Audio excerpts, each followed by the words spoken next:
Folks, Black Star Network is here. Hold no punches. I'm real revolutionary right now. Support this man, Black Media. He makes sure that our stories are told. Thank you for being the voice of Black America, Roland. Stay black. I love y'all. All momentum we have now, we have to keep this going. The video looks phenomenal. See, there's a difference between Black Star Network and Black-owned media and something like CNN. You can't be Black-owned media and be scared. It's time to be smart. Bring your eyeballs home. You dig?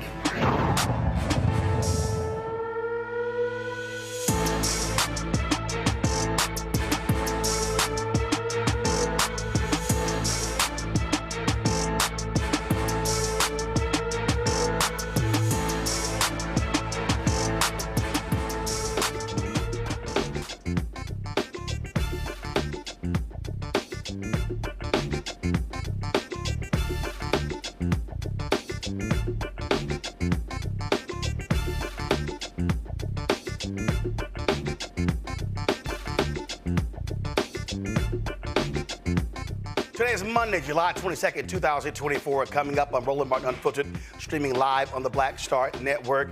The presidential race has completely changed. Yesterday, President Joe Biden announces he is not seeking re-election. He endorses Vice President Kamala Harris. The last 24 hours, $100 million raised by the Grassroots. Mega donors have pledged $150 million.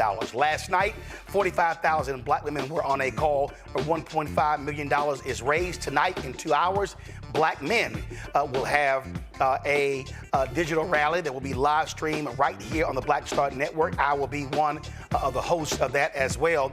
Lots of stuff that we're going to break down and discuss. New polling also out as well. You're seeing tremendous momentum among Democrats, excited that Vice President Kamala Harris is going to be leading the top of the ticket. We'll talk about a variety of things. One, who's going to be her vice presidential nominee? Two, what the hell was President Obama thinking by not endorsing her and calling for an open convention? We'll also talk about the various folks who've spoken out and also the trials happening when it comes to turnout as well. Lots to break down. It's time to bring the funk on Roland Martin Unfiltered on the Black Star Network. Let's go. He's got it. Whatever the biz, he's on it. Whatever it is, he's got the scoop, the fact, the find. And when it breaks, he's right on Y'all got time. Biden's letter? Best believe he's knowing. Putting it down from sports to news to politics. With entertainment just for kicks, he's rolling. It's on go, roll, y'all. It's Roland Martin, yeah. Rolling with Roland now. He's funky, he's fresh, he's real, the best. You know he's Roland Martin.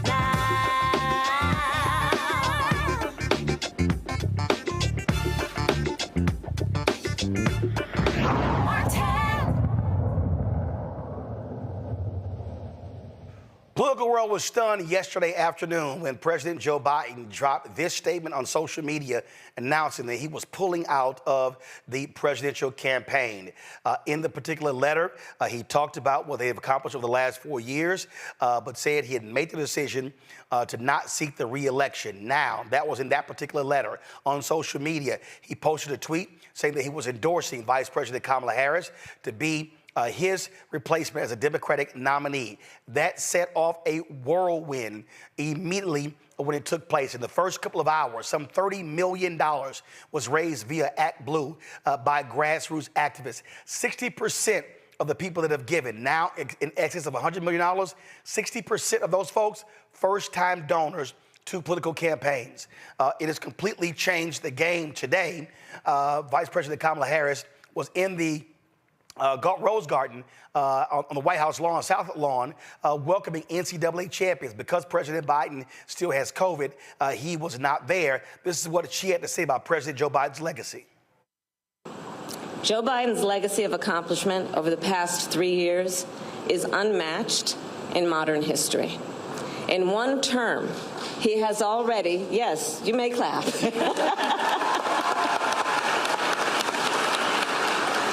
In one term, he has already surpassed the legacy of most presidents who have served 2 terms in office. And I first came to know President Biden through his son, Beau.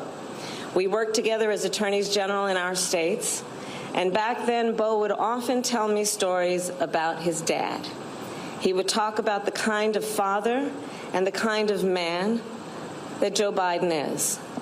The qualities that Beau revered in his father are the same qualities that I have seen every day in our president. His honesty, his integrity, his commitment to his faith and his family, his big heart, and his love, deep love of our country. And I am firsthand witness that every day our President Joe Biden fights for the American people, and we are deeply, deeply grateful for his service to our nation. Folks, one of the first endorsements of Vice President Kamala Harris after President Joe Biden's decision was from former President Bill Clinton, as well as former Secretary of State Hillary Clinton. Here we go to my iPad. President Biden has capped his extraordinary career of service with a presidency that has lifted America out of an unprecedented pandemic, created millions of new jobs, rebuilt a battered economy, strengthened our democracy, and restored our standing in the world. But then, of course, you hear what they said: we are honored to join the president in endorsing Vice President Harris, and we'll do whatever we can to support her. Now, after that took place, you just saw significant amounts of movement take place where members of Congress, on the House, on the Senate side, mayors, even delegations beginning to pledge their support to Vice President Kamala Harris. Now, what you've also seen is all of the folks who everyone was talking about as potential opponents of hers. Well, guess what happened? They begin to throw their support behind Vice President Kamala Harris. You could do the roll call of all the different people. Of course, you had Josh Shapiro, governor of Pennsylvania; Gavin Newsom, governor of California; Gretchen Whitmer, governor of Michigan; Roy Cooper, governor of North Carolina; Andy Beshear, governor of Kentucky; J.B. Pritzker, governor of Illinois, and on and on and on. Now, initially, we talked about Nancy Pelosi and others. They were talking about this open convention concept. That's what they were hoping for. Well, guess what? That's been blown out of the water when you look at all the support that she is getting. Now, what's very interesting is that President Barack Obama, in his particular statement, he laid out all sorts of, platitudes with regards to President Joe Biden, talking about his career, what he meant. Of course, he served 8 years as Obama's vice president, and on and on and on. Now, what was interesting is, as all of these endorsements were coming through, all these endorsements began to come through, people were going, okay, what about President Obama? Well, in his particular statement, after all of the praise for President Joe Biden, he then all of a sudden said this: we'll be navigating uncharted waters in the days ahead, but I have extraordinary confidence that the leaders of our party will be able to create a process from which an outstanding nominee emerges. I believe that Joe Biden's vision of a generous, prosperous, united America that provides opportunity for everyone will be on full display at the Democratic Convention in August, and I expect that every single one of us are prepared to carry that message of hope and progress forward into November and beyond. Well, guess what? He's looking like he's on the island because you've seen the endorsements being racked up. One of the folks who was talking about the need for an open convention was former Speaker of the House, Nancy Pelosi. Many folks, and we've talked about it on this show, talked about how she was not necessarily supportive of Vice President Kamala Harris. Well, guess what? Nancy Pelosi had to come out with her own endorsement of Vice President Kamala Harris today. So there's been significant movement and changes over the past 24 hours, and it will continue. We're waiting to see the first polling. Oh, by the way, Donald Trump, absolutely scared to death. Now he's trying to weasel out of a debate in September that was supposed to air on ABC. He's now calling for it to air on Fox. And so let's talk about it with our guests plus our panel as well. Welcome to the show.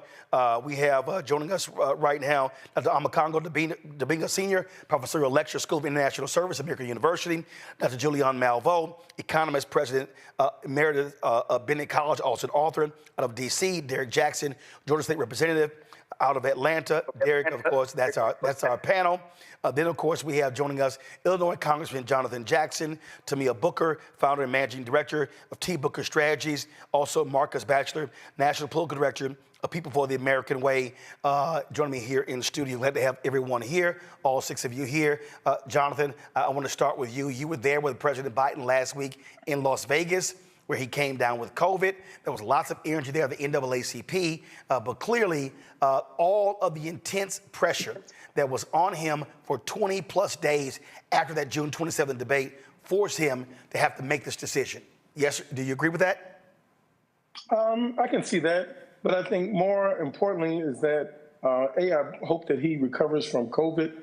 He's currently in isolation. We're gonna hear from him soon. I don't wanna put words in his mouth. There was an enormous amount of pressure.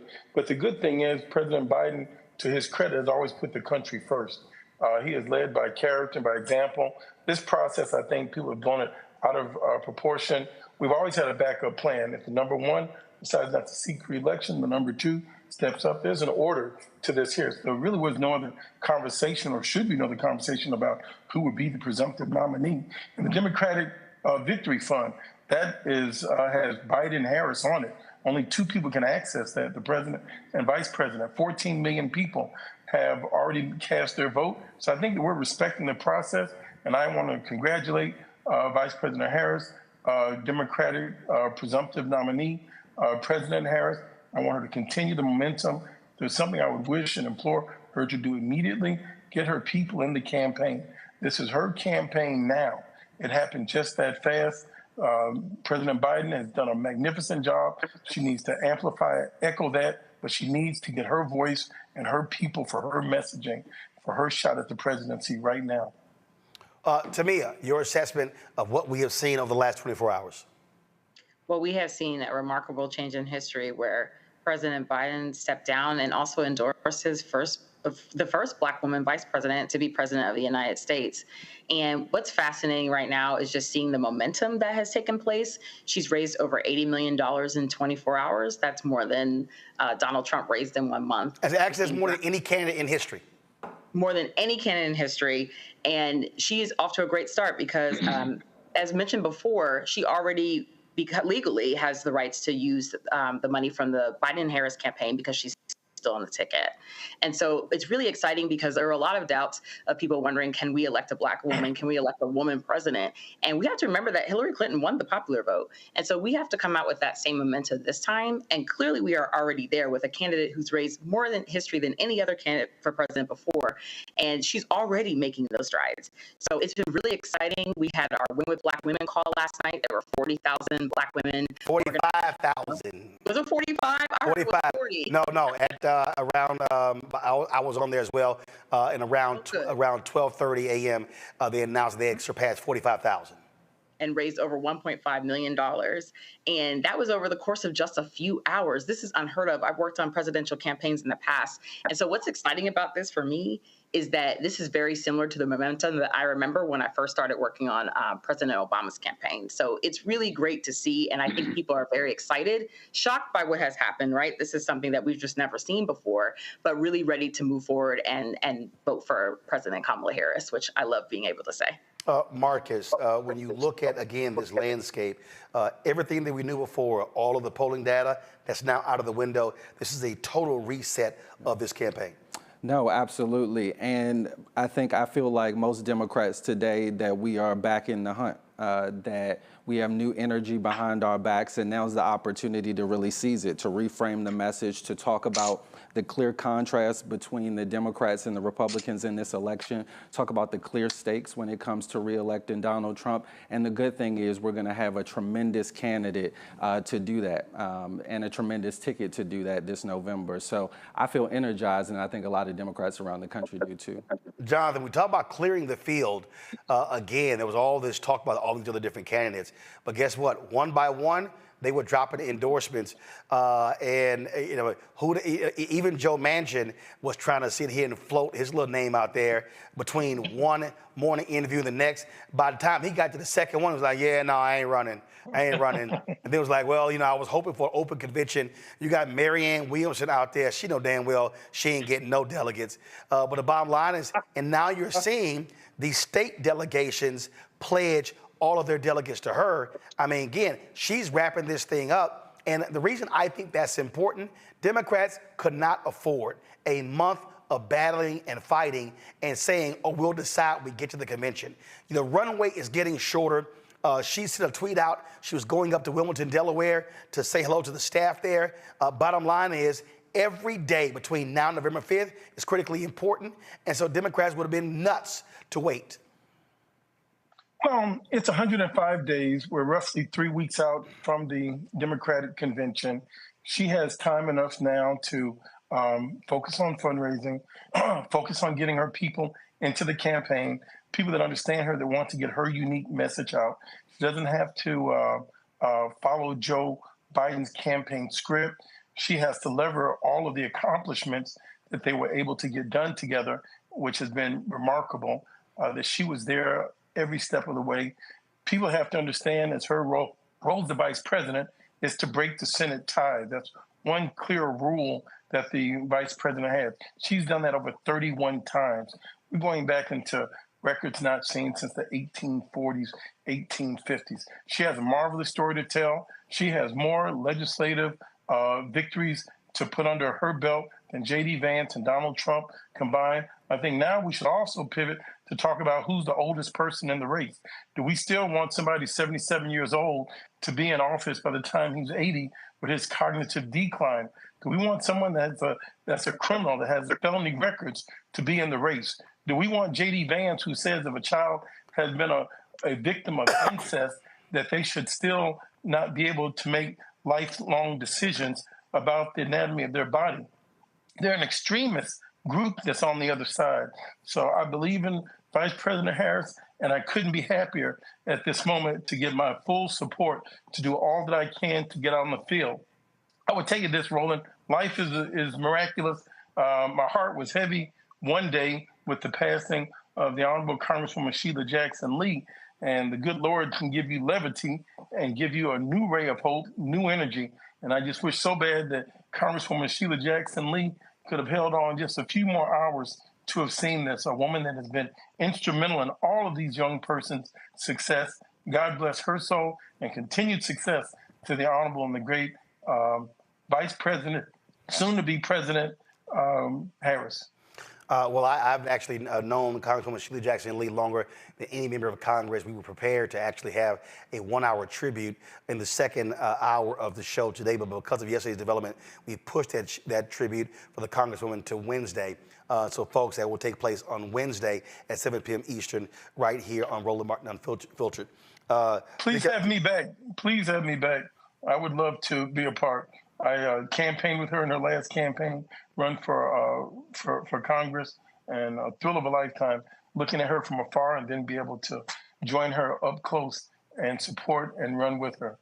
All right, we'll certainly let you know. Tamia, when we start looking at how the race is changing, this here was something that was posted by the folks at Civics earlier today. They said when they started tracking Trump versus Harris 2 weeks ago, they said through July 21st, Biden trailed Trump 46-44 nationally. Harris was ahead 48-46. Trump is stuck at the ceiling of 46. Harris gains from third-party and undecided voters. Also, it says, dig into the crosstabs. Young voters, 18-34, went from 44-36 for Biden to 57-37 for Harris. Independents went from 48-32 for Trump, plus 16, to 49-41, which is plus 8. She cuts that in half. Harris picks up 7 points among black voters, 8 points among Hispanic voters, almost all from third-party undecideds. Your thoughts? It's remarkable, once again, just to see this shift and really see what people were looking for. I have some young folks that work at my business, and they were telling me today how they are building these Instagram groups, and they went from 100 people to 18,000 overnight of students who are willing to organize and be excited for this candidate. It really is a remarkable change to see that people were really looking for something different. And I think that history, it's attractive to people, and being able to have the opportunity to really solidify our vote for the first woman president, first black woman president, and for someone who's going to continue the many policies that President Biden has instituted while he's been president.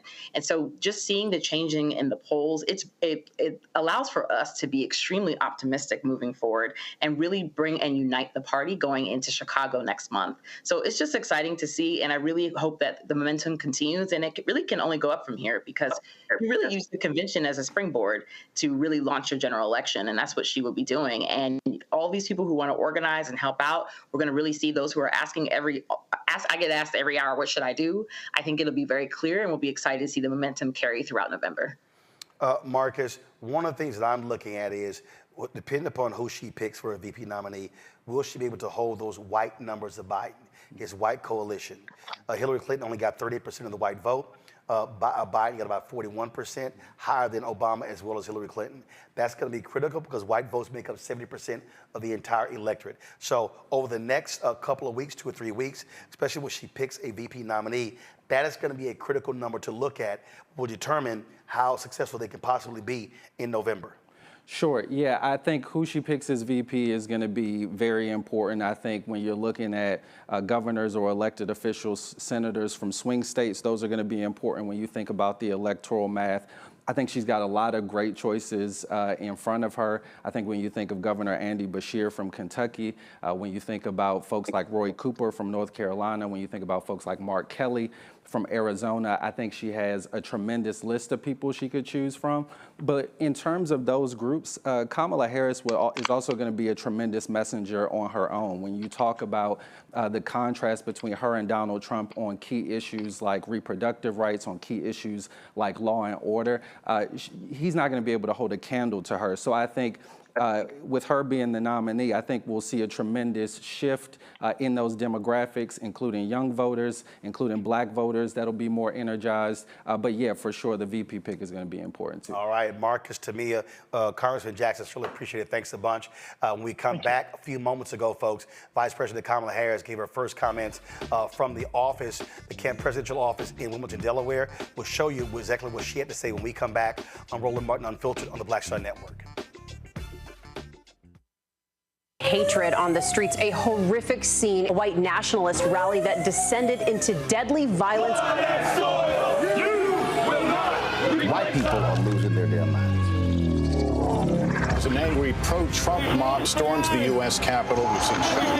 We're about to see the rise of what I call white minority resistance. We have seen white folks in this country who simply cannot tolerate black folks voting. I think what we're seeing is the inevitable result of violent denial. This is part of American history. Every time that people of color have made progress, whether real or symbolic, there has been what Carol Anderson at Emory University calls white rage as a backdrop. last This is the rise of the Proud Boys and the Boogaloo Boys. America, there's going to be more of this. Here's all the Proud Boys, guys. This country is getting increasingly racist in its behaviors and its attitudes because of the fear of white people. The fear that they're taking our jobs, they're taking our resources, they're taking our women. This is white fear.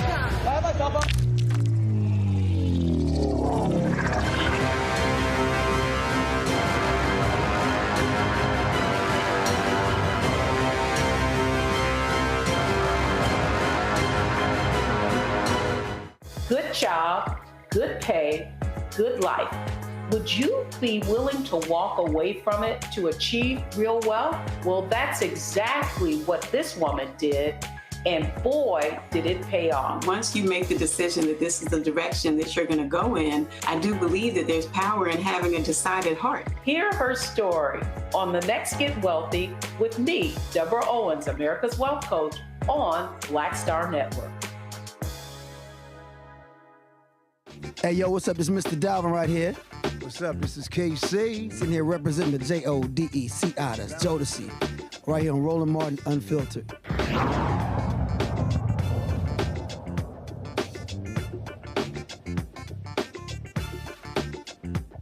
Kamala Harris jotted down in Wilmington, Delaware. That's where the presidential office was for the Biden-Harris campaign. It's now Harris for President campaign. She actually spoke along with the second gentleman, Doug Emhoff, a little bit earlier, about 30 minutes ago. And so we want to bring you those thoughts. Here it is. Wow. Julie, thank you so much. I've known Julie a long, long time, going back to her days working in Kamala's Senate office. And we put a lot of time together out on the road on the last campaign, and I can't think of anyone better to be leading this campaign. So thank you so much. You're the best. I was just very emotional listening to President Biden just then. I was emotional before I heard that because of who he is and what he represents, the dignity, the empathy. He's had my back personally. Some of my toughest moments as second gentleman, one leaving the career that I loved, it was always the president who came up to me and said, look, I know kid, you're a great lawyer. I know this must have been tough, but what better way to leave that than to support your wife who you love so much and your country that you love so much. And it's hard to believe it was about 4 years ago, the first time I came to Wilmington is when she got the call from President, then candidate Biden, to be on the ticket. And we came here the next day. We went to their home, and he said with Dr. Biden, welcome to the family. You're now Biden's. And they made us cookies. And they called our kids. And they called my parents. This was day one 4 years ago. And now look where we are now. To have been able to serve as second gentleman with him as our president, Dr. Biden as our first lady. Unbelievable. But now I get to support my wife, Kamala Harris, running for president of the United States.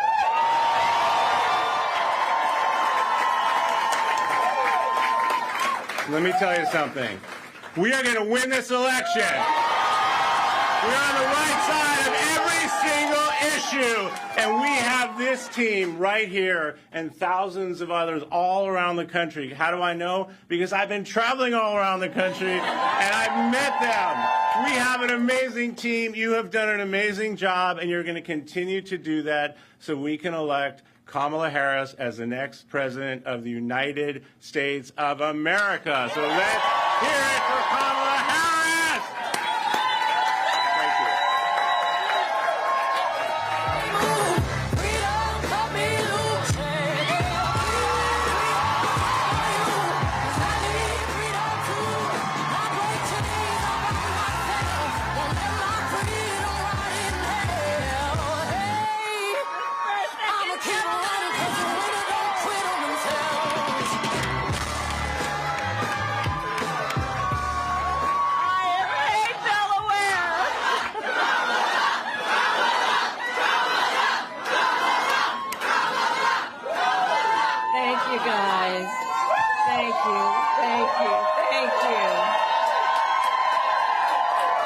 Thank you all. Thank you.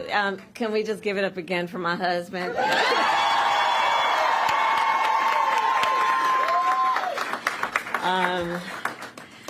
It is so good to hear our president's voice. Joe, I know you're still on the call, and we've been talking every day. You guys heard it from Doug's voice. We love Joe and Jill. We really do. They truly are like family to us. And we do. Everybody here does. It's mutual.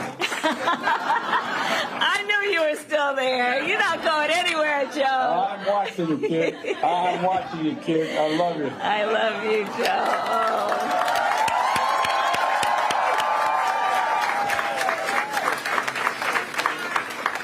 So, Joe, I'm going to recognize some of the electeds who are here, and then I'm going to get back to you. Hold on a second. So let me please, acknowledge some extraordinary national leaders who are also dear friends, both to the president and to me. Governor John Carney, where are you? There you are. And his wife, they are here. Senator Tom Carper, my former colleague, and his wife is here. Chris Coons, my dear friend. Attorney General Kathy Jennings. The mayor is here. Przicki, where are you? There. And the next United States Senator from the great state of Delaware is here, Lisa.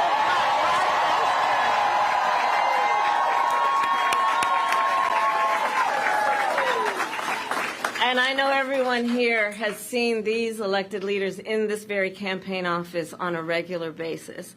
And I know Joe is so thankful to them for their lifelong friendship, but I want to thank them also because you guys have really been carrying some heavy water from the first days of our campaign. So thank you all. This truly is a Delaware family. Thank you. I want to thank Jen O'Malley Dillon. Where is she, Jen? I'm going to talk about her in a minute. Julie Chavez Rodriguez.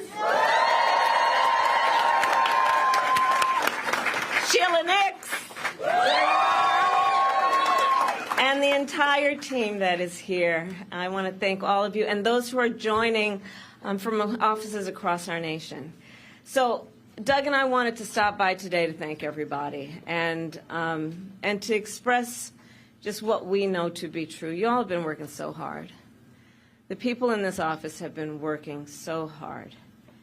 And you have given so much of yourselves, long days and nights, what you are sacrificing in terms of the time you could be spending with other friends and other family. And you're giving yourselves to our country because you love our country and you love Joe and you love me, and we know that. And so today, just right after Joe made his announcement, it was important for me to continue with his role of leadership in this office, of like him, who has said for many, many, many months, and I say it today, thank you all so very much for what you are doing and what you will continue to do. So let's applaud the team.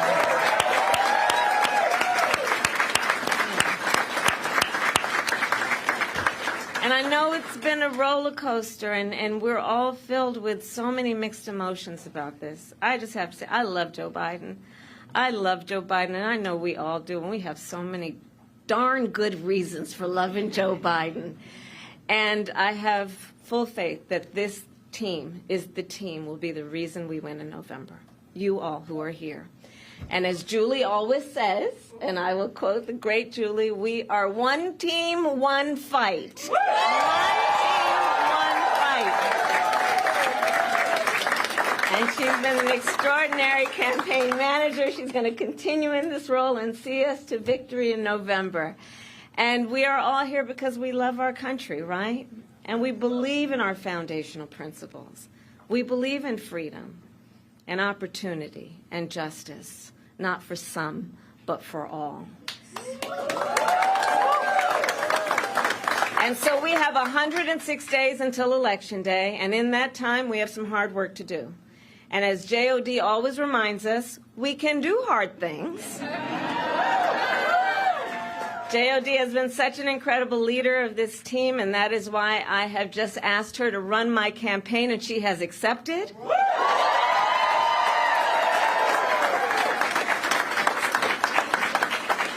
And so over the next 106 days, we are going to take our case to the American people, and we are going to win. We are going to win. And so now I'm getting back to you, Joe. I will tell you all, it has been one of the greatest honors of my life, truly, to serve as Vice President to our President, Joe Biden. Joe's legacy of accomplishment, just over a lifetime, but just over the last 3.5 years, is unmatched in modern history. In one term, he has already surpassed the legacy of most presidents who served 2 terms in office. Think about it. And I know everyone here in the campaign, we know. But if we don't know, we got a problem. But I'm going to repeat some for those who might be guests at the moment. Joe got the COVID-19 pandemic under control. Remember those days? He has created more than 15 million new jobs. He brought together Republicans and Democrats and passed historic legislation. And I'm going to tell you, I'm a firsthand witness to all this work. I would sit with Joe in the Oval Office while he would bring members of both sides of the aisle and talk and listen and help them see what they may have in common and how we can actually work towards solutions. And because of their confidence in Joe, these accomplishments occurred. Joe has stood up for democracy at home, and he has stood up for democracy abroad, and he has always stood up for what he believes is right. And many of you may know, I first came to know Joe through his son, Bo. Bo and I worked together as state attorneys general. And back then, Bo would often tell me stories about his dad. And he would talk about the kind of father and the kind of man that Joe Biden is. And he would talk about the qualities of his father. And the qualities that Bo revered the most are the same qualities that I see every day in our president. His honesty, his integrity, his commitment to his faith and his family, his big, big heart, and his deep love of our country. And I don't need to tell you all, you know Joe's background, right? I mean, he grew up in a middle-class family in Scranton, and he has never forgotten where he comes from. And so, again, I am a first-hand witness from being with him in the Oval Office to the Situation Room and seeing him on the global stage with world leaders. President Joe Biden fights for the American people, and we are deeply, deeply grateful for his service to our nation.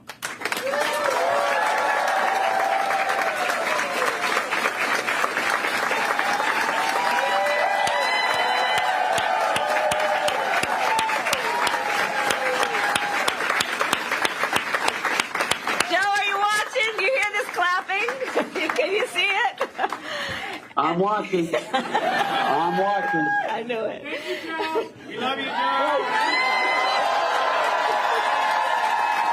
You're the best, kid. And let us be very clear, Joe is not done. Far from it. He knows there is still more work to do, and our nation will continue to praise his bold and visionary leadership as president. Thank you, Joe. Thank you. And it is my great honor to have Joe's endorsement in this race. You sure do. And it is my intention to go out and earn this nomination and to win.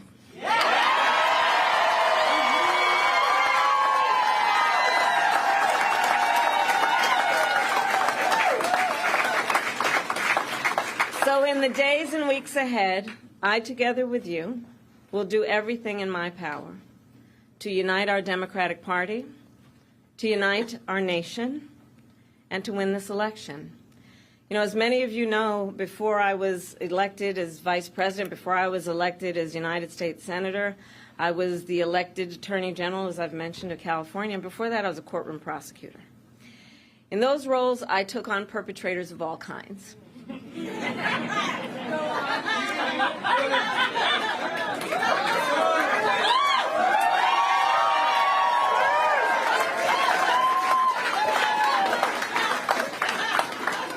predators who abused women, fraudsters who ripped off consumers, cheaters who broke the rules for their own gain. So hear me when I say, I know Donald Trump's type.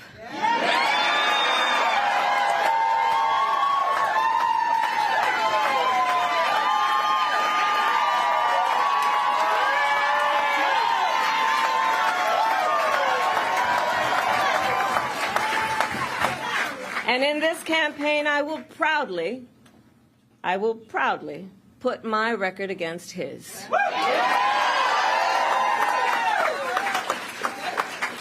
As a young prosecutor, when I was in the Alameda County District Attorney's Office in California, I specialized in cases involving sexual abuse.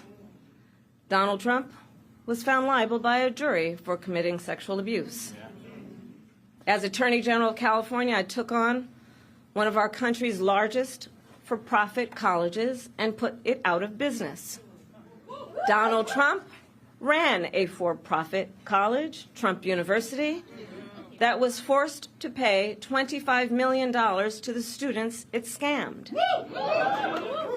As district attorney, to go after polluters, I created one of the first environmental justice units in our nation. Donald Trump stood in Mar-a-Lago and told big oil lobbyists he would do their bidding for a $1 billion campaign contribution. During the foreclosure crisis, I took on the big Wall Street banks and won $20 billion for California families, holding those banks accountable for fraud. Donald Trump was just found guilty of 34 counts of fraud. But make no mistake, all of that being said, this campaign is not just about us versus Donald Trump. There is more to this campaign than that. Our campaign has always been about two different versions of what we see as the future of our country, two different visions for the future of our country. One focused on the future, the other focused on the past. Donald Trump wants to take our country backward to a time before many of our fellow Americans had full freedoms and rights. But we believe in a brighter future that makes room for all Americans. We believe in a future where every person has the opportunity not just to get by, but to get ahead. We believe in a future where no child has to grow up in poverty, where every person can buy a home, start a family, and build wealth, and where every person has access to paid family leave and affordable child care. That's the future we see. Together we fight to build a nation where every person has affordable health care, where every worker is paid fairly, and where every senior can retire with dignity. All of this is to say, building up the middle class will be a defining goal of my presidency.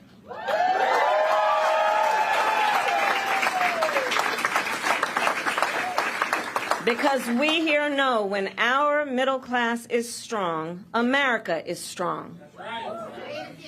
And we know that's not the future Donald Trump is fighting for. He and his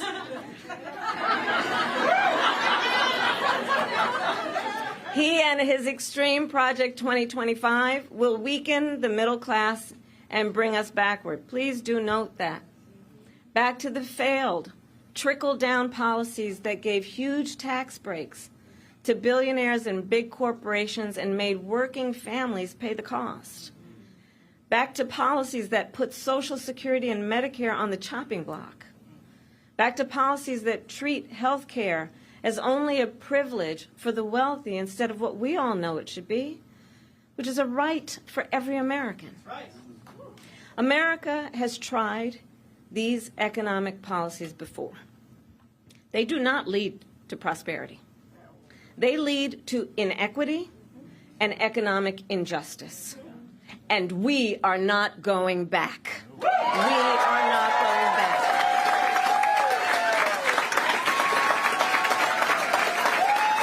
You're not taking us back. Our fight for the future is also a fight for freedom. Generations of Americans before us have led the fight for freedom, from our founders to our framers, to the abolitionists and the suffragettes, to the freedom riders and farm workers. And now I say, team, the baton is in our hands. We who believe in the sacred freedom to vote, we who are committed to fight to pass the John Lewis Voting Rights Advancement Act and the Freedom to Vote Act.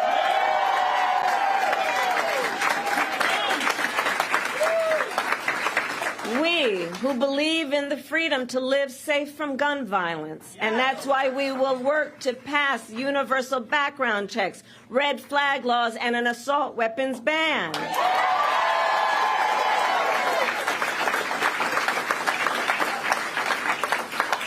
We who will fight for reproductive freedom, knowing if Trump gets the chance, he will sign a national abortion ban to outlaw abortion in every single state, but we are not going to let that happen.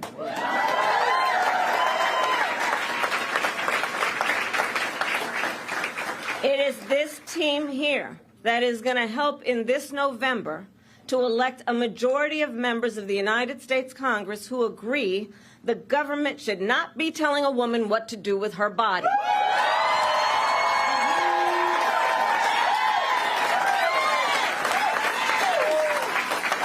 And when Congress passes a law to restore reproductive freedoms, as President of the United States, I will sign it into law.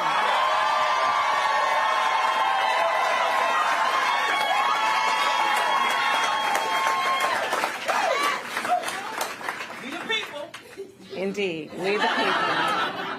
So ultimately, to all the friends here, I say, in this election, we know we each face a question: what kind of country do we want to live in? A country of freedom, compassion, and rule of law? Yes! Or a country of chaos, fear, and hate? No. You all are here because you as leaders know we each, including our neighbors and our friends and our family, we each as Americans have the power to answer that question. That's the beauty of it, the power of the people. We each have the ability to answer that question. So in the next 106 days, we have work to do. We have doors to knock on. We have people to talk to. We have phone calls to make. And we have an election to win. So are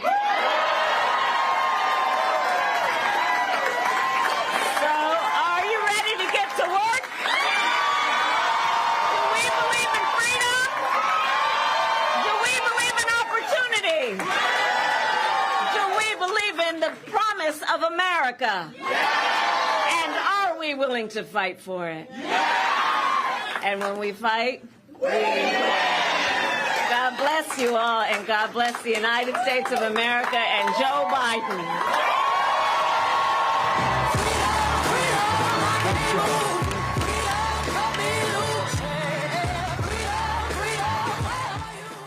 Folks, that was moments ago. Vice President Kamala Harris speaking at the campaign offices there in Wilmington, Delaware.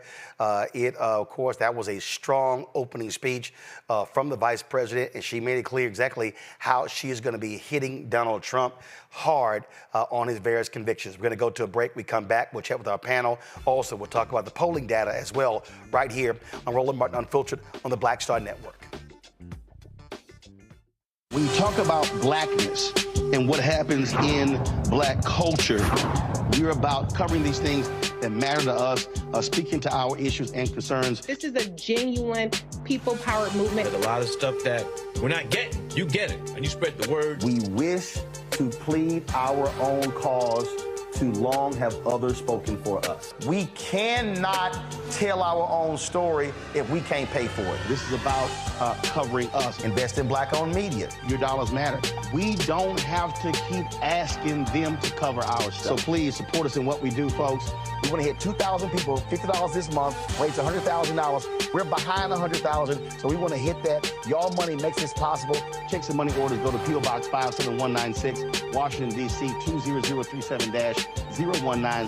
The Cash App is $RM Unfiltered. PayPal is R Martin Unfiltered. Venmo is RM Unfiltered. Zelle is Roland at RolandSMartin.com. I'm Marissa Mitchell, a news anchor at Fox 5 DC. Hey, what's up? It's Tammy Roman, and you are watching Roland Martin Unfiltered. All right, folks, welcome back. Again, my panelists here, Omokongo Dibinga, as well as Julian Malveaux, as well as, of course, State Rep there as well. Let's get right to it. Julian, huge shift in momentum. I just saw a tweet, 30,000 people have volunteered for the campaign in the last 24 hours. This is amazing. It's fantastic. It's a whole paradigm shift in what we were dealing with. Before, we were dealing with this ennui. I mean, we were, those of us who are Democrats and who loved Joe Biden, but just didn't see the energy. And of course, the flubs. Now we've got Kamala, when she's masterful. We've got her, she's doing her thing. She's bringing everybody on. She's checking all the boxes and doing everything right. So I'm so glad that we have this segment. The flip side, of course, is the uglies. Some Republican men called her DEI candidate. That's nonsense. But you know what? She's equal to this nonsense, and brickbats are going to be thrown at her because she's a woman, because she's a woman of color. People are going to say things. But you basically, last night, I wasn't on the Women with Black Women call because I was on an airplane. But 44,000 women are her surrogates. So that we need to shut nonsense down when we hear it. And, you know, Women with Black Women was started when Kamala was a candidate for VP. Yeah, actually it started before that. It started in April of 2020, just as the VP race was heating up. She made an appearance on that call in August of 2020. Right, but don't take it, those started when her name was MV, sort of in the mix. And we all came back strong. People were doing things like writing op-eds, talking about why you couldn't count her out. And the power of we sisters is what I think propelled Brother Biden to put her on the ticket. And since then, this group has been meeting and supporting women candidates from all over the country. But last evening, as I said, I wasn't there, but people called me and few called and said, "Where are you?" on the airplane. People are prepared and dug in, and that's why they were able to raise in the course of a couple of hours, like $1.5 million. You know, to also look at the national momentum of the monies that were raised by Move On, or Act Blue, raised, I forgot the number, but it was a lot of money. $50 billion, I think. No, Act Blue has already surpassed 80 million. Wow. Okay. Well, the enthusiasm is there. That's the point. So we have to keep it moving, Roland. We really have to keep it moving.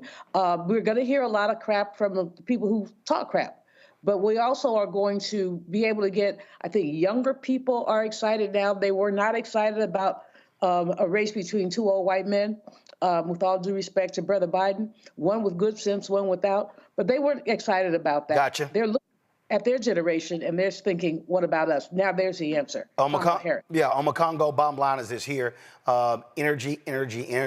And again, look, I don't know what the hell President Obama was doing with his letter, but the last thing they needed was an open convention.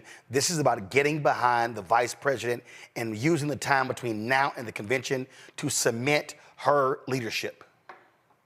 Yeah, two things on that. One, I feel like President Obama made a mistake. You know, I feel like he's always had that mindset of, I got to come in, be the closer, and so on and so forth. And people say past presidents don't really get involved at this particular moment. But once the Clintons broke with that, all rules were off. Boom. Right. And so he should have been the first to do that. Now, I don't know if Michelle Obama can endorse people because of her when we all vote. Yes, no. She can endorse anybody in her personal capacity.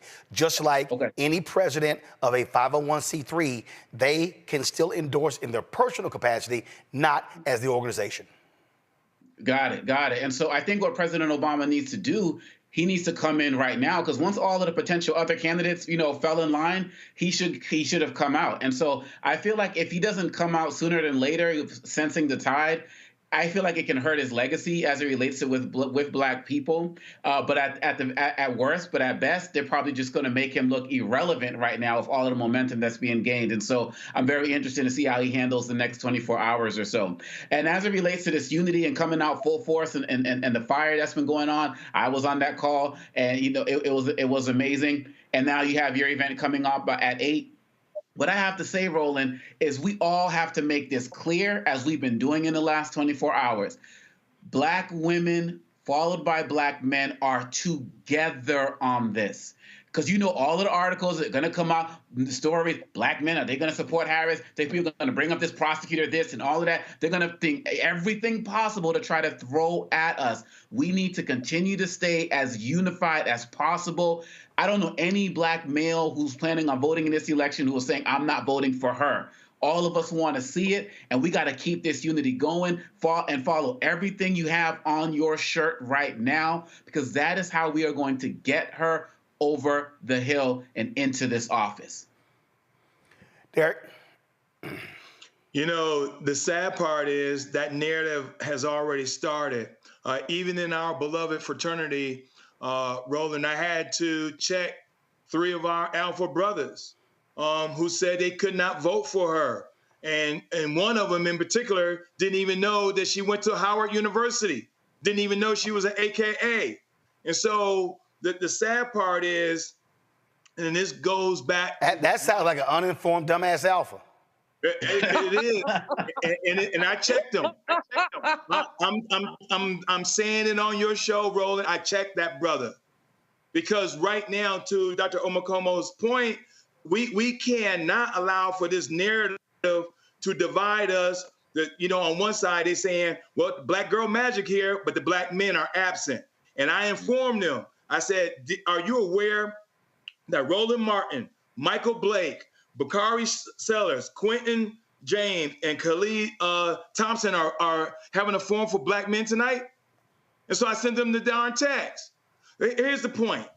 Malcolm X said it back in 1964 that the most disrespected person in America is a Black woman. And no, we're not in the same condition as Shirley Chisholm, a movie I just watched. My queen and I just watched this movie, Roland.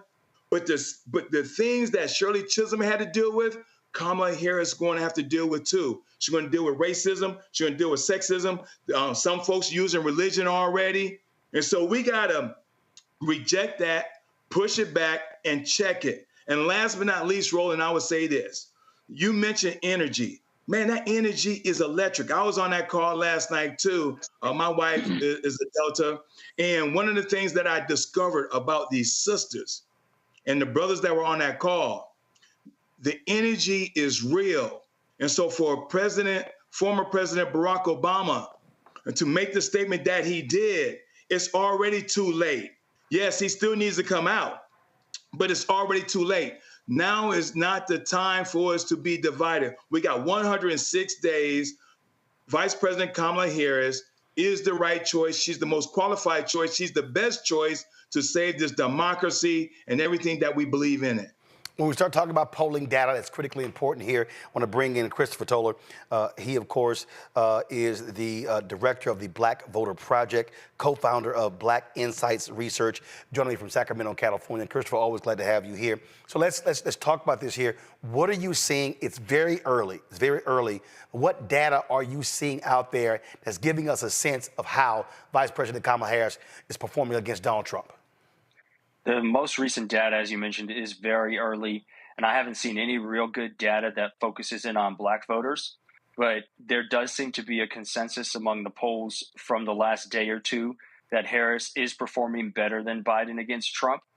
Yet, even though she's performing a couple of points better, she's still behind Trump. And in almost every single poll, she's behind at least a couple of points, 2, 3, 4 points, even though that's better than Biden would have polled or was polling prior to dropping out or in the last couple of days. She's polling ahead of Biden the most among black voters and young voters, but it's still not enough to make up any differences in the total electorate. And so to really understand kind of where she needs to make up ground, we're going to have to look at how these polls shape out after sort of the enthusiasm boost drops off and how she fares against Trump once the campaign really starts to get going. And she not only has to put the message out herself, but react to the messages coming at her. And so, again, it's really, really early, but the polls suggest that there's great enthusiasm, especially among the black community and young voters around her. But overall, it's not enough yet to catch her up or to make up the difference that Biden was lacking before he dropped out.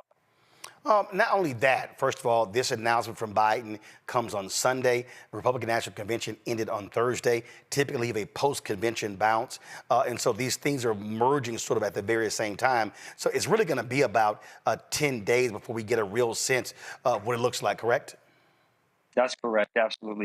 And it's probably going to be longer because we really need to see how the Harris campaign reacts to some of these messages that we've already seen out there that are going to be highlighted and thrown at her. We already know black voters are going to support her, especially those that are already engaged. But in order to turn the corner on this campaign and win battleground states that Biden was fighting for, states like Michigan and Pennsylvania, states she absolutely needs to win to take the White House, she's going to not just have to get out those engaged voters, but she's going to have to get out low propensity voters, especially low propensity black voters. I saw online the other day you were saying we need to get black turnout up to 70%. Well, that means she's going to have to find a way to appeal to those people that weren't interested in politics with Biden and probably aren't going to be too much interested even with her at the top of the ticket. She's going to have to make arguments that go beyond, well, I'm black, I'm going to be another black president, because that ship kind of sailed with Obama. And a lot of research out there suggests that empowerment and enthusiasm drops off after the first breaks through that ceiling. And so she's going to have to make other arguments. Going back to Black Voter Project data prior to the debates when Biden was actually at his height, Harris trailed Biden in favorability amongst almost every demographic of black voters, meaning young voters, old voters, men, women, college educated. She wasn't quite up to where Biden was, in some points trailing by 10 points in favorability prior to the debates. And if you put that in larger context, right, she was behind 30 to 40 points where people were rating Barack Obama in the same poll. And so to get those numbers, she's going to have to work hard. Her campaign is going to have to be very targeted and strategic going forward. Well, one of the things here is, again, she wasn't in the lead position. And that's a reality. Now she is. She now gets to establish that particular tone. But one of the things that, what are you seeing in terms of women? The Dobbs decision, I think, is also a game changer. Donald Trump got 52% of the white female vote in 2016. I think it was 53% in 2020. One of the things that I'm also concerned about is holding the white coalition that Biden had. White seniors, white college graduates, white independents, as well as this is another group I'm missing. But again, holding that, because again, Democrats have got to get at a bare minimum 40% of those white numbers. Hillary was at 38%. That's not a recipe for success. Yeah, she's there, and I think she has an opportunity, especially as you said, with college-educated, younger voters, college-educated women, to not only hold those differences, but actually make up ground. Polls as of this morning suggested that she had a larger gap than Biden did, or she made up a lot of the gap when it came to independents. And so a lot more independents as of the last couple of days are turning support towards her versus Biden. They're either saying they're going to vote for her versus not voting at all, or switching from Trump altogether. So she has the potential to make up that ground and to even make gains as to where Biden stood with, as you mentioned, that 40% of white voters that she has to maintain in order to win the race. Questions for Christopher. Congo, you first. First of all, I'm really glad that you're doing this work, because there's going to be so much as relates to these other BS polls that are going to come out there. And so your work is just so needed right now.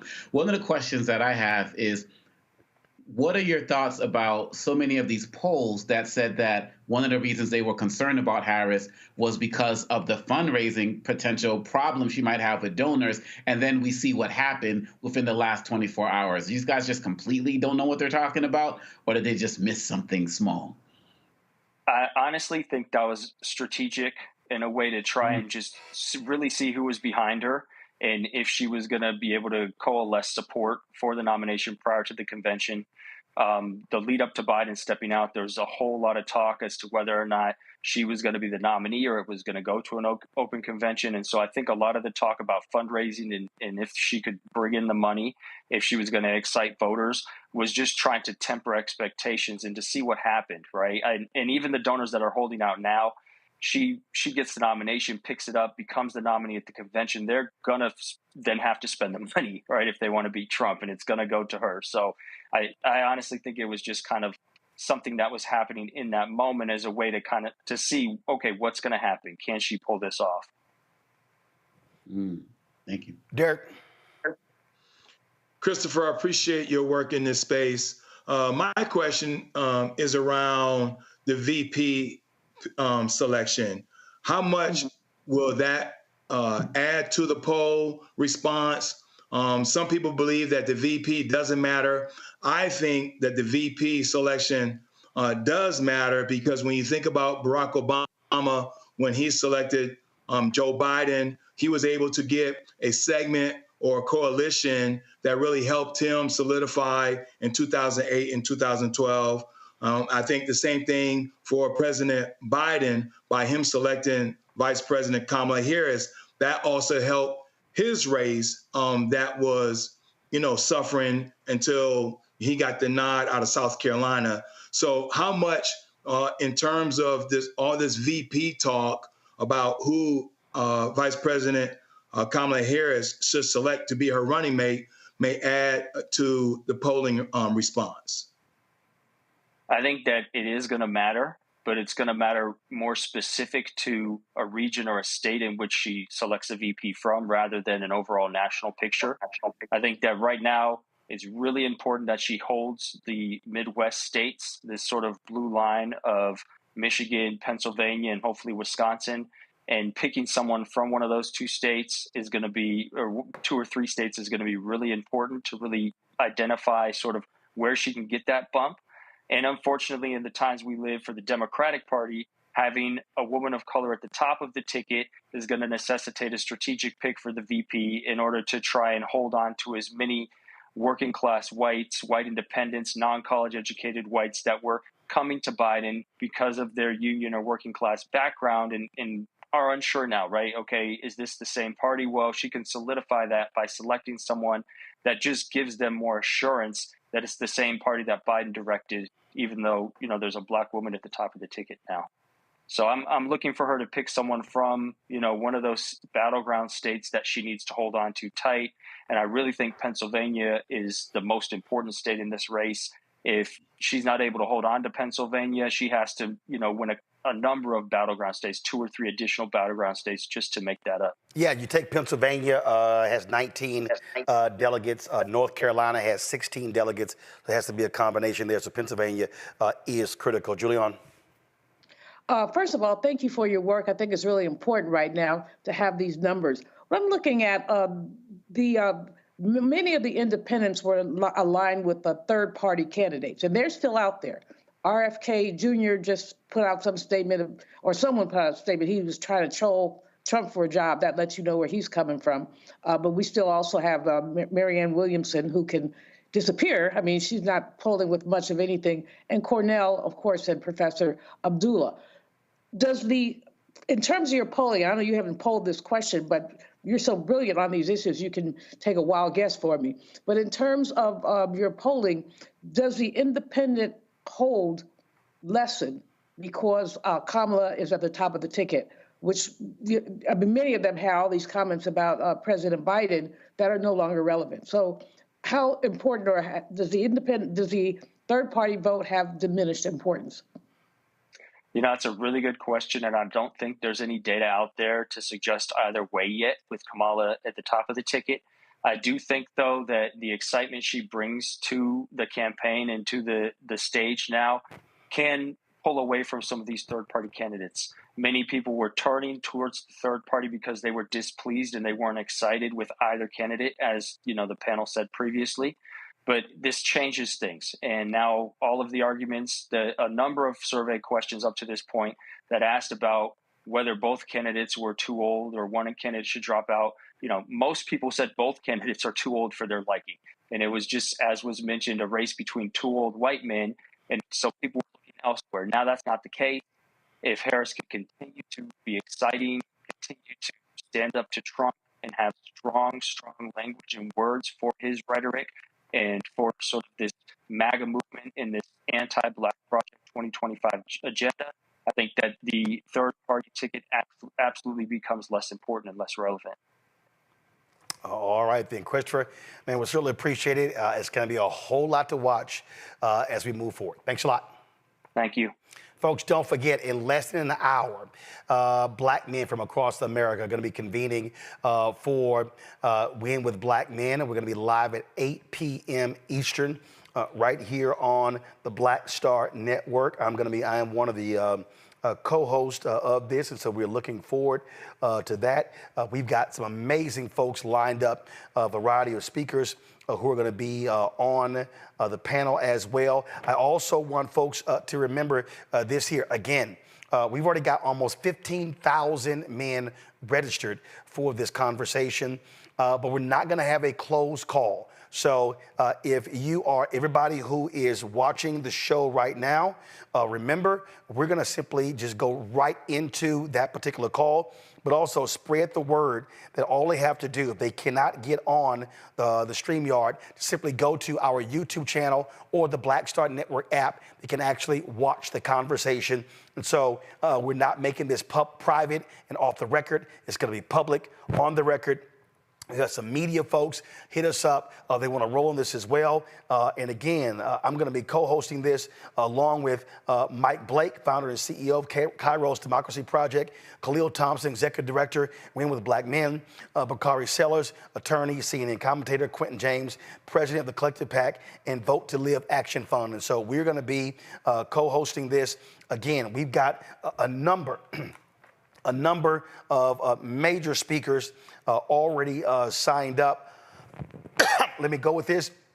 CBC Chairman Stephen Horsford, Congressman Jim Clyburn, Maryland Governor Wes Moore, Lee Saunders, President of AFSCME, Terry Melvin, head of the Coalition of Black Trade Unionists, Marc Morial, of course, National Urban League, Aaron Ford, the Attorney General out of Nevada, Lieutenant Governor Garland Gilchrist of Michigan, Montgomery Mayor Stephen Reed, Chicago Mayor Brandon Johnson, Florida State Senator Chevron Jones, Joe Paul, Black Men Vote, Mandel Robinson, Black Male Voter Project, also Don Cheadle, Will Packer, Seth Entertainer, Bill Bellamy, Chris Spencer, and a host of others are going to be actually on this call as well. We're adding speakers as we speak.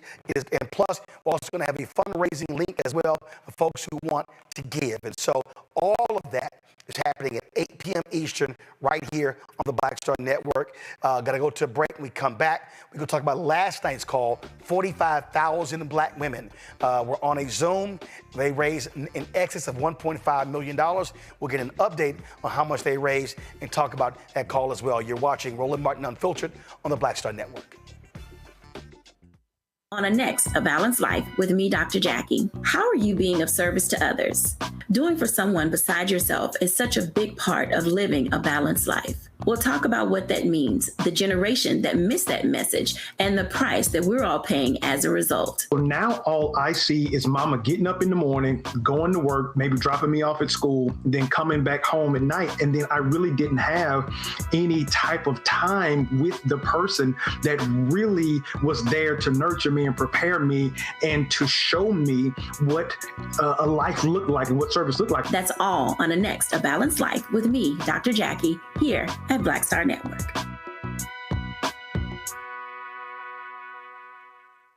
Coming soon to the Black Star Network. I still have my NFL contract in my house, having a case. It's 4 of them, my 4-year contract. I got a $600,000 signing bonus. My base salary for that first year was $150,000. Matter of fact, $150,000. $150,000. That's what I made, $150,000. Now think about it. My signing bonus was a forgivable loan, supposedly. When I got traded to the Colts, they made me pay back my signing bonus to them. I had to give them their $600,000 back. Wow. Yeah, I was so pissed. Because, man, I try to be a man of my word. I'm like, you, I'll give you your money back. You know, even though I know I earned that money, right. I gave them their money back. I gave them their $600,000 back. But yet, I was this malcontent. I was a bad guy. I'm about the money. It wasn't about the money. It was about doing right. Because I looked at, because you look at contract. Look at John Elway. John Elway was making $1 million, $800,000. I was making $150,000. I mean, I was doing everything. And I'm like, but yet I was, man, I got so many letters, you know, so I just play for free and all that kind of stuff. I mean, you don't forget that kind of stuff. Right. That stuff is hurtful.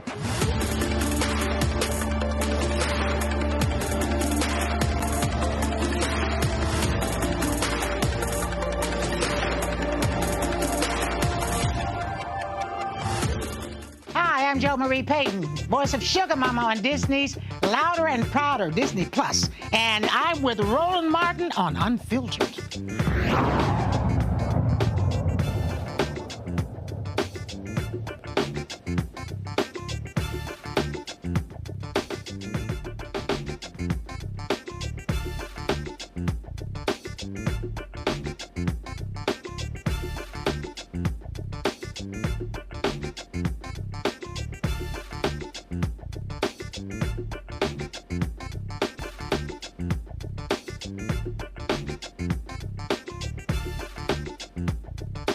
All right, folks, it was a big night last night on social media as Win with Black Women were trending like crazy because 45,000 folks were on a Zoom call that initially was supposed to initially have about 1,000, then went to 3,000.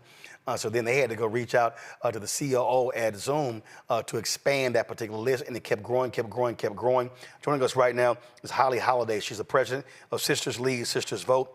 To talk about that. Holly, glad to have you here. Look, the number kept going. Congresswoman Joyce Beatty said, you know what, it's going to be some 18,000. Y'all blew past that real quick. Exactly. It was, we haven't had a viral moment, but we found ourselves in the middle of a viral moment in a good way. And definitely Congresswoman Beatty predicted it. We didn't believe it. But I can tell you on this side of it, we know it was true. And what you're saying is exactly right. We thought we would have about 800. Normally, you know, we've been meeting since 2020, so almost 4 years. We thought we'd have maybe 800 or so, maybe 850. We couldn't even get on our own call. So then we had to back it up. We expanded it to 3,000. We blew through that. As you mentioned, next thing we know, it was 20,000. It was 30,000. It kept going up. We were like, where are these people coming from? And not only that, but let me tell you something.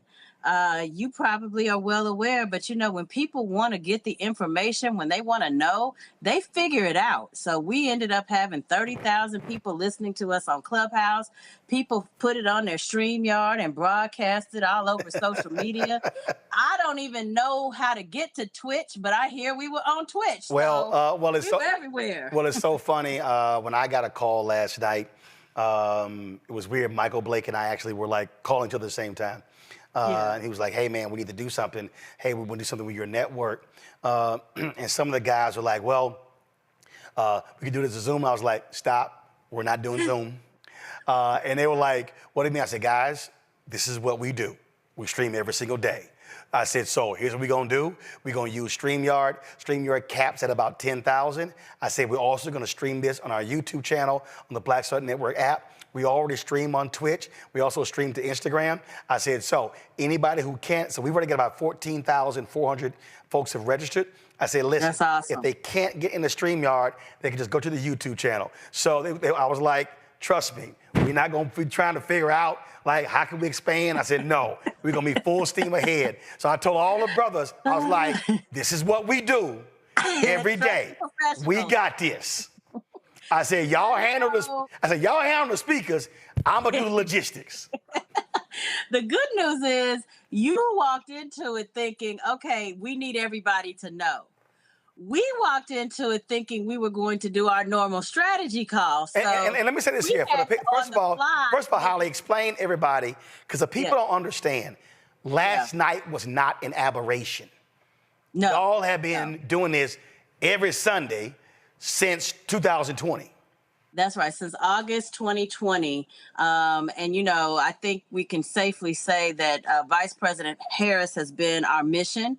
We were founded around the concept that we wanted to have a Black woman in the vice president's seat. That was the deal that we made with President Biden when he was candidate Biden, and we held him to that. We initially were like, pick somebody. There's so many qualified women. He ultimately landed on Vice President Harris, and we've been 10 toes down ever since. And we knew, because we not only support Vice President Harris, but we are very intentional about supporting Black women candidates up and down the ballot, from school board to dog catcher, right on up to President of the United States. And so we've had a lot of experience over the last 4 years, including things like Ketanji Brown Jackson, which you see behind me here. We were a big part of that campaign. And so we know what to do to move and help Black women, especially when we know they're going to be under attack. So we were ready for our strategy call to give our sisters the marching orders and give them the backstory. But what it turned into was, we're just going to start with the marching orders. We'll deal with the backstory later. And that thing just kept going and going and going. And I was laughing. I was laughing because you had women who were like, "Yo, we can't get in," and they were used to just being able to get in. And let me tell you, and they were holding it down too, because we have very strict rules around our normal calls. So I want to shout out to the Win with Black women who've been rocking with us this last 4 years, because we do have pretty tight rules and security normally. And there were a lot of things that were outside our normal protocols. And the women were like, you can't do that. This is not our culture. What's happening? But you know what? Ultimately, we realized that it was up to us to take advantage of the moment. Before we are anything else, we are organized Black women. And when we realized we had the audience that we had, we knew to flip the switch. And that's exactly what we did. We moved from being strategists to being organizers.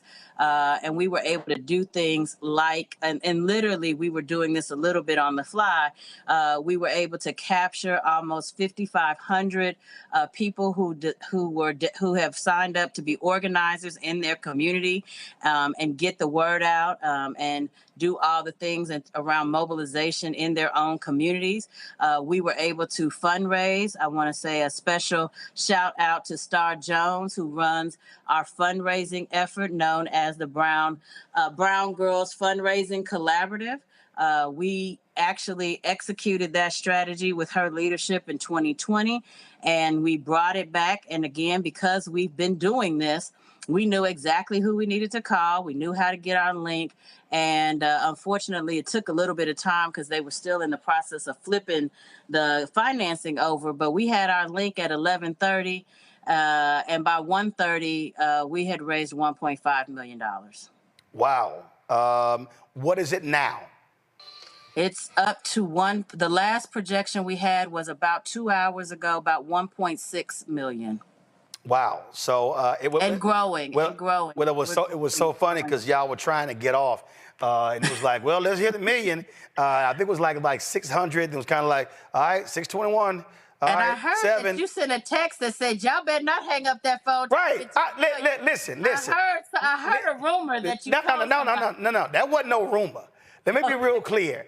I have often done auctions. In fact, yesterday, I was at my man Wendell Haskins' Original Tee Golf Classic.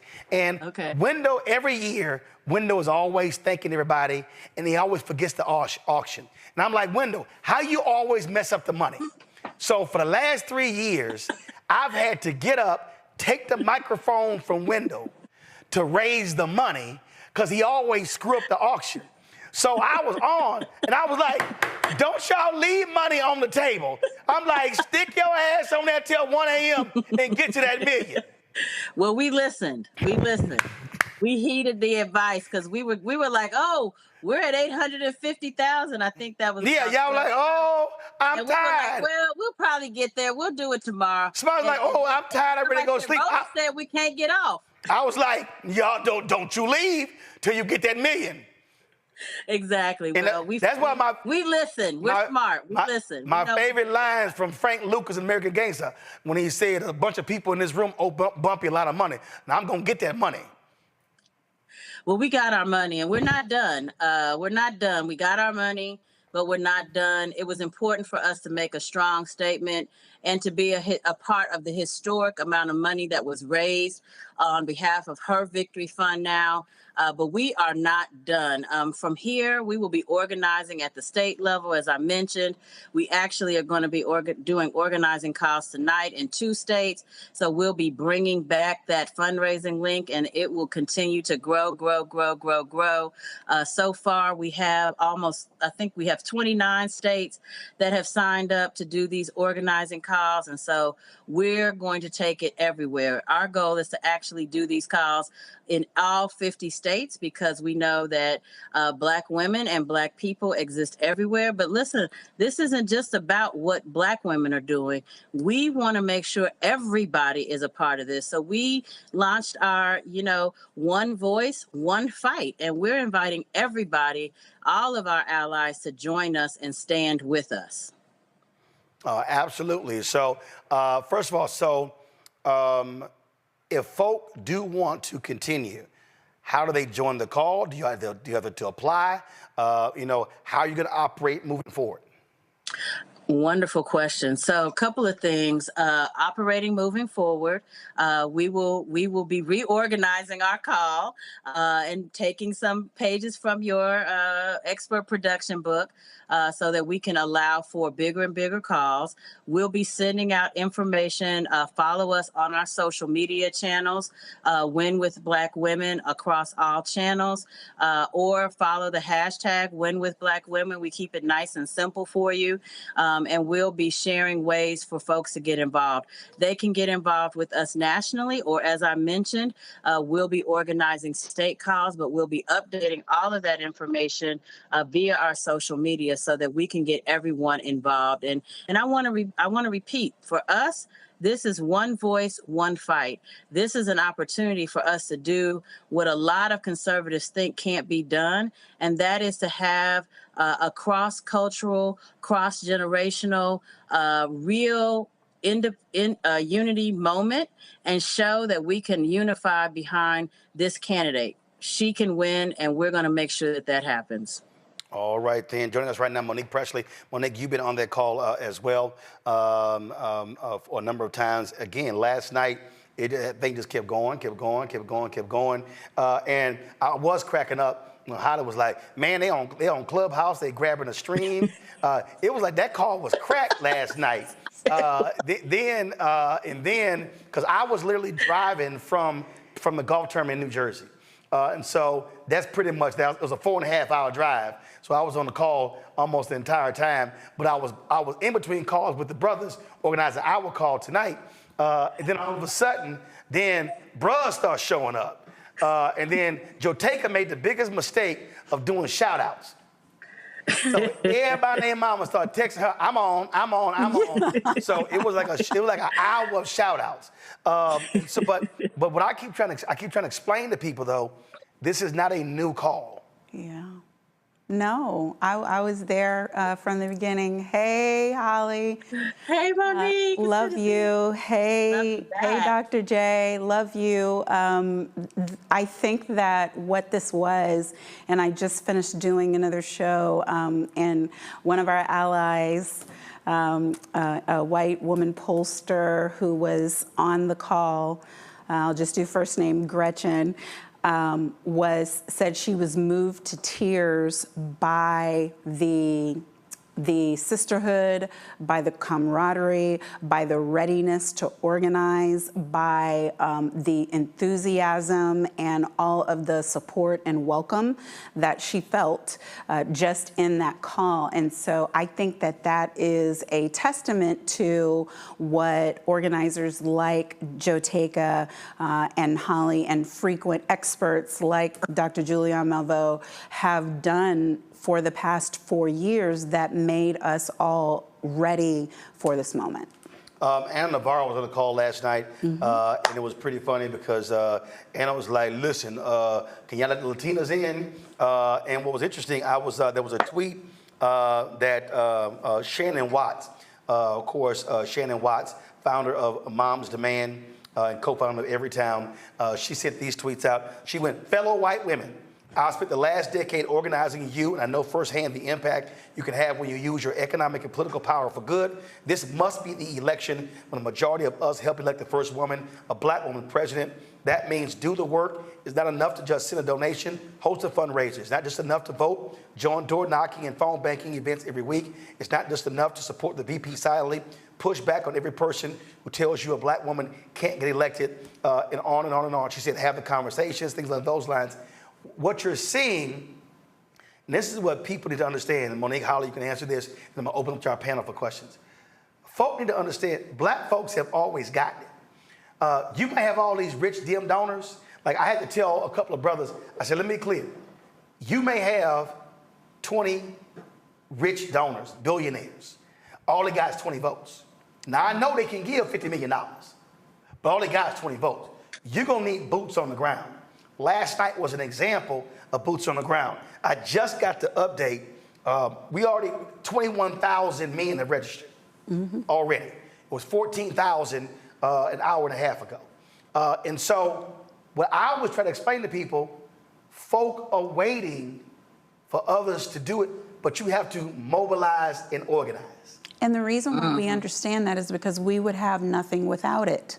What I was saying last week on my show was we wouldn't have the right to vote. I wouldn't have had the education I have. I wouldn't be able to own a home. Women wouldn't be able to have checking accounts. None of the things that have happened because of just some rich donor somewhere. None of it happened with the ideal leader of this country. It all happened because we insisted upon it through organizing. We took what we had to work with, and as you always talk about, sometimes we had to give the president some more power. Sometimes we had to be the push, the will for things to transpire. So we're not made afraid because it's hard or because it's uphill or because, as Vice President Kamala Harris always talks about, soon to be Madam President, she always talks about the fight and how it's always been a fight, and we cannot be afraid of that. And that is what I think people got to witness in the call last night. They saw that it takes steadfast insistence upon a desired end in order to get results. But the thing here, Holly, that I consistently tell people though,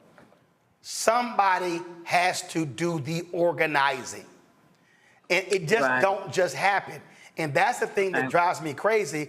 Folk be like, what we gonna do? What we gonna do? And I'm like, how about the work? I mean, that's it don't just happen. Yeah. It does not just happen. And I think there's two things to note here, especially because I know you like to be a corrector of the actual record. I think it has to start with the strategy, right? And what we recognized is as we saw people coming and saying Biden should step down, Biden shouldn't run, we realized, look, if they're going to do that to a person who, let's be honest, Joe Biden is a very decent guy. And he has been rocking with those same senators, those same congressional members. He has been stumping as vice president with most of those folks to help get them elected. And if they would do that to him, what do you think will happen to a black woman? We didn't just get to this country yesterday. So we knew that if it was not him, that we needed to come strong and correct to let them know that she was not standing there isolated. That was the strategy. That was part of the intention. And then, as you said, once we understood what was necessary in the moment, and keep in mind, while they're calling for him to go, nobody's calling necessarily for her to stay. And at the same time, behind the scenes, folks are calling and saying, well, you would support Kamala, wouldn't you? As if they were going to support Kamala. So when he stepped down, we waited an hour, 2 hours. Nobody stepped up for Kamala. We said, okay, we see how this is going to go. Then we begin getting those statements, as you have talked about on this show, of this open process. Well, here's the problem. When you say open process, you really mean you want to present a slate where people run, and then you go to convention with a slate of people and then decide what you're going to do. We don't need an open process because we have a process. What we need is a transparent process. A transparent process that shows how the rules are being implemented. And guess what? We were already doing that. Heck, you can go on YouTube and rewatch it. The Rules Committee has a YouTube channel. The Credentials Committee, all meetings that took place right before he decided to step down, were all on YouTube. We watched them all, so we knew what was coming.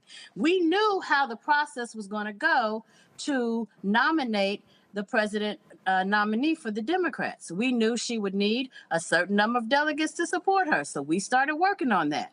We knew there were about 4,000 delegates and that a simple majority will get you the nomination. We knew we needed more than that. So we've been working on that very steadily. We planned to go into the convention with her as the nominee.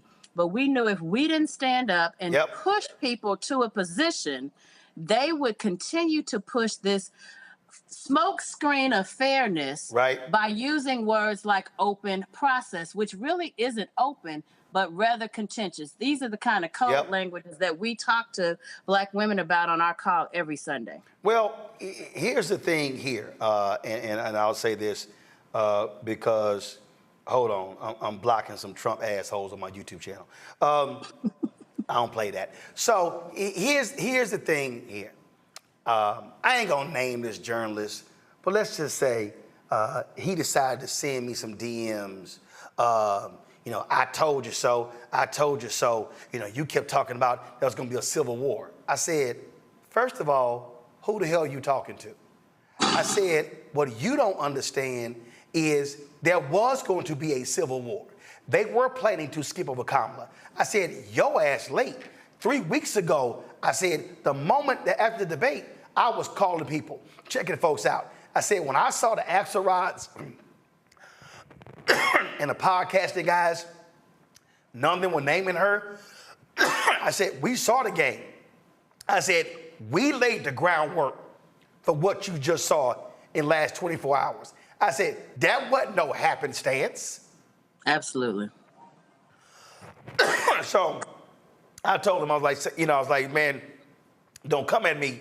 Black folks saw the game being played, and we checked folks. Let's go to our panel. I'm a Congo. Miss Holly, I was on the call as well, and it was such a powerful experience just to witness all of that. One of the things I would love for you to talk about is I was really concerned when Biden was still on the ticket about the lack of Black people within the entertainment space that were coming out to support him. You know, when Taraji P. Henson put out that Project 2025, you know, it drew so many people towards learning more. And I was afraid many people weren't coming out to speak on the 6th. But last night, y'all started running down the list of so many that immediately came out for Harris. Can you speak about the response from the Black entertainment and celebrity community as it relates to Harris? Absolutely. Well, listen, I'm going to start where I left off. People don't just wake up in the morning and say, I'm for stuff. You know, we have to educate them. We have to, and it's not about just education like teacher to student. This is about sharing information. It's about having dialogue with folks. It's about breaking down and actually talking through what has happened.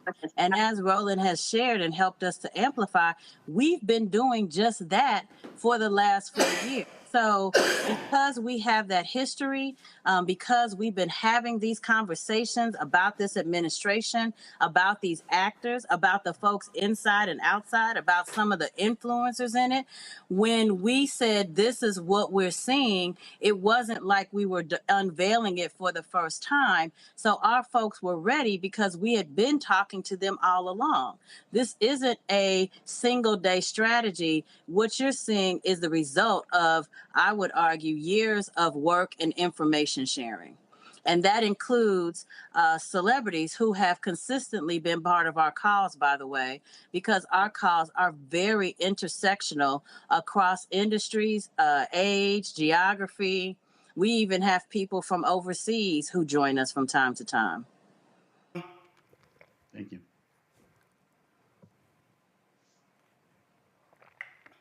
Julian? Well, hey, sisters, it's great to see y'all. I'm so mad at the airline industry. I was on a plane that was 2 hours late. I timed myself to get here to San Francisco in time for the call, but that didn't happen. And so I missed it, but I heard about it. Just wonderful, wonderful, wonderful. And the energy. And Holly, you and Joe Taka are my sheroes, are my little sister sheroes, because you all have built this network in such a powerful way. And just kudos on raising the money and continue it. I want to talk a little bit, or have you talk a little bit about the down ballot people, because we always get a lot of attention to the top of the ballot, and certainly that attention is warranted. But tell me how you think the enthusiasm for our vice president, soon to be president, will trickle down to the sisters who are in local races. I mean, every call we have, we do a shout out to sisters who are running. So how does that trickle down to them, and how can we perhaps bridle some of that so that they have even more of a bounce? Well, absolutely. Well, listen, we only have to look at history. Following the election of Kamala Harris as vice president, the very next election cycle, we saw an exponential boom in the number of Black women running for office, and particularly in historic places, places that were, for instance, non-minority majority districts, statewide elections, and in historic kinds of roles that we hadn't typically seen Black women run in before. And the reality is we're seeing that trend continue in 2024. This year alone, as Black Sisters Lead, Sisters Vote has tracked over 900 Black women running for office. About nearly 70-something% of those have actually passed into their primaries. And so we still have a few primaries left to go. But what we see is that it's evidence up and down the ballot that people are not necessarily as conflicted by race. And I'm not saying race is not a factor, but what I'm saying is leadership shines through. And we have such a sort of leadership gap in this country that when real leadership shows up, a lot of times people are choosing that. Great. Thank you. Derek. Holly, appreciate the work that you all are doing. I too was on that call. My wife is a member of Delta Sigma Theta Sorority Incorporated. We won't hold it against her. Yeah, listen, I get it. I get it. Now you know Delta's outnumber y'all. You might want to calm down now. Calm down. We together. Holly, don't forget who you're talking to. See, now you're going to get Julian started. Derek, please ask your damn question. But my question is, we're playing a four-dimensional chess game here, because when you think about the top of the ticket, and to Dr. Melville's point, are you all looking at specific races in the Senate and more so in the House? Because there's one thing for us to get a President Harris, but she's going to need to have a House and a Senate. And so there are some tough races out there that can use the synergy that you all have created, that we all witnessed last night. Angela Alsobrooks comes to mind, for example, running for Senate. So I think there's some strategic seats in the Senate and the House. And so that way, President Harris will be equipped to be able to do the things that she will need to, because she will have a Democratic House and a Democratic Senate. So at the moment, we see that of the races that are partisan, Democrats make up about 96% of the Black women currently running. Here's what we know about Democrats, and frankly, it's just math. When Democrats are successful at building a strong coalition across all of its various communities, which are varied and do not always have the same objectives or priority issues, we win, period. And we don't just win at the top, we win in the middle, and we win at the bottom. And so galvanizing, energizing, and inspiring, making sure that they're registered to vote, making sure they know how to vote, and making sure that they have the information on who's supporting their issues on the ballot helps everybody. We are very clear. We not only need to get the White House, we need to retain and expand the majority in the Senate. We want to see a leader, Hakeem, turn into a speaker, Hakeem Jeffries. And let's be honest, we got our sights set on several super majorities that we're seeking to break. So we are very clear about all the things up and down the ballot. We started actually last year and looking at some of these top mayor's races. Those mayor's races are fundamental to being able to galvanize votes in those communities. And again, this isn't a day one project. You're seeing years of hard work, and we're not done yet, because we know once we win this one, we've got to come right back and protect it in 2026 and again in 2028. So this is not a short-term strategy. We are dug in, and we're doing this directly with our communities. We hope the party will be supportive or get out the way, because we're ready.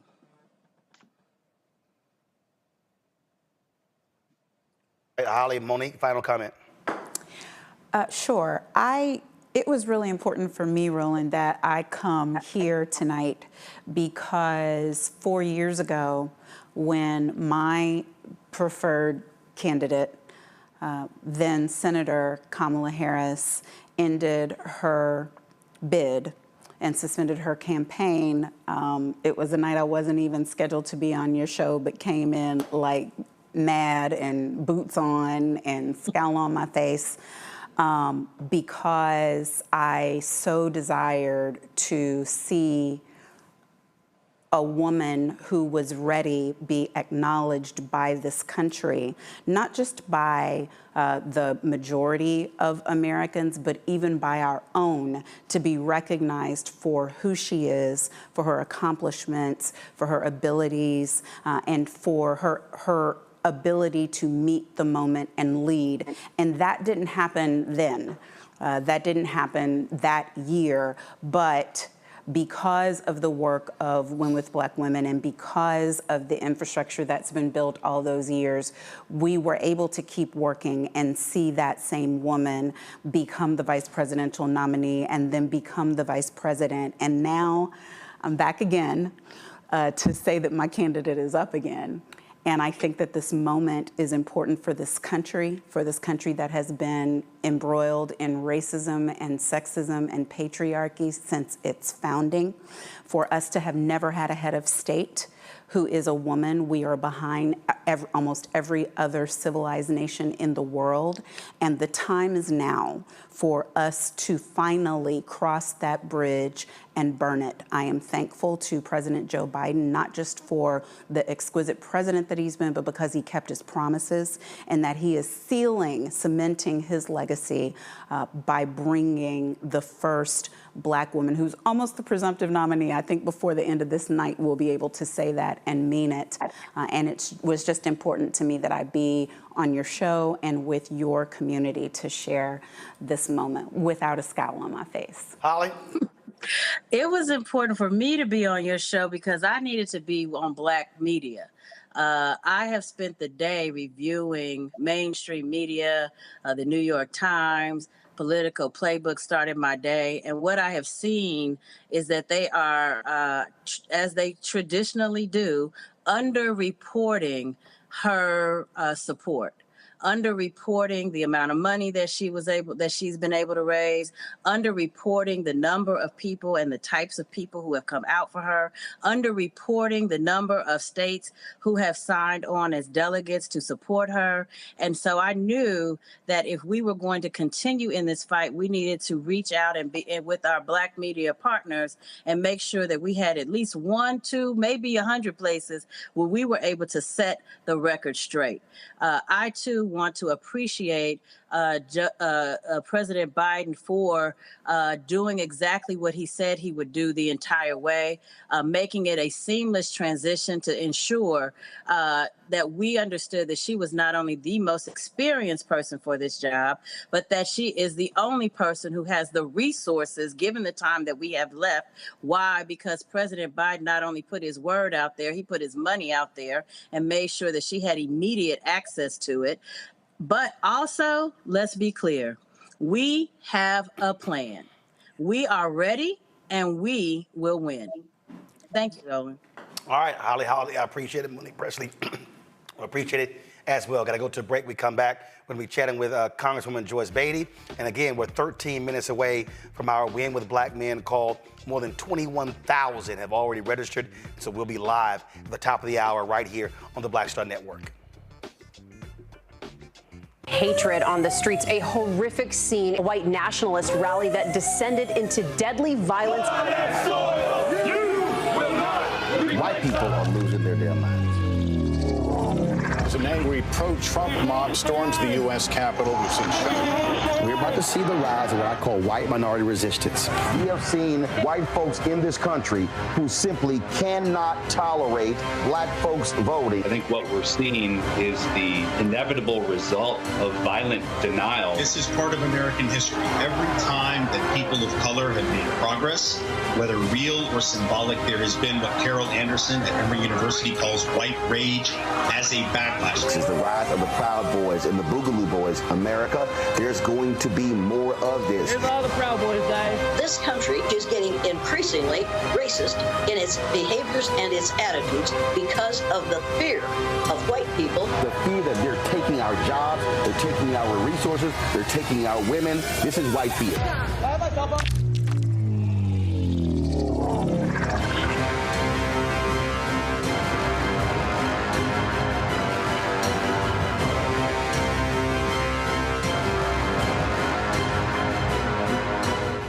On a next, A Balanced Life with me, Dr. Jackie. How are you being of service to others? Doing for someone beside yourself is such a big part of living a balanced life. We'll talk about what that means, the generation that missed that message, and the price that we're all paying as a result. Well, now all I see is mama getting up in the morning, going to work, maybe dropping me off at school, then coming back home at night. And then I really didn't have any type of time with the person that really was there to nurture me and prepare me and to show me what a life looked like and what service looked like. That's all on a next, A Balanced Life with me, Dr. Jackie, here at Black Star Network.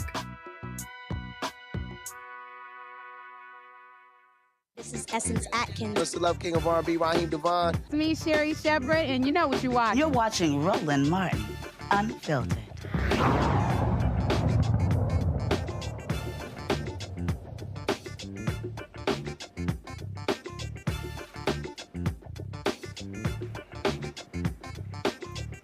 All right, folks, I've said repeatedly how Democrats are coalescing around Vice President Kamala Harris. Go to my iPad, Henry. These are all the unions that have endorsed Vice President Kamala Harris: AFL-CIO, AFSCME, ATU, AFT, CWA, stage employees, IBEW, IUPAT, SEIU, United Farm Workers, UFCW. Also, she is picking up, as the hours progress, more of the various delegations from the states. I saw one post where she's already locked down 75% of the various delegates. And so all those people who were talking about an open convention, including President Barack Obama, y'all wasted y'all breath. I don't know what y'all were thinking, but you are seeing how the party is not waiting for the convention. They made it perfectly clear that Vice President Kamala Harris wants to be the nominee. Joining us right now in studio, Congresswoman Joyce Beatty of Ohio. Congresswoman, glad to have you here. Glad to be here. It has been a hell of a 24 hours. Yes, it has, Roland.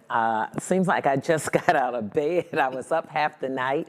44,000 women win with Black women. It was amazing. We also raised over $1.5 million in a couple of hours. And that tells you the energy and the synergy that people have around Vice President Kamala Harris. And so it was an exciting night. It's exciting today to hear all the unions, to hear all of those individuals endorsing her.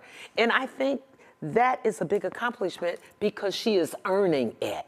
It's not a coronation. You know, her name went out there and people looked at her background, they looked at what she's doing, and she is ready. And she is the most vetted person of all those mysterious names that people were putting out there when they were saying, it can't be her. Well, right now, it's her. Absolutely. And when you see the reaction. Yeah, a total of 45,000 last night. We've already had 21,000 men sign up. Yes, I know you all are trying to copy a little bit after us. I hear there might be a call tonight. And No, ain't no might be. We go live in 8 minutes. And I'm excited about it because it's nothing like brothers and sisters doing the same thing. So it's the energy that everybody wants and needs because we know what's at stake. We know what's on the other side of this. What I think is real interesting, of course, former Speaker Nancy Pelosi was one of the people who were talking about an open convention. She endorsed Kamala Harris endorsed today. So, yes. So you see what happens when folk look up and go, this train is moving and is leaving. Exactly. I might want to get on this sucker right now. And that's what's happening. Young people, more seasoned individuals. On that call last night, there was every walk of life. I mean, and people were not hanging up. They stayed on because they were learning, they were hearing all of the great things. Pick a topic. She's been out there. She's done everything from international work to women's reproductive rights, civil rights, education. And when you see her walk in a room with our children, they just look up to her and she's in her own world. She's ready. She's earned it. One thing we also must make perfectly clear here, if it was the Congressional Black Caucus that held the line. Yes, yes. The Congressional Black Caucus, let me just tell you, our chairman, Stephen Horsford, and I'm chair emerita. All these folks are calling me right now. Hold on. Okay. Congresswoman Yana Presley, I can't talk to you right now until I'm live with Congresswoman Joyce Beatty. And I just left her on the House floor. So I'm gonna have to call you back, okay? All right, love you too, bye. See, black folks just call you while you're on the air. That's right. Now, she knows we're on the air. But just for the record, that was Congresswoman Ayanna Presley, who speaks truth to power all the time, and my dear friend. But the point we're talking about is, again, folks were desperate. They wanted the CDC to crack. And it did not happen. Let me just tell you, what we have with Hakeem Jeffries as our leader, and it's important for America to know this. Never in the history of the Congress has a leader been able to go to the House floor for the Speaker's vote and hold the line. Every single member of every single caucus within the Democratic caucus said Hakeem Jeffries 213 times. And now, here we are again making history with someone who has earned it, someone who has worked hard, and we held the line. One of the things that we keep talking about is, again, it's going to be, you're going to need a massive ground game. Yes. And volunteers are signing up like crazy. Yes. And that was the other thing. While we were watching the names scroll, two things were happening. And they're the two most important things you need in an election. A ground game with people volunteering and money. In 3 hours, $1.5 million without a hard sale. Star Jones said, hey, put $10 in the chat. You know, we have 40-some thousand people in here. People started writing $1,000 checks. And here we are at 1.5 million. And I'm sure it's more than that. That was at midnight last night. Yeah, well, absolutely. So it is, things are taking off. And I think that, and I said it last night. I said, look, 48 hours, she's going to have this nomination locked down. And it allows Democrats to focus on Trump in the next there month, you go. as opposed to this internal battle. Yes, and all of the names, people, governors from all over the United States, they're signing on. We're endorsing Kamala Harris.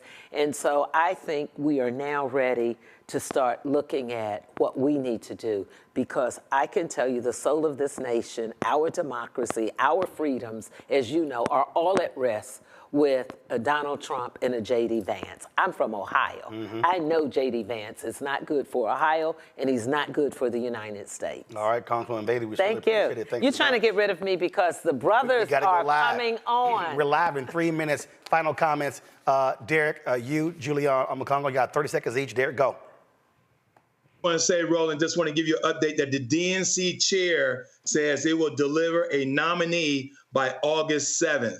So that should kill all the other noise and distractions out there. August 7th, we will have a presidential nominee. All right, we appreciate it. Thanks a bunch. Omokongo, go. Let's continue to roll. Let's continue to stick together. Let's continue, black men, women, all black people come together. Follow black women's lead on this. They are in charge of what's popping, and let's get it together, brothers, as we have been doing to show the world that we are united for President Harris. Don't let them divide us. All right, Julian. First of all, Roland, thank you for lifting up women with black women. Secondly, I want to give a challenge to the brothers. The sisters raised 1.5 million plus. Y'all always talking smack. Show me some smack. I want to see y'all raise more than 1.5 million, and we're in it together. This is a friendly competition. I'd like to see y'all raise more than the 1.5. Thank you, Roland. All right, folks. When we come back, we'll be live. Again, we've got some amazing speakers, more than 40 speakers lined up for the Win with Black Men call, taking place literally in less than 2 minutes. You're watching Roland Unfiltered on the Black Star Network. Back in a moment.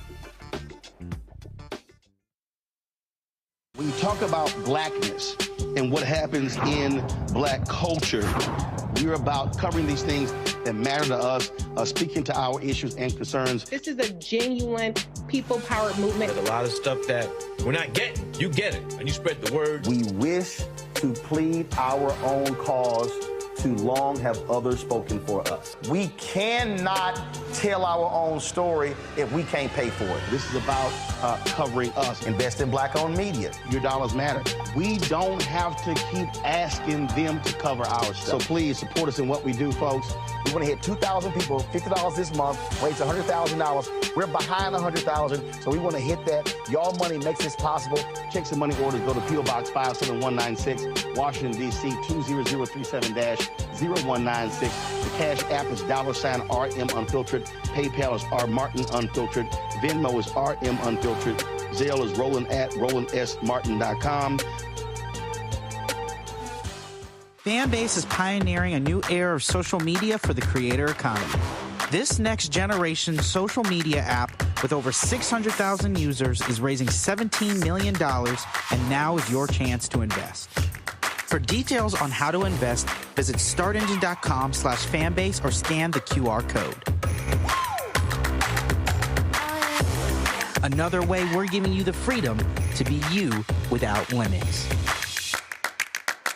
Next on the Black Table with me, Greg Carr, we welcome the Black Star Network's very own Roland Martin, who joins us to talk about his new book, White Fear, How the Browning of America is Making White Folks Lose Their Minds.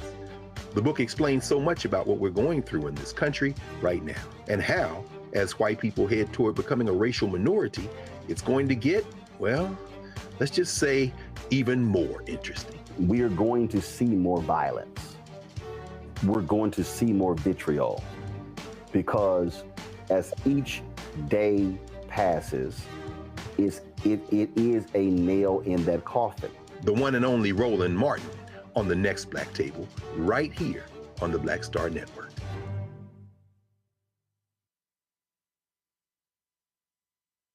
Good job, good pay, good life.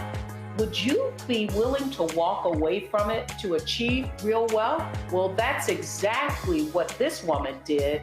And boy, did it pay off. Once you make the decision that this is the direction that you're going to go in, I do believe that there's power in having a decided heart. Hear her story on The Next Get Wealthy with me, Deborah Owens, America's Wealth Coach, on Black Star Network.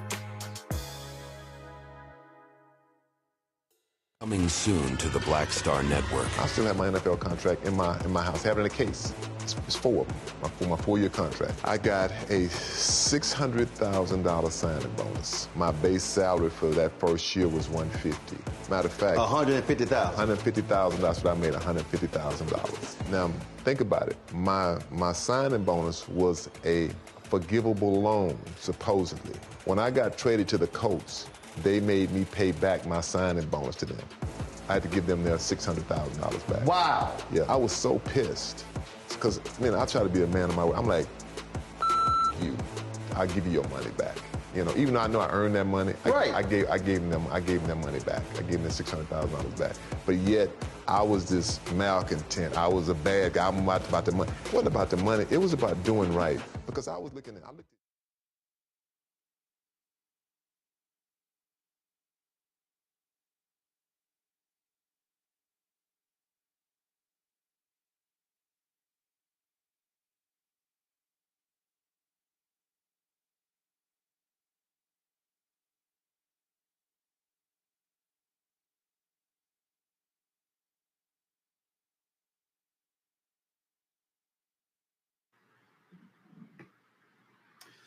All right, folks, Roland Martin here.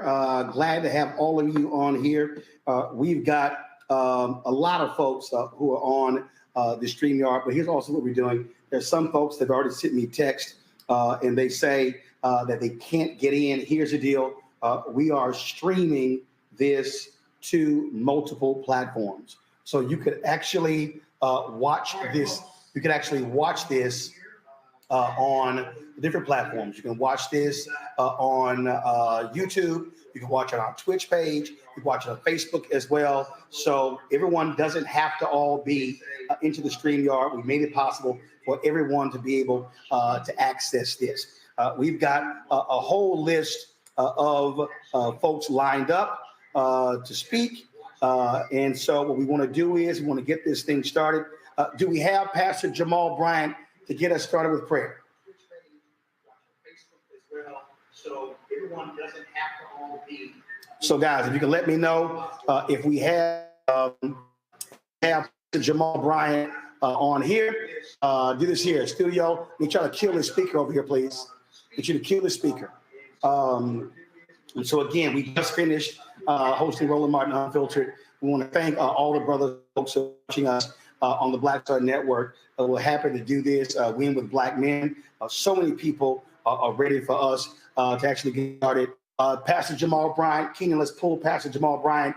He's going to get us started with prayer.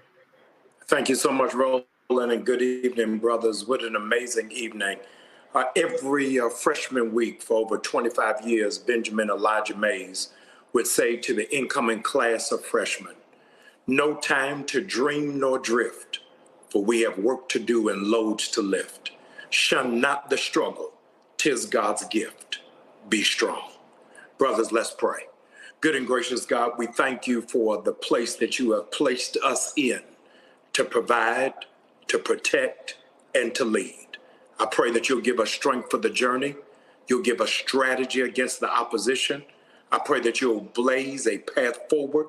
I pray, dear Lord, that you will enlarge and increase our numbers. God, thank you for making us men. Before the foundations of the world, you knew that this moment was going to come and strong men were going to be needed. Now guide our feet while we run this race so we don't run the race in vain. In Jesus' name we pray. Amen. All right, Pastor Jamal Bryant, we sure appreciate it. Thank you very much. Glad to have the clergy on here. He's also a Kappa, so glad to have him supporting us as well. Yeah, go ahead and throw your OK sign up. All right, always glad to see you. Folks, again, we are at capacity on StreamYard, so do me a favor. All of your various chat groups and men's groups, let them know they can actually watch this by going to our YouTube channel, youtube.com/Wes Martin. They can watch on the Black Star Network app as well.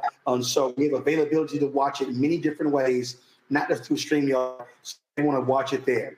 Joining us right now is Quentin James, one of the co-founders of Collective PAC, also one of the co-hosts of this call. Quentin?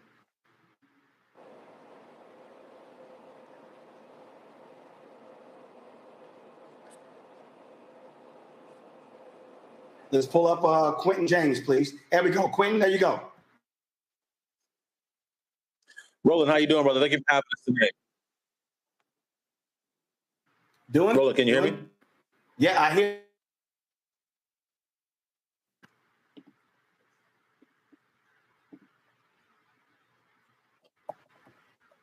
Quentin, go ahead. Roland, you there? Yep, I'm here. You go ahead. Thank you so much for having us tonight, brother. I know we're having some tech challenges. We're getting over it. But listen, everybody, this is a huge moment for all of us. Tonight will be the largest gathering of Black men in politics in recent history.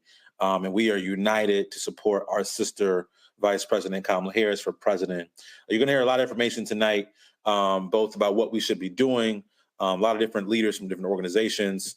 I'm here on behalf of the Collective PAC. We support Black candidates who run for office on a local, state, federal level.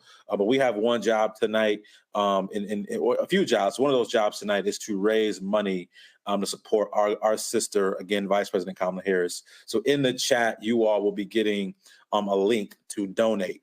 We know last night our sisters with Win with Black Women raised over $1.5 million. And brothers, we know we can either match that or exceed that tonight. We want to make sure we have our sisters' backs. And so tonight, we're going to be asking each and every one of you all to step up and contribute money to support our Vice President Kamala Harris, as she seeks to become the first woman, first Black woman, first Asian American woman to win the White House. We have a huge threat in front of us, Donald Trump. You'll hear more about that tonight. But major kudos to Roland Martin, to the Honorable Michael Blake, to all the organizers of tonight, attorney and CNN commentator Bakari Sellers, Khil Thompson, all the folks on the Biden-Harris campaign, including Trey Baker and folks at the CBC, Vincent Evans, all of you all. Thank you all so much for tonight. We have a few thousand brothers on the line now. We're going to get up to hopefully 10, 20, maybe 50,000 brothers tonight. So if you are watching, please post the link on Facebook, on Twitter. Let everybody know to join this conversation right now, because tonight we've got a lot of work to do. So passing it back over to you, Roland. All right, Quentin. We're having some slight issues here, but hopefully we can sort through those right now. Everybody who's watching, let me be perfectly clear. We've maxed out on StreamYard, completely maxed out. We've raised the limit to 20,000. We totally maxed out. Let everybody know they can watch this by going to youtube.com/Roland S. Martin. youtube.com/Roland S. Martin. They can actually watch it. Next up is Michael Blake. Michael, you ready? I am. What's going on, brother? Good to see y'all. Yes, sir. First and foremost, everyone, we just got so much love for y'all. We appreciate you. Of course, Brother Martin, all day, every day. We thank you for everything. For everybody that's watching us right now, Michael Blake, honored to be here. Win with Black Men and what we're doing. Before we keep going, let us show love and honor to our dear sister that we recently lost on this journey, Congresswoman Sheila Jackson Lee, who has been a blessing, a titan, and just a incredible visionary for all of us, and the work that we all talk through around reparations, around justice, we say God bless Sheila Jackson Lee and to her entire family. We offer our condolences. To all that are here, to Khil Thompson, to Quentin James, to everyone that made it happen, of course, to Brother Roland, to Bakari Sellers, everyone that is here tonight, we say thank you, thank you, thank you, because we have 106 days to make sure that Black men are a part of this journey, 106 days to make it very clear that we are not going anywhere. We are here right now, 106 days to remind the country that you cannot make progress without Black men. And that's the reason why when we put this out today, more than 20,000 already are on the line. 20,014 signed up what we got going here. So we want to make sure everybody's engaged. First and foremost, please be aware of the link that is going to be moving out on how you can donate. And again, shout out to Vote to Live, shout out to Collective. Your donation will ensure that we split donations to the campaign to make sure that Vice President Harris becomes President Harris, and to the other Black organizations that are doing the work. Collective, Vote to Live, Win with Black Men, Kairos Democracy Project, Democracy in, all of our respective groups, Black Men Vote, Black Male Voter Project, all of our respective groups, we are here to make sure we do the work so that we win for our people. Now, when people are out next steps, let's be clear. The Vice President obviously is now taking the steps when it comes to capturing delegates. There are several states, including the Commonwealth of Pennsylvania, where they voted their entire delegation to endorse her tonight. We expect that will probably get resolved in the next 1 to 2 days. We'll be very, he will obviously be nominee. It has been now publicly announced that a Black man, former Attorney General Eric Holder, is leading the VEET nomination process and happening around the vetting process. That is critical for all of us to be aware. It is also for us to be mindful of the language that we use. Yes, we have to ensure that she becomes the first Black woman, the first Caribbean woman, the first Indian American woman to become nominee and soon to become president. But let's also make sure we're mindful. They will try to make this a conversation where they talk about a prosecutor versus something else. Let's be mindful that we don't want to hear the language that's negative to our brothers. We don't want to hear convicted, because that a negative situation on too many of our communities. Let's be very clear. She is capable. She is absolutely competent, dynamic, inspirational. It is our job as Black to support our sisters. So with that, let's be very clear about the link itself. So everyone that's listening, if you want to help support the cause, go to right now, secure.actblue.com/TCP-Kamala. Again, one more time. Hear me, focus everybody. secure.actblue.com/donate/TCP-Kamala. That is the link that we want for you to donate. So we show what is possible. You've already seen what's been happening. Our sisters were incredible. More than $1.5 million they raised in less than 24 hours. We as brothers have to be part of this effort. Lastly, this all is going to move very quickly. You're going to hear from a lot of speakers on tonight. You're going to hear from Governor Wes Moore. You're going to hear from CBC Chair, Congressman Stephen Horsford. You're going to hear from CBC PAC Chair, Congressman Greg Meeks. You're going to hear from lieutenant governors and mayors and senators and all the different leaders. But our jobs have to be ensuring we get the message out, we mobilize on the ground, and we keep people engaged. So with that, Brother Roland Martin, we thank you, we thank you, we thank you. It's up on the screen, everybody. If you want to be supportive, that's the link on the screen. $5, $10, $25, $500, $1,000. Do what you need to do, brothers, so that we support our vice president becoming president. It is essential. I go back to knowing her, going back to 2008 when she came and campaigned with her sister Maya, her brother-in-law Tony, for then Senator Obama. The same way she had our back, we have to have her back. So everybody, all the speakers, will continue this from here. Brother Martin, thank you again. And I know next up we have incredible leaders. We're going to have Brother Governor, we're going to have Brother Congressman and Chairman Horsford. Stay with us throughout the night, everybody. We'll come back with more call to action later on. Thank you and God bless. Brother Roland Martin, back to you. So explain to people that, again, we have the link there. And so some of the funds are going towards the campaign, but others are going specifically to Black male groups to drive GOTV, get out the vote efforts on the ground in critical states. Absolutely. Everybody, we want us to internalize this.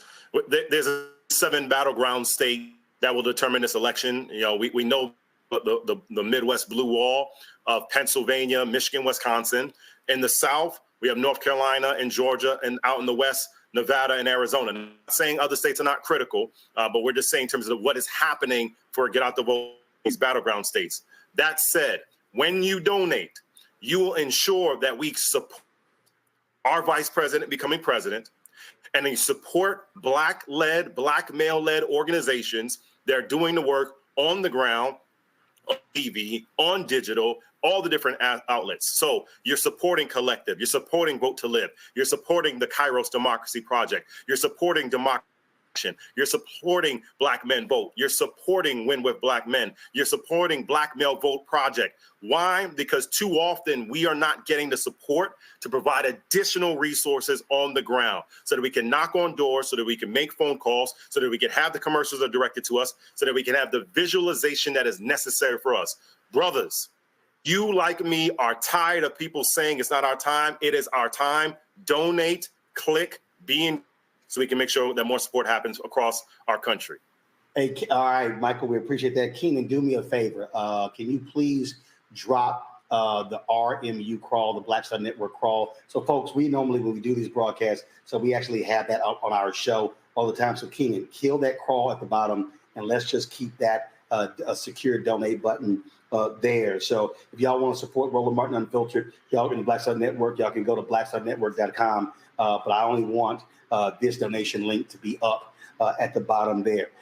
Khil Thompson, folks, he is our next speaker. He is Executive Director of Win with Black Men. Khil, how you doing?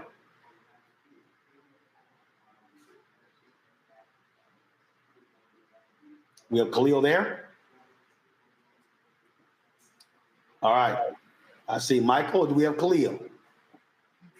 Khil? Right, Ron, thank you so much for having me. Truly an honor to be. You got me? All right, cool. Just want to say thank you for convening this and working with myself, Brother Quentin James, Brother Michael Blake, Brother Bakari Sellers for getting us all here tonight. As we do, and as I want to give great honor to my parents, Kathy Thompson and Oswald Thompson. I wouldn't be here without both of them. Following in the footsteps of great Black women. Homage to Joteka Edie and the great work that Women with Black Women have done. Women with Black Men is here to stand up and speak for all Black men. Blue collar, white collar, no collar. It doesn't matter what your affiliation is. As long as you're a Black man, you have a voice and a vote. And we want to make sure you exercise both, not only this evening, but also at the ballot box. Truly excited to be here. Following up on my Yardie brother, Michael Blake, and then soon to follow up with our Governor, Wes Moore. We love the donations that jingle, but to quote a favorite movie, we love the donations that fold. So if you're able to go ahead and click that link right there, secureactblue.com/donate/TCP-com. We truly appreciate it so that the organizations that are doing the work on the ground, Black Male Voter Project, Black Men Vote, Win with Black Men, Black Men Build, Fred Hicks and others on the ground who are working hard, we want to make sure they receive the dollars and continue to do the great work in the communities. Also want to give a big shout out to Pennsylvania State Senator Vincent Hughes, Dr. Amos C. Brown from San Francisco Third Baptist Church, and Harris County Commissioner Rodney Ellis. Thank you so much for joining us, as well as many others who are on this evening. Truly honored to be here and doing this work, following obviously from the work that Blake and Quentin and others and I have done on the Obama campaign and continue to do in the community. Just want to put the challenge out. We are not a monolithic community. We have various different thoughts. I know Brother Martin may like Marvel. I like DC. That's comics, that is. But we all have various different groups. I don't watch none of them. I don't watch. I mean, I just, you know, fair enough. I watch dramas. Okay, fair enough. But the point is that while we come from different ilks and different communities, some of us from inner cities, some of us go to tractor pulls, some of us wear cowboy hats, some of us wear Jordans. This is not about where you're from or what community you're in. It's about showing up on November 5th, going out during early voting, participating in your civic duty. I know many of us would call back on our ancestors who have literally died to get us here in this point so that we can vote freely. Not necessarily going down that road, but so many have given so that we can be here and having this conversation openly tonight. We have the momentous opportunity to elect and watch the baton given to hopefully the first Black female president. I have an amazing young daughter who is 7 years old, who got to meet her just a couple of weeks ago. And I am honored to be on here tonight with all of you. I am hoping we do 40, 50, 60,000 Black men who are joining this call, either here in this space or on YouTube. I hope we can match what our Black sisters have done. I know throughout tonight, we are going to hear where the dollars are going. So continue to let them flow in, continue to let them sign up. I would be remiss as an organizer if I did not leave with one call to action, not only by donating. We need you to visit not only Women Blend, but other Black male organizations, other groups that are out here and organizing around the country. Sign up for a shift. Go out and knock on a door. Talk to your brethren when you're at the shop, getting your haircut and getting lined up. When you're in getting your car washed or detailed at the tail end of this summer, make sure you talk to somebody about voting. Make sure you not only bring to the table what you bring on the court or in the office, you bring in that voting booth that same passion. So again, we're asking each and every one of you, find 5 friends in your community, 5 friends in your neighborhood, 5 friends on your block that you know that may be disenfranchised and may not want to vote. Convince them that it is about voting in this election for your community. You have governors, lieutenant governors, state senators, state representatives, officials, municipal officials, community organizers that are on here who are doing the work in there. We need you to show up and elect and hire people that we're going to hold accountable. So we're asking you not only to give, but at least find 5 people on your block and in the shop that you can talk to about voting this election cycle. Women Black Men is here to support you. Much like others, we have our Shape It Up conversations that we're doing around the country. We look forward to seeing you. We just saw Lieutenant Governor Garland Gilchrist in Detroit a couple of weeks ago, and we're excited to see others on the road. Roland, I give it back to you, and I know we're going to kick it to CBC Chairman Stephen Horsford. Well, first of all, Khil, since you said we wear cowboy hats, I went ahead. I'm from Houston, so I went ahead and grabbed my hat since you went ahead and said that. So I gotta represent the Black Cowboys. So we appreciate that. Folks, we started this call literally 20 minutes ago. We have already raised $130,000. Brothers, y'all are doing this thing already. And so we've already hit $130,000. And our next guest, he knows how to raise money. He knows how to get them fired up. And he's one of the baddest brothers. And yes, he's a member of the coldest and the boldest fraternity of them all, Alpha Phi Alpha Fraternity Incorporated. Put y'all hands together, brothers, for the governor of Maryland, Governor Wes Moore.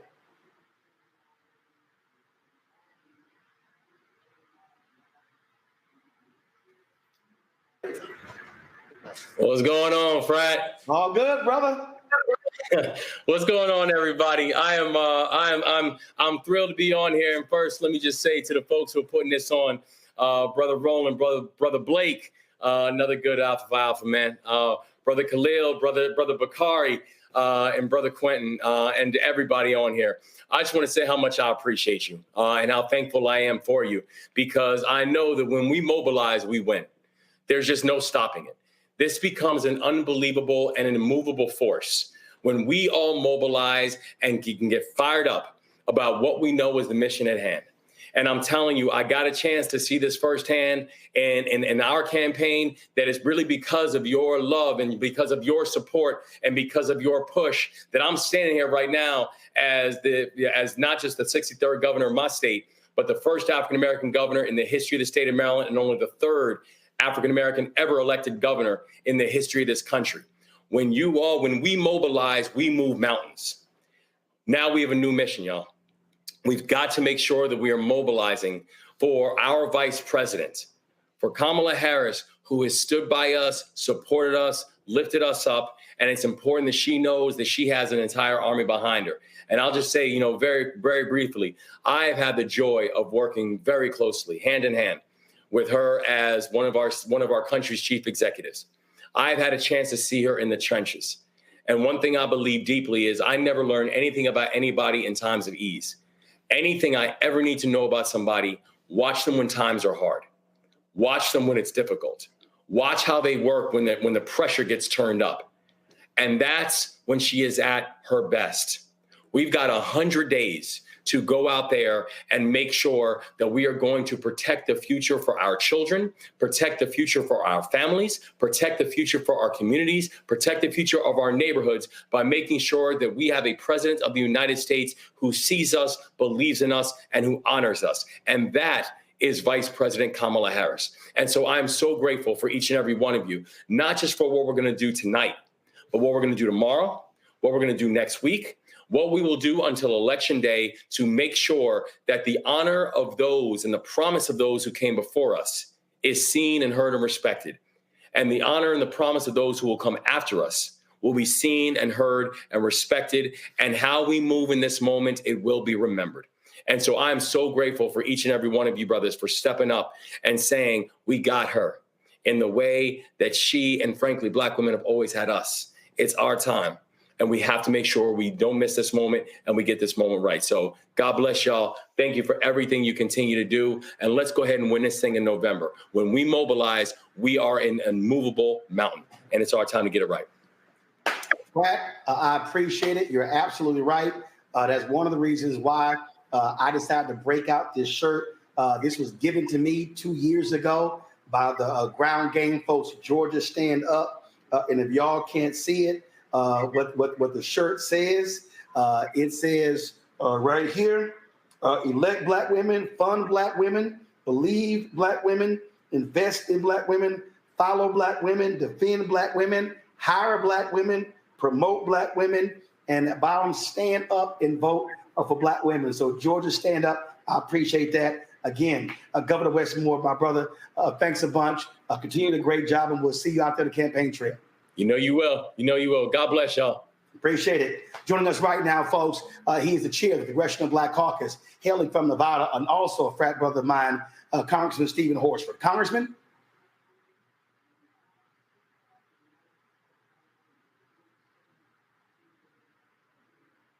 Congressman Stephen Horsford. Hello. There we go, Congressman. Looks like you're in the car, but you're live. Go ahead. Hello, Brother Martin. Great to be with all of you. Thank you to Brother Blake and Brother Bakari, Sellers, and all the organizers. Look, I'll be brief. I'm headed back to the Capitol to honor former Congresswoman Sheila Jackson Lee, who we lost over the weekend. But I'm standing in unity with brothers and sisters all around the country for our Vice President, Kamala Harris. She is the most prepared and qualified person to win this nomination, to defeat Donald Trump, and to govern for the next generation of leaders. This is an opportunity for all of us to play our part in making sure that we advance economic opportunity and wealth. I'm proud as chair of the Congressional Black Caucus. This has been the center of our agenda around work, wages, and wealth for the brothers in labor, for the brothers that are starting their own businesses, to the brothers that are in corporate America. This is an agenda that lifts all of us up. And we have been working with the Vice President on her economic opportunities tour to lift up this agenda. And I know that she is committed to closing the racial wealth gap and making sure that we have a seat at the table when she becomes the president, the 47th president of the United States. Now, I represent Nevada in the 4th Congressional District, including Las Vegas. We are a battleground district, and it's going to take all of you to make sure that we not only win the White House, and Nevada was one of the key states that we had to carry in 2020. We'll have to do it again, but also to win the House and to make Hakeem Jeffries the next speaker, the first Black speaker of the House of Representatives. And that is as equally as important, because we've got to control the Congress in order to control the agenda to get these bills on the desk of the president when our Vice President Kamala Harris is in charge. So I'm asking every brother tonight to do our part. I'm doing my part. I'm going to donate to Harris for president and to make sure that we are seating her. She's already raised more than $100 million in the last 36 hours. 880,000 grassroots donors have contributed. 40% of them, 60% of them, first-time contributors ever. So the energy, the excitement, the enthusiasm that is behind the movement that is now Kamala Harris is electrifying, and we're going to be a part of it. And I know Black women vote or Win with Black Women, did their part, and I know Win with Black Men will do the same thing tonight. So I want to thank you Brother Roland, I'm getting ready to head up to the floor, but thank you for allowing me to jump on for a few minutes. And I just want everybody to know the Congressional Black Caucus is 100% behind the Vice President, and we will do everything that we can with the 60 members, the largest in our history, 120 million constituents, a third of the U.S. population, 20 million Black Americans. And we understand that as the conscience of the Congress, this is our moment, this is our time. So let's get out here, let's win, and let's show people that we are unified behind our Vice President, Kamala Harris. Thank you, everybody. Congressman Horsford, great words there. First of all, I have known Congresswoman Sheila Jackson Lee longer than anybody else, dating back to when I was an intern at the Houston Defender in 1990. Her office was right next door to ours. And so certainly our condolences. I was last with you and her at the funeral of Reverend William Lawson in Houston. And so she was indeed a warrior fighting on behalf of all of us. And so she is certainly with us in spirit. And we are going to, on the Black Star Network, we're going to be definitely live streaming all of her funeral services once they are announced. So we appreciate it. Thank you so very much, sir. Folks, joining us right now, Repairs of the Breach. He is a co-convener, leads the Poor People's Campaign as well. Another alpha brother of mine. I want to go to Reverend Dr. William Barber. I know we have him via audio. Reverend Barber? Can you hear me? Yes, we got you, Doc. Doc, I was just thinking, first of all, thanks to all the brothers that are on, is that the 47th president is a prime number. 47 is a prime number. You can't divide it. And prime numbers only come around every so often. Every so often they're special, but they're transformative.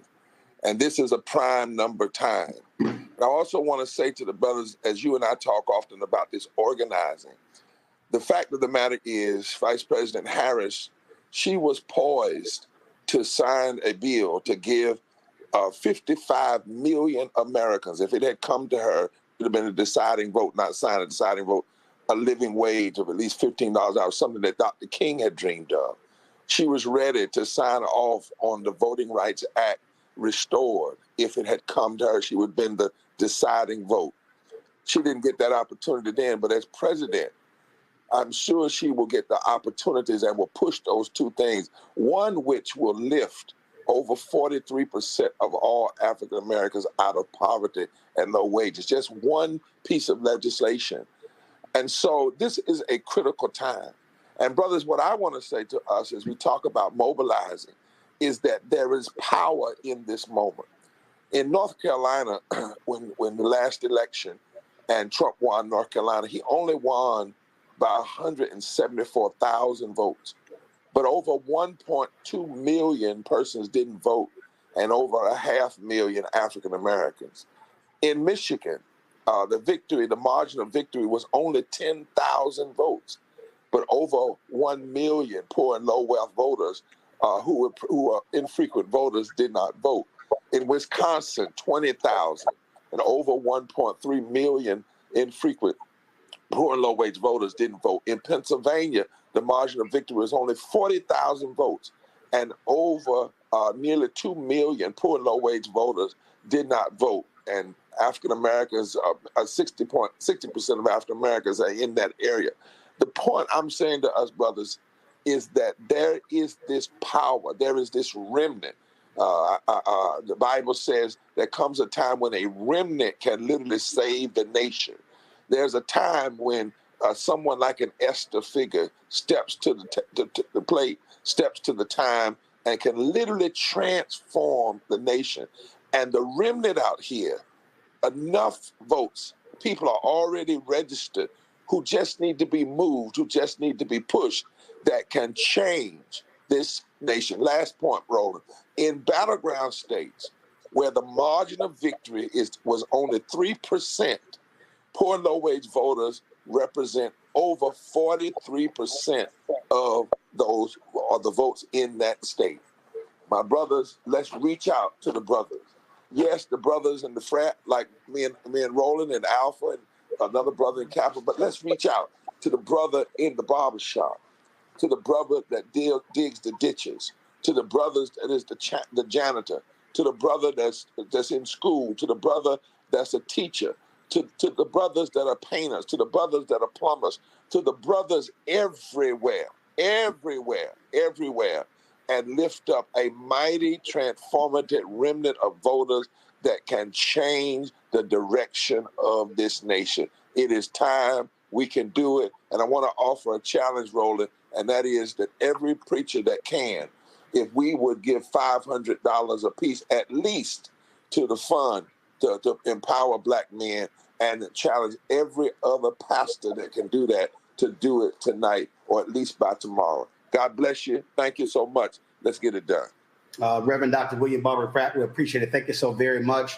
Let me give y'all an update. Brothers, we have already raised, we have only been live for 33 minutes, and we've already raised $500,000. Y'all see the number down there? Y'all are killing it.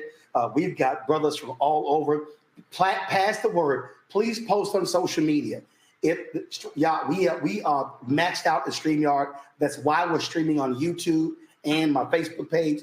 Go to youtube.com/Roland S. Martin, or go to the Black Star Network app. Tell everybody they can watch this conversation on YouTube. No need to sign in. We still would love for them to go to winwithblackmen.org so we can capture your data. But to watch this, just go to the YouTube channel. You can see all of this here. Joining us right now, he is live calling in from London, England. He is Lieutenant Governor of Michigan, Garland Gilchrist. Lieutenant Governor Gilchrist, welcome to this amazing call. Thousands of brothers all around the country and obviously around the world.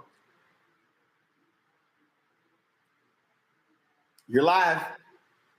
Hey, everybody. It's Lieutenant Governor Garland Gilchrist. I'm repping the great state of Michigan, but I'm talking to you from London, which means it is 1:38 in the morning over here. But I stayed up because I wanted to be part of this powerful conversation, community, and connection, a demonstration and illustration of leadership and unity behind who will be the next president of the United States, and that is Vice President Kamala Harris. I want to thank every brother who has joined here.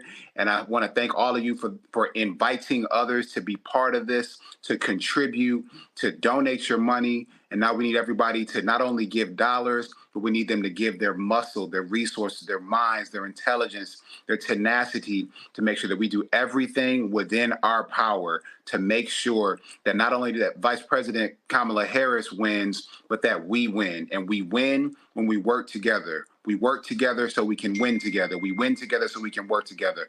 I'm so excited that the state of Michigan is not only going to be in play, but we have a chance to deliver an electoral victory, the likes of which we have not seen in generations, because we are at a generational moment.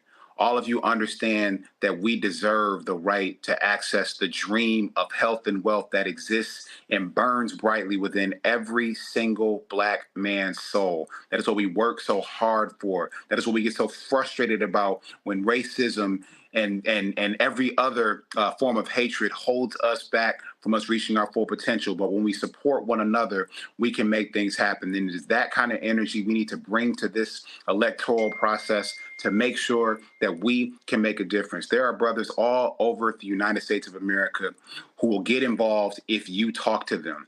Every Black man is one conversation away from being engaged in this political process in the way that we have never been engaged in the political process. This is our moment. It's our opportunity. We need to take ownership of this opportunity so we can show leadership going forward. I'm so proud of all of you for being part of this. Roland, I want to thank you for the leadership to bring us all together. Blake, I want to thank you for inviting me. I might be tired right now, but I'm never too tired to put in the work for this movement. I'm never too tired to put in the work for Black people. I'm never too tired to put in work for the state of Michigan. I'm never too tired to put in the work for our collective future that is better when we are a part of it, because our vision of the future is too big to leave anybody out.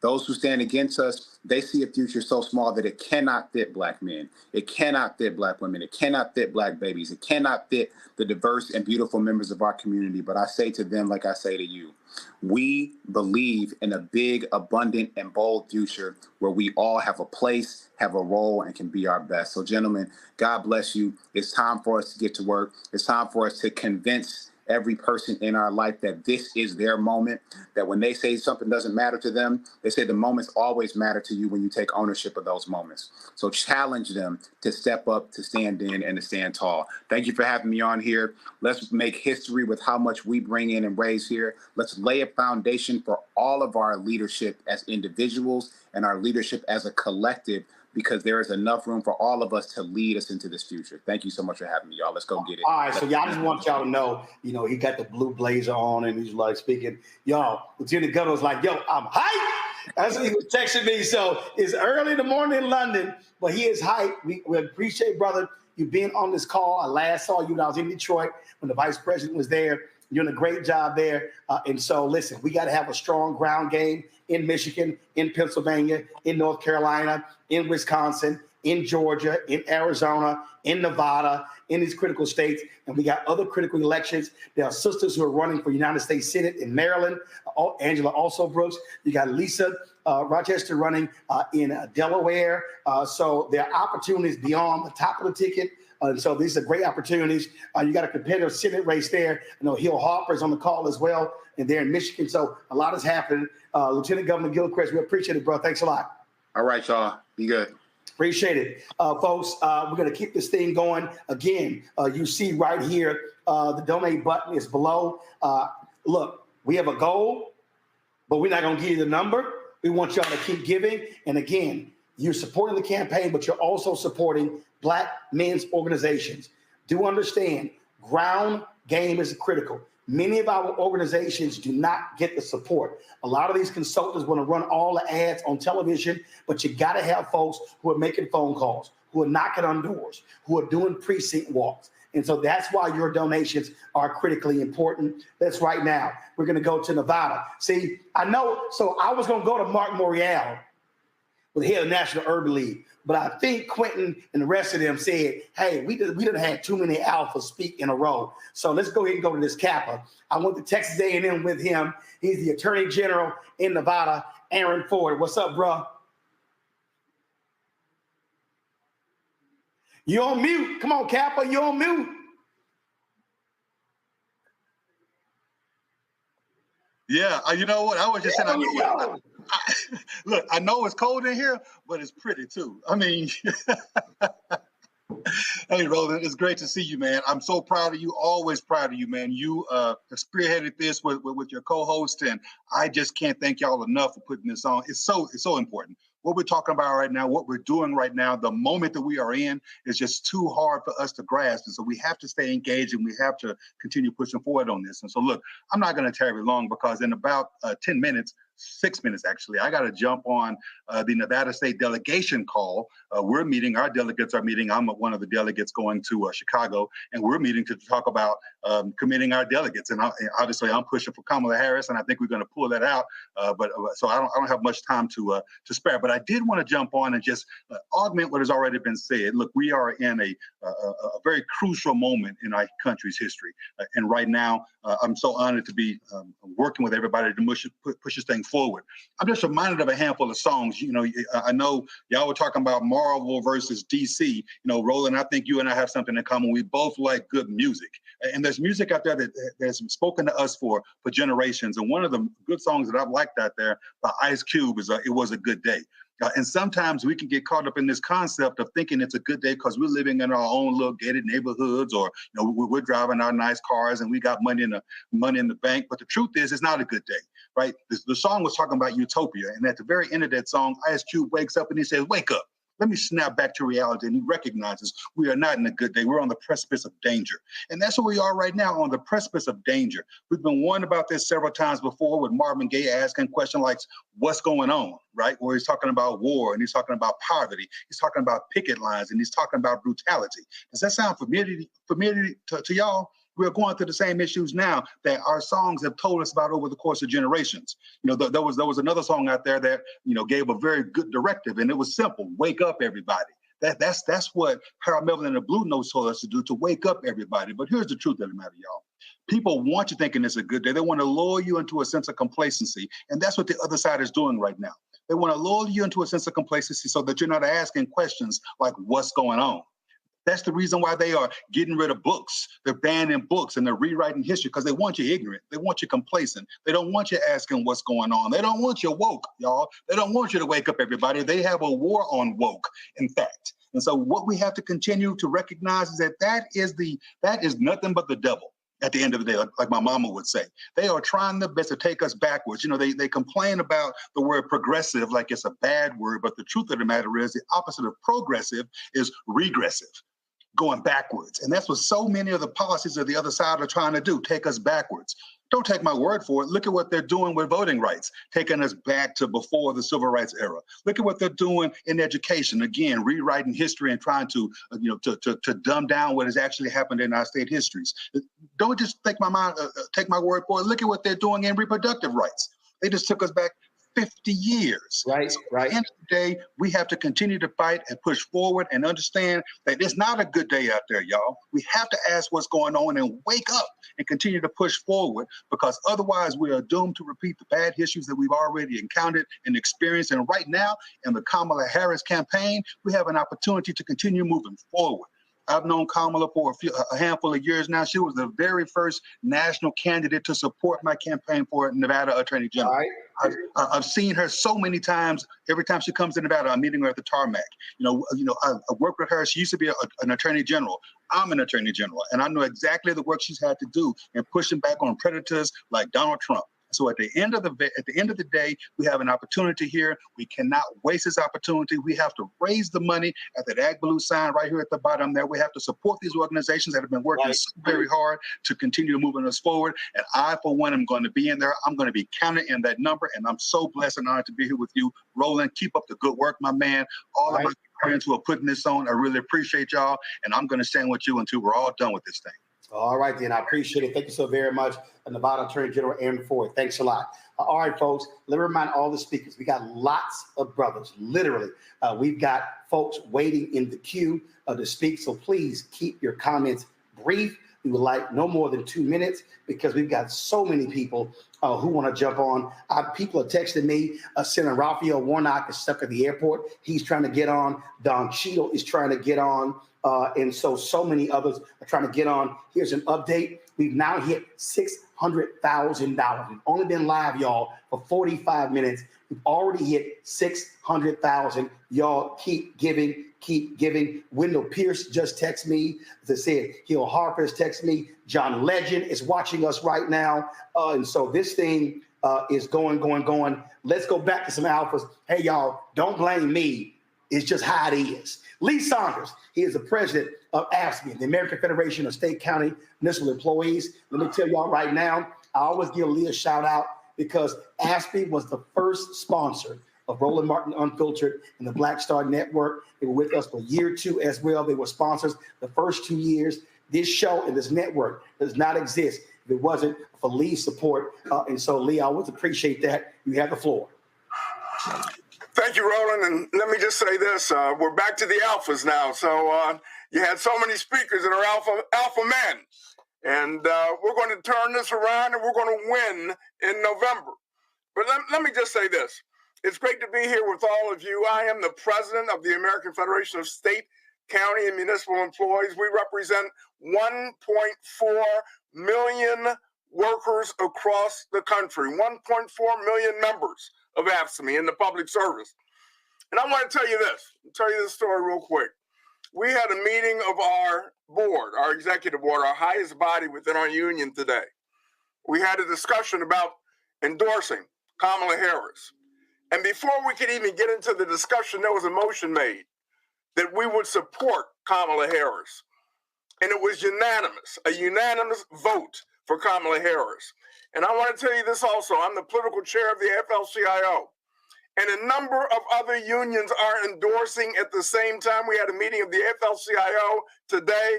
I guarantee you that by the end of the week, the overwhelming majority of the trade unions in this country will be supporting Kamala Harris for president of the United States.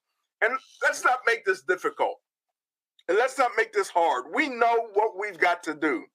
We've got to organize, we've got to mobilize, and we've got to educate our communities. Labor has a program where we're going to the work sites, we're knocking on doors at homes, we're getting to people looking them eye in the eye and saying that it is too important not to vote. You've got to vote. That's a right that we have that we cannot give away. And you know, it's so great now because we've got somebody who is going to continue to move this country forward. A sister, an AKA brother, she's a sister of the office. But she's going to move this country forward, but she needs our help. She needs our support. So let me tell you something. Labor needs some help.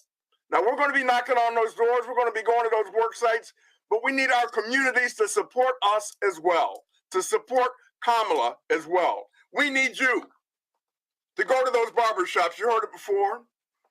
Talk about this in your settings, in your community settings. Move this agenda forward. We know that this is a change moment in our history, and we've got to be a part of it. The trade union movement in this country is a part of it. I am pleading with everybody on this call.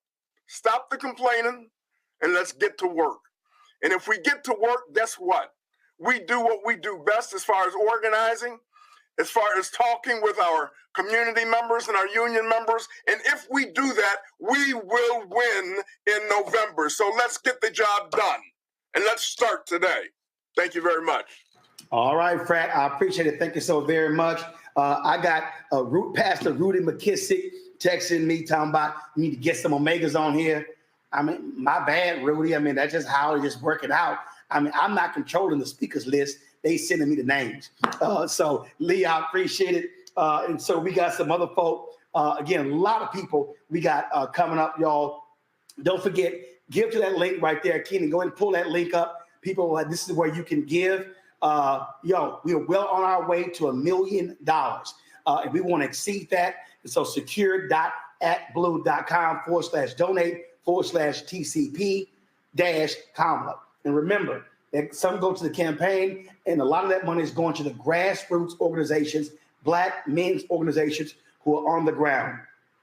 I know, I'm sorry, Kappas, Omegas, Sigmas, and Iotas. Next up is my frat brother, Marc Morial, longtime mayor of New Orleans, also president and CEO of the National Urban League. And remember, every person who is speaking here of a nonprofit, they're speaking in their personal capacity on this call. Marc Morial, what's up, Hey, frat? Roland, good to be with you, brother. 8506 all the way. And I want to emphasize that I am here tonight in my individual capacity. I proudly lead the National Urban League, but tonight I'm in my individual capacity. And I'll be voting for Kamala Harris. I've made a personal contribution to Kamala Harris. We must stand with our sister, but we must importantly stand in this moment where the choice is between forward ever or going backward. We know Joe Biden has been consequential, a president who has responded, who's made history, who rescued us from COVID, rescued us from the 15 million people unemployed that Trump left behind. We know that. He put Ketanji Brown Jackson on the Supreme Court.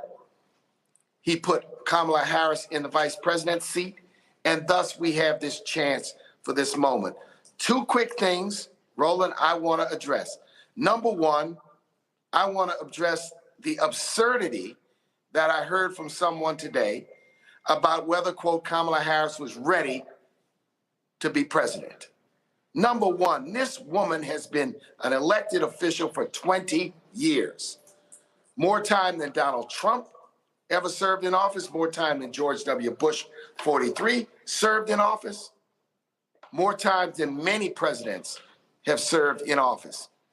And a variety of experience as a smart lawyer and a district attorney and attorney general and a distinguished member of the Judiciary Committee in the Senate, and now 4 years as vice president to a consequential president. That is number one. Let's not engage or allow people to create a double standard for Kamala Harris. Number two, it is absolutely unacceptable for us to suggest there's any legitimacy or rationale in saying, I'm not going to vote. We will not unilaterally disarm. We cannot disrespect the hard work of our fathers and mothers and grandmothers and grandfathers and ancestors, and we can't surrender our power by not using it. It is not a choice to not vote.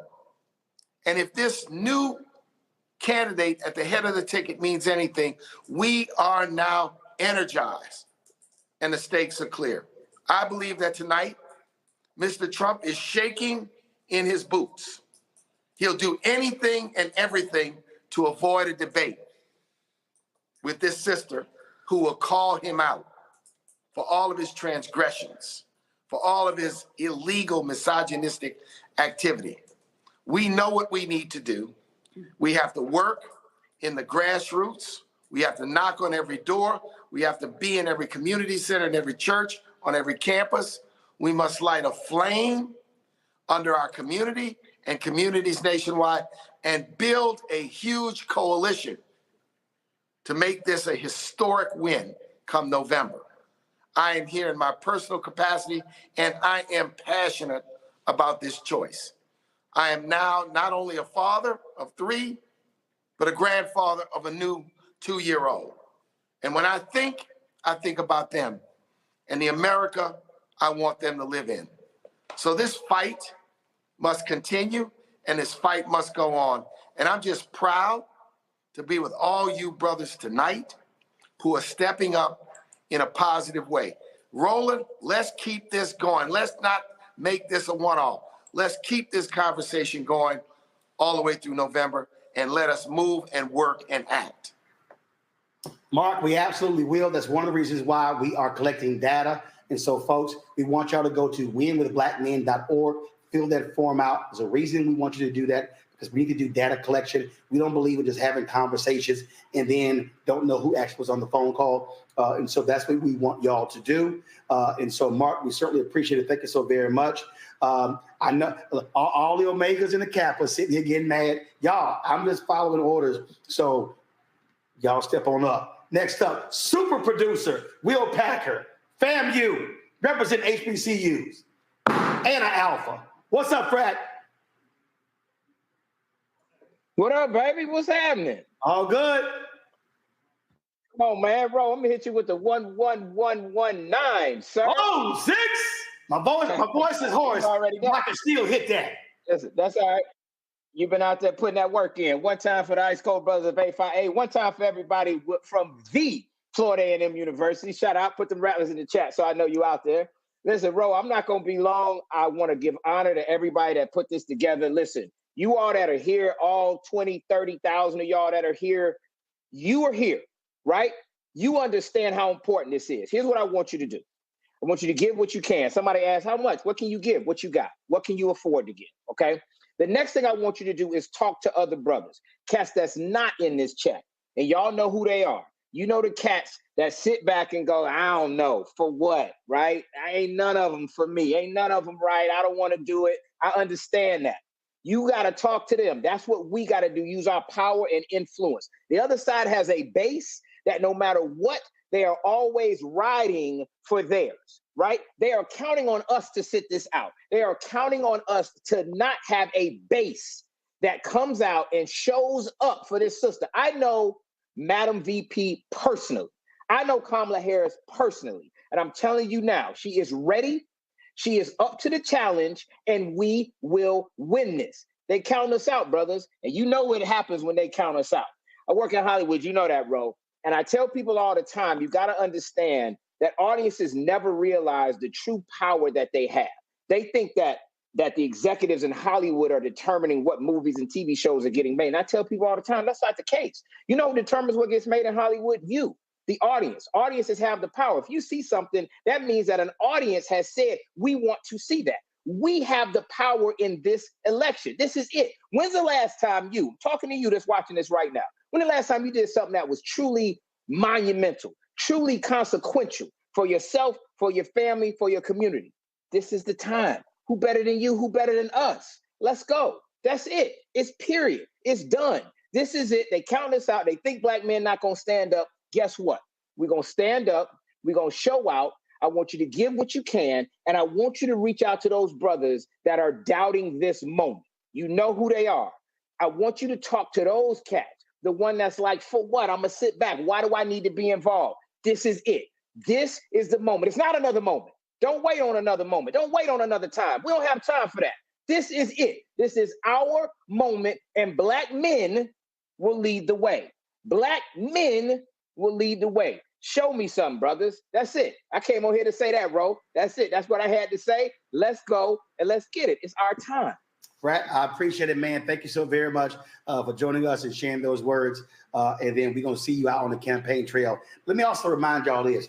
Conan, who is the husband of a young president, he sent me this text. Make sure you tell brothers, don't forget brothers from the block. And here's the deal. We're joking about frats and stuff, but listen, not every brother is in a frat. Not every brother went to college. Not every brother has a college degree. So we're talking about reaching every brother on the streets, every brother in the suites, whether you're a frat, whether you didn't pledge, it doesn't matter.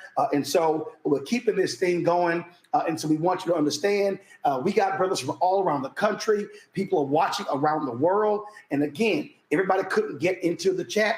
Have them go to youtube.com/Roland Martin. They can watch this without having to get in the StreamYard because they capped us. And so we tried to get it expanded, but it was issues with their salespeople. Let's go right now to our next guest. You see him on CNN. He's an attorney as well. And he's from South Carolina. Bakari Sellers, one of the co-hosts of this call. Bakari.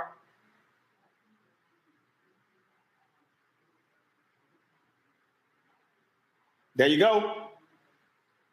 What's up, my brother? How are you? All good. You're live. Thank you so much. Look, I am actually in Las Vegas, Nevada, as we speak. And I just wanted to start off by saying I'm from the big city of Denmark, South Carolina, where we have 3 whole stoplights and a blinking light. And my mom and dad would always tell me the 2 most important words you can say in the English language are the words thank you. And so the first thing I want to do is just say thank you to all my brothers on this call. Quentin James, a special thank you. Roland Martin, a special thank you. Win with Black Men, a special thank you. Everyone who came in to coordinate this effort, a special thank you. We joined here for a singular cause and a common good. We're doing something that nobody really thought would be possible at this moment. And we're answering questions that people had about whether or not we could change the world that we live in. I'm somebody who doesn't believe in necessarily what this country was or what it is, but I believe in what this country can be. And so I'm here with my undying support for Kamala Harris as the next president of the United States. And the reason being is because many of us who are on this Zoom call, we are head of households, we are fathers, we are brothers, we are boyfriends, we are providers, we are protectors, and oftentimes our voices get muted in the larger political discourse. And I recall a moment in my life where my wife nearly died giving childbirth, and my daughter was sick with a liver disease. We had to have a transplant at 10 months old, Sadie Sellers. And I never forget the first person to call me.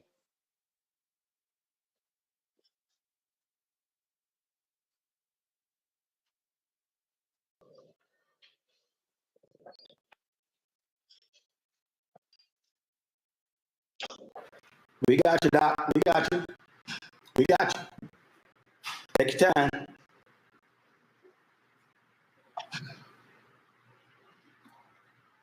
It was Kamala Harris.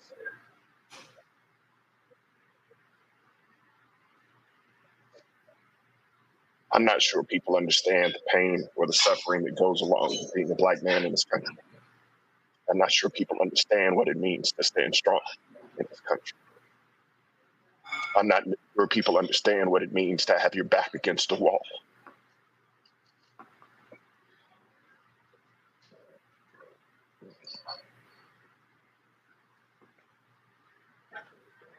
But I'm gonna stand with her because she stood with me.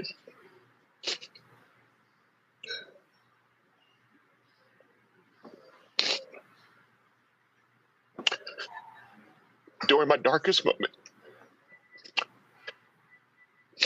when I almost lost my daughter, when I had to protect my life, when I had to fight for a Black woman in the hospital.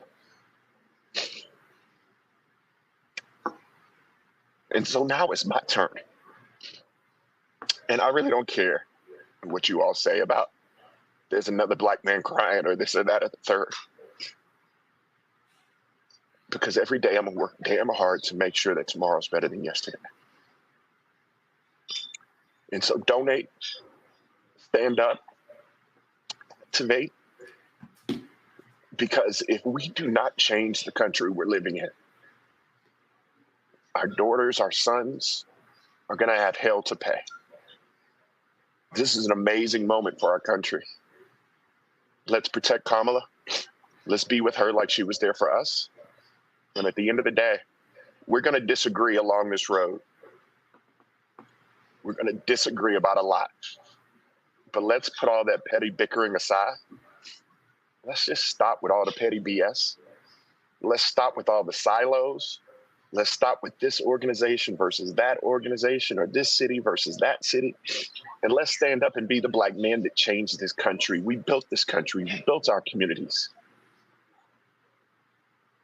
And now it's time for us to stand up again. And so I'm rocking with Kamala. I love all of you all. I'm glad to have this space to share. I want to say a special thank you to the Big Seven. I want to say a special thank you to Rick Wade and Steve Benjamin. A special thank you to Don Lemon. All of these brothers who are on here from South Carolina. Jamie Devine, Aaron Bishop, Antoine C. Wright, and happy birthday, Jim Clyburn. I love you all. All right, Bakari, I appreciate that, my brother. Somebody sent me a text and say, hey, ain't nothing wrong with a real man showing emotion, showing crime. So, brother, we appreciate that powerful testimony that you just gave, quite emotional.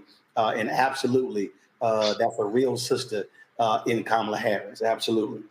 So, Bakari, we appreciate that, man. Thanks for joining us, and thanks for being one of the organizers of this and co-hosting this. Thanks a bunch. To everybody who's watching, it's a lot moving. We got a number of speakers going. And so also, we also see the donut button. Folks, give me an update on how much we've raised. It's a lot of different brothers on here, different walks of life, brothers who are blue collar, who are white collar, you name it, attorneys and doctors, just engineers, janitors, airport ramp workers. I'm seeing your text messages. I'm seeing your comments in the chat rooms. And so, man, we appreciate that. I want to go now to Florida. Congressman Maxwell Frost joins us right now. Brother, how you doing?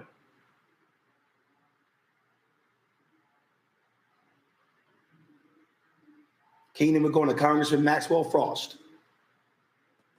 Hello, everybody. Thank you so much for having me on. Glad to have you here. Haven't had you yet on Roland Martin Unfiltered. We got to make that happen. But you right now on Game with Black Men. Go right ahead. Well, thank you so much for having me on. I really appreciate the opportunity, and it's great to be here as we together, especially as Black men, coming around this historic opportunity to elect Kamala Harris as the president of the United States. And I want to talk specifically about an issue that's really important to me, which is ending gun violence. I got involved in politics at the age of 15 years old, because I didn't want to get shot. It was seeing the gun violence in my community. It was seeing the gun violence across the entire country that pushed me to get involved in politics in the first place. And when I got to Congress, the first bill I introduced was to create this federal office of gun violence prevention, which none other than the Vice President of the United States, Vice President Harris, has been overseeing. And when we talk about policy that centers the most vulnerable people, when we talk about policy that centers Black people in this country, we have to talk about community violence intervention.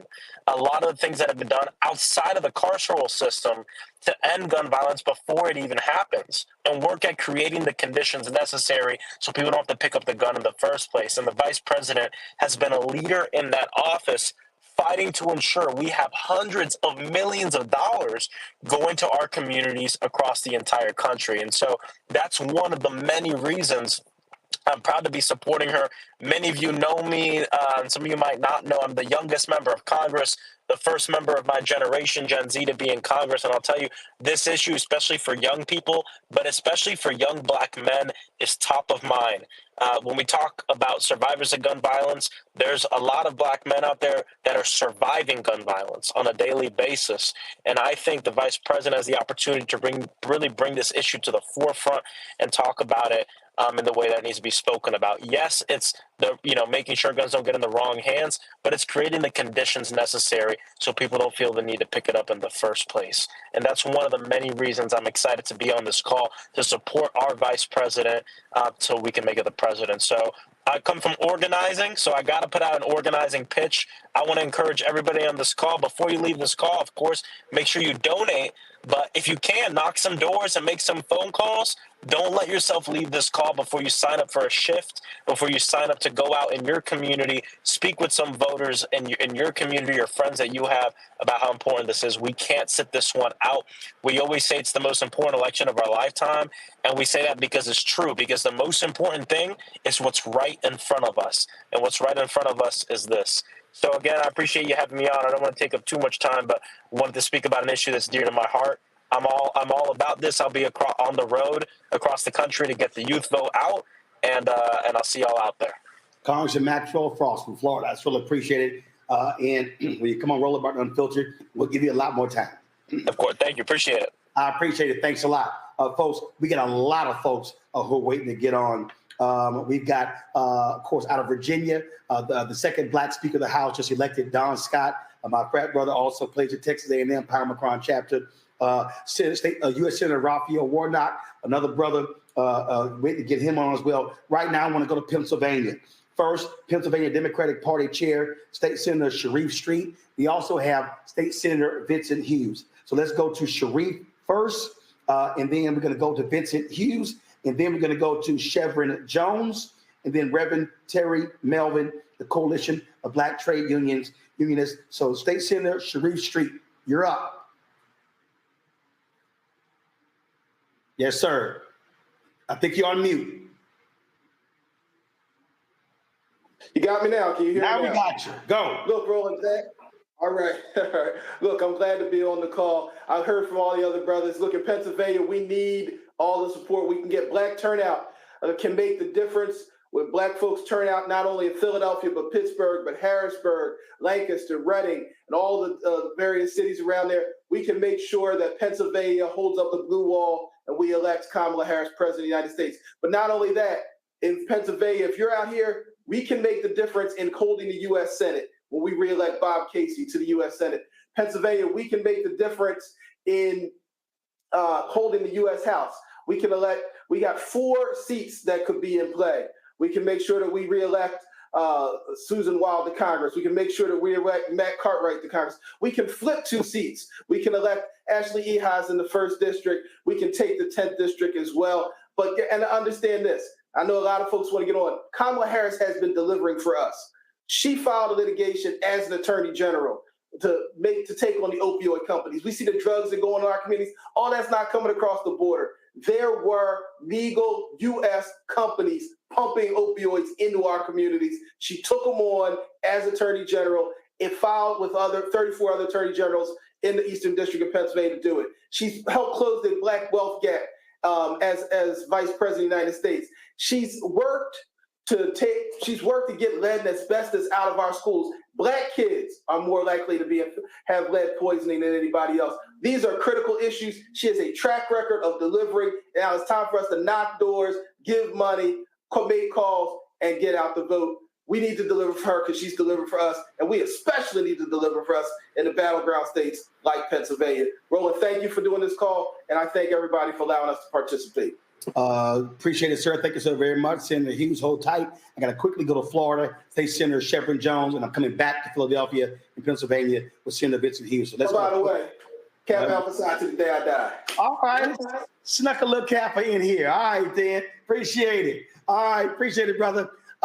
State Senator Chevron Jones. My alpha brother. Go right ahead. I think you're on mute. You're on mute. You're on mute. Hey, Frat, you can hear me? Now you're good. Go. Good to hear you, brother. Thank you, Brother Roland, Brother Quentin, Bakari, and Brother Khalil. First, I want to thank you all for calling us all in for this huddle this evening. I come here from Florida, and we're just happy to be here in this moment. It definitely warms my heart to know that men, Black men, and that we gather at such a time as this. Black men, we are not a monolith. And Governor Wes Moore said it best. We have different stories. We have different experiences. We all have different testimonies. We've reached this point where we can once again demonstrate our capabilities just like we have done in the past. We're familiar with hard work, and we understand the impact of our collective strength. And I believe that this is the time for us to support Black women as they have supported us, and they continue to support us. You all know the old saying that Malcolm X has said, and that is the most disrespected person in America is the Black woman. The most unprotected person in America is the Black woman. The most neglected person in America is the Black woman. We have the opportunity to show America that Black women are respected, that they are supported, and that they are protected. Now, I have a mother who lived through Jim Crow. She saw the first Black president.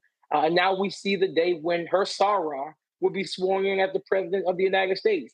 Brothers, we have the opportunity to amplify and mobilize around Vice President Harris. And based on this call, I know that we're ready. We're seeing as if we're ready. And after today's call, I charge all of you all, create your own community conversations with other Black men, with other community leaders and other stakeholders. Make that clarion call in your own communities and build that energy that we know that we can build, that we have built before. Brother Roland, I can't wait to see the momentum that we're about to build across this country, and because I know we can do it. And we know we need to do it, brothers. And I believe that we will get this done. God bless you all. I love y'all. Love you, King. Thank you so much, Frat. Frat, I appreciate it. Thank you so very much. Let's go back to Pennsylvania. State Senator Vincent Hughes, also the husband of Cheryl Lee Ralph. What's up, my brother? I may not be a proud frat member, but I'm a damn sure proud husband of Cheryl Lee Ralph. I'll be clear about that, all right? Roland and crew, thank you for pulling this together. If you need reasons why to support Kamala Harris for president, let's walk it down real quickly. In the Biden-Harris economic policy program, states have huge budget surpluses now. What have we done with that in Pennsylvania? Over $155 million of grant money, not loan money, went to small Black and brown businesses, the barbershop, the beauty salon. And I said, grants, not loans, grants, not loans. One example. Second example, we just began the funding of the huge education discrimination lawsuit case in Pennsylvania's history. Just this past budget, because of the Biden-Harris budget surpluses that were provided to Pennsylvania, we've driven $1.1 billion to school districts all across Pennsylvania, most of them Black and brown, that historically have been left out. Because of the Biden-Harris budget surpluses that have been provided to Pennsylvania, we've gotten over $240 million to neighborhood-based anti-violence programs that have reduced violence, gun violence in Pennsylvania, and in Philadelphia specifically, the largest reduction of any big city in the country. We've got money to Black and brown mental health providers serving Black and brown communities because of the Biden-Harris economic policies. But let's ask this question on a more personal level. What do we say to our sisters? When asked the question, where were you when Kamala Harris had the opportunity to be president of the United States of Pennsylvania? Do we say we stood with our sisters, partner to partner, shoulder to shoulder, or do we say we turned the other way? What do we say to our children? Daddy, where were you? Grandpapa, where were you when it was that time, when it was that moment? Do we say we stood with them and stood for their future? Or we turn the other way? What do we say to our allies who are waiting to see if we're going to step up and stand up? Because they're waiting to see if we're going to move before they move. What do we say to them? And for those of us, brothers, who think about this from a historical perspective, this moment that we're in right now is a manifestation of wherever we were in 1984 and 1988 with Reverend Jackson and his effort to empower us and to move us forward when seeking the White House. This is just another step in that line. And this sister is prepared, prepared from day one. She is like that philosophy. If you stay ready, you never have to get ready. The question is, are we going to step up? So all I'm asking, Roland and everybody, all the brothers, take your hill. Take your personal hill. That's that right. family, that community, that neighborhood that you live on, that you work in, and that you thrive in. Take that hill right now. This is our moment. This is our time. Let's make the difference that we deserve to make. And this sister deserves us to stand up for her and with her. All right, Roland.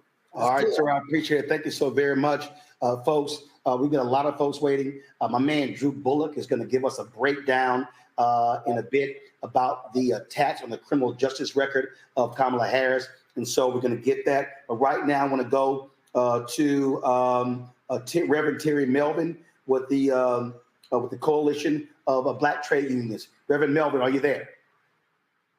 Reverend Terry Melvin. He's next. Then we have U.S. Senator Raphael Warnock, Speaker of Virginia, Don Scott, and then Illinois Attorney General Kwame Raoul. And so right now, let's go to Reverend Melvin. Keenan, you got Reverend Terry Melvin?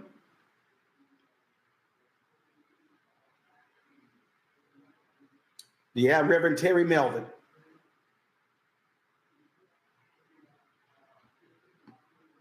Keenan, send me a text.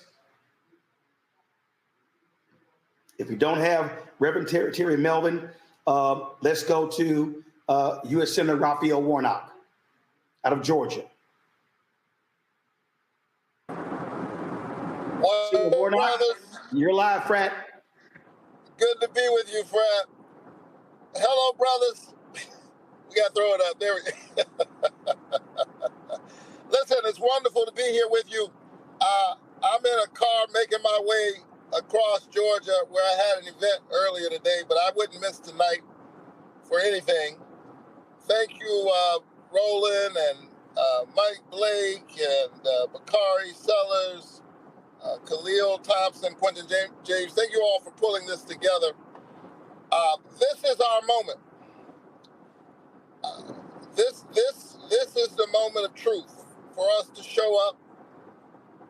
Kamala Harris's name will be on the ballot, but in a very real sense, it's our families that are on the ballot. It's our future that's on the ballot. Our sons and our daughters are on the ballot. I can say a whole lot about Kamala Harris, whom I consider not only an extraordinary human being, an extraordinary vice president, she's a good friend. And I'm thinking about so much right now. I'm thinking about the moment we confirmed to the United States Supreme Court another outstanding black woman, Ketanji Brown Jackson. That day we confirmed her, the Senate chamber was full. And had I not won, had John Ossoff not won in Georgia, the first black senator, first Jewish senator, even with Joe Biden in the White House, we wouldn't have been confirming Ketanji Brown Jackson.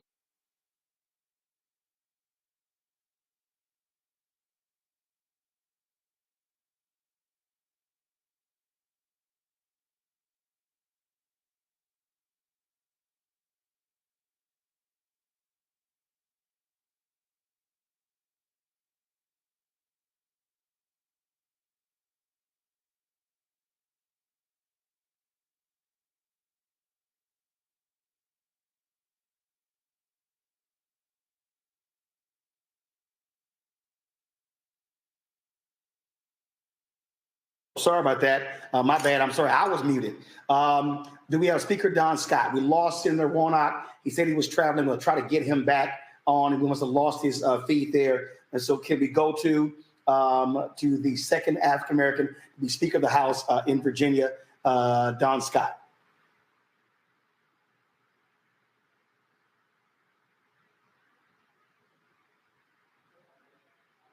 Keenan, you got Don?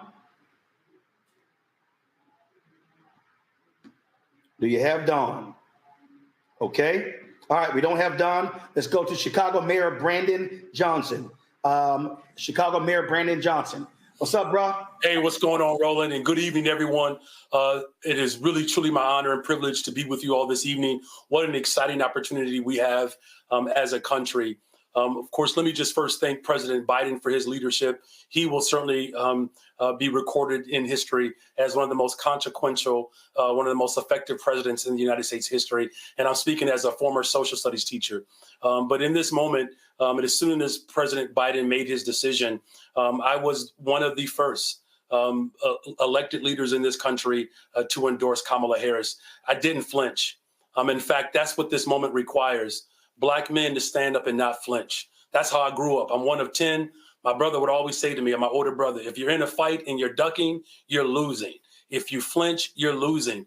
We have to swing on behalf of our daughters, our aunts, our sisters, our cousins, our wives, our grandmothers. I mean, they helped build this democracy. It is very evident that there are forces that want a rematch on the Civil War. They made it very clear a season ago. They are playing for keeps. The best moment that we have to secure our democracy and protect the progress that we've made as a people is to put our arms around this sister, Vice President Kamala Harris.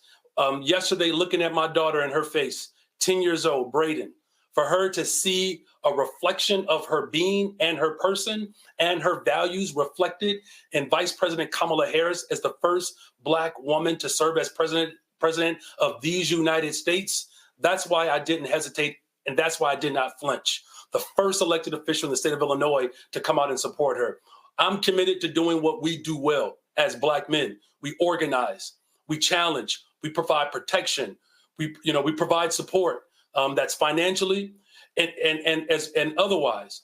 The last thing that I'll say is this: her commitment to a few things that we've been working on in Chicago, her commitment to making sure that we have real investment for behavioral health, mental health services for our young people in our schools, $285 million, 14,000 clinicians around the country. That's why I'm supporting her. I just passed a $1.25 billion investment for housing, affordable housing, and economic development. Her position, securing $12 billion for Californians when in her other capacity, and what she has done as vice president around affordable housing is why I'm also supporting her. And then the last thing is this: we have real challenges with community safety around this country, particularly gun violence, whether it's school shootings, whether it's shootings on the block.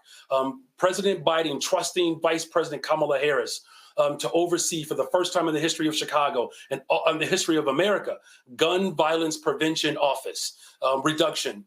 That's critical for our transformation. So look, I'm excited about this moment. I got elected a year ago with young voters. 26,532 votes determined my election as a progressive Black mayor versus going in a different direction. 27,000 new voters voted in April of last year, all under the age of 34. The tide is shifting.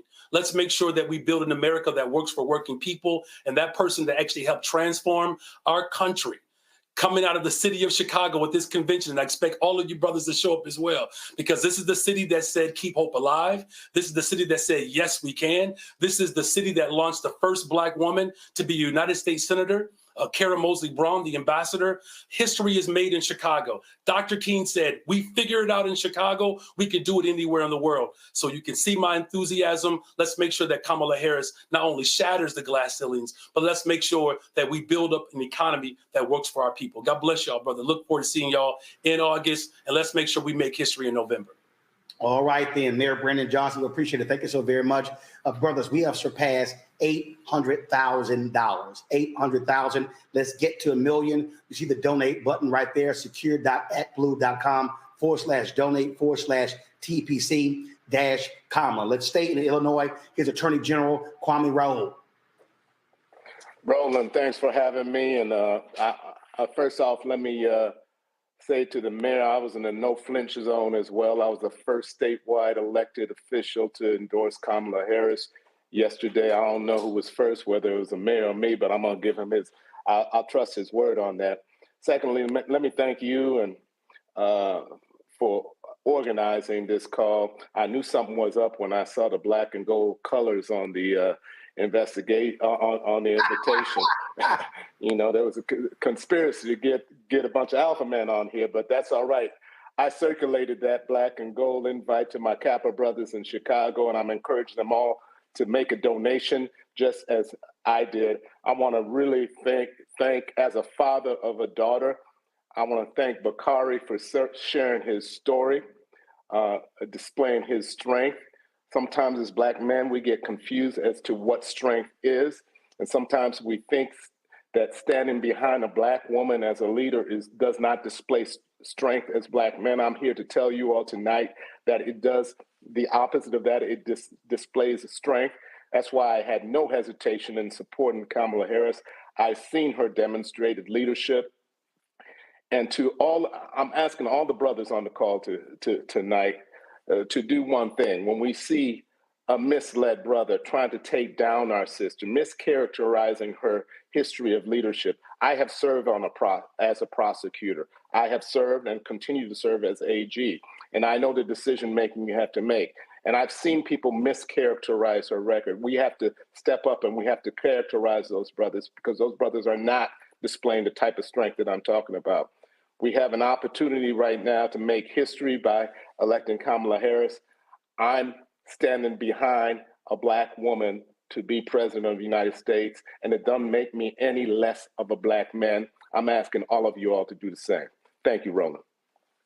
All right, sir, we appreciate it. Thank you so very much.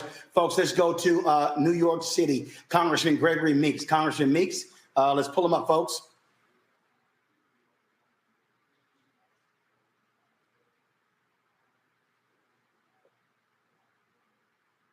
Do we have Congressman Gregory Meeks?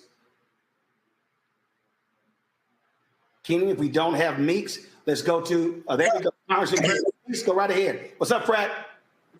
Hey, Frat. Thank you for doing this, Roland. Congressman Gregory Meeks. Thank you for doing this. I appreciate you so much because it's so important. Let's go to, Can you hear me now? yeah, let's turn your program down so that way we don't get the feedback. Go right ahead. Thank you, brother. Thank you for doing this. Thank you for all the brothers that with you and the brother Blake. Also, this is so important. The camera of history is rolling right now. And sometimes when you're living history, you don't understand it and you don't realize the consequences it means for the future. I can think of the brothers that were walking back in the civil rights movement. Charlie Rangel talked about how he was cussing as he was walking in the rain with his shoes on.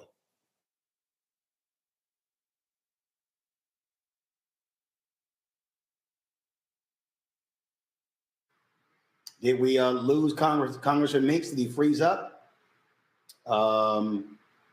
If we lost Congressman Meeks, he froze up there. Let's get his signal back. But let me go to right now, Attorney Ben Crump. Ben, got an Omega. All Omega's happy. Ben, are you there?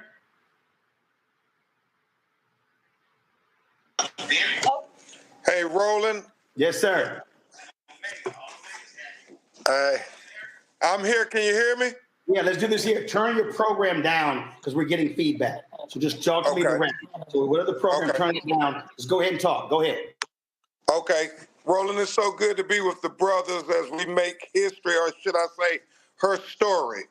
As I was with the family of Sonia Massey, sister who was shot in the face by a police officer after she called 911, as busy as the vice president is, she always finds time to give a voice to those who are often forgot about, as you very well know, Roland.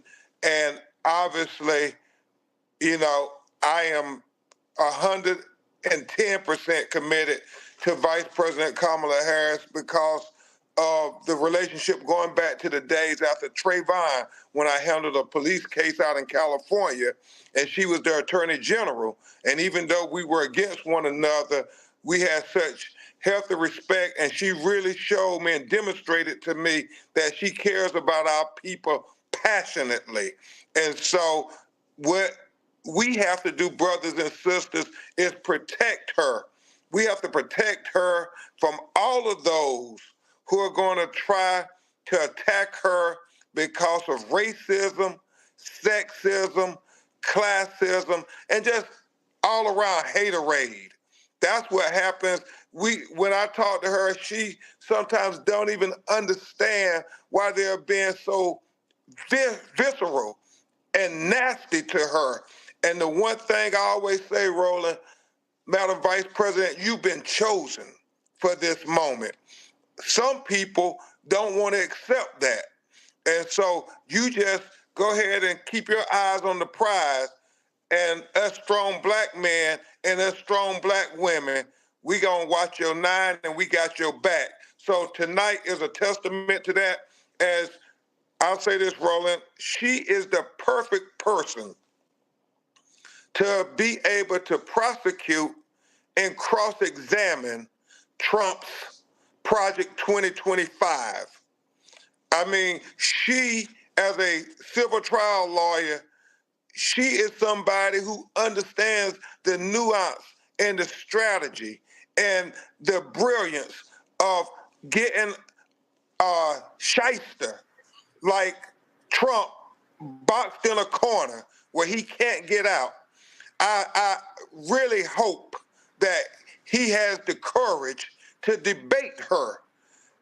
In the words of my little daughter, we dare him to debate the vice president. We double dog dare him to debate the vice president, to be able to show not only America, but the world just how brilliant this sister is, just how much she is a symbol of hope, not just for black people, but all marginalized people in America who have never had the constitutional guarantees fully bestowed upon them. This is our opportunity. And I know we can win this thing. Roland, you understand president politics, battleground politics better than most. Her path to victory, as long as the Democrats will vote Democratic and not be blindsided by bias or bigotry, and we get our brothers and sisters and our little cousins and nieces, nephews, our homeboys, our homegirls, our frat brothers, our Mason brothers, Shaniquas, Junebugs, everybody, as Derek Johnson, NAACP president, often say, the infrequent voters, like with Obama, like what they did in Georgia with the Senate races. If we get those infrequent voters fired up and get to the polls, then she has such an easy path to victory. And like the great men of Omega Psi Phi say, Roland Martin, we need 10 of us. We come to the poll and we bring 10 people with us. Unlikely voters, people, some of them might be in our family, some of them may be in our community, but we write their names down and we make sure that they are registered to vote and they come to vote. And oh, by the way, y'all brothers, God has blessed everybody on this call. We can donate to Kamala and scare the hell out of those billionaires, because when you got small donors, that's way greater than those billionaire donors, because money don't vote, people vote. And that's why we got to have a ground game and organize. That's it. All right, Ben Crump, I appreciate it. Love you, brother. And again, we got brothers from all stripes on here, in fraternities, not in fraternities, in college graduates, not college graduates. We got on all stripes. We got grassroots. We got people blue collar, white collar, you name it, we got it. He's about to get on a plane right now. Let's quickly go to Derek Johnson, President and CEO of NAACP. Again, he's speaking in his personal capacity tonight. And so, Derek, go right ahead.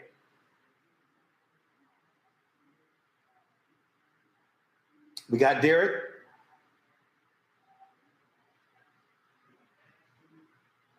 Do we have Derek Johnson? All right, we don't have Derek Johnson. Do we have Reverend Terry Melvin? Kenny, do we have, let's see here. Reverend Terry Melvin, go right ahead. There you go.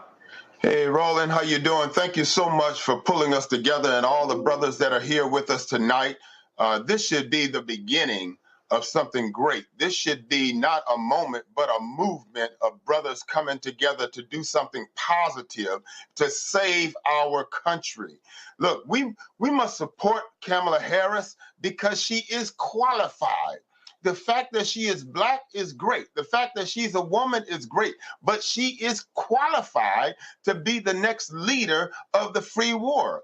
I want to report that just this evening, the Coalition of Black Trade Unionists, in their last 52 years of being in existence, has only made 4 other endorsements for the office of President of the United States.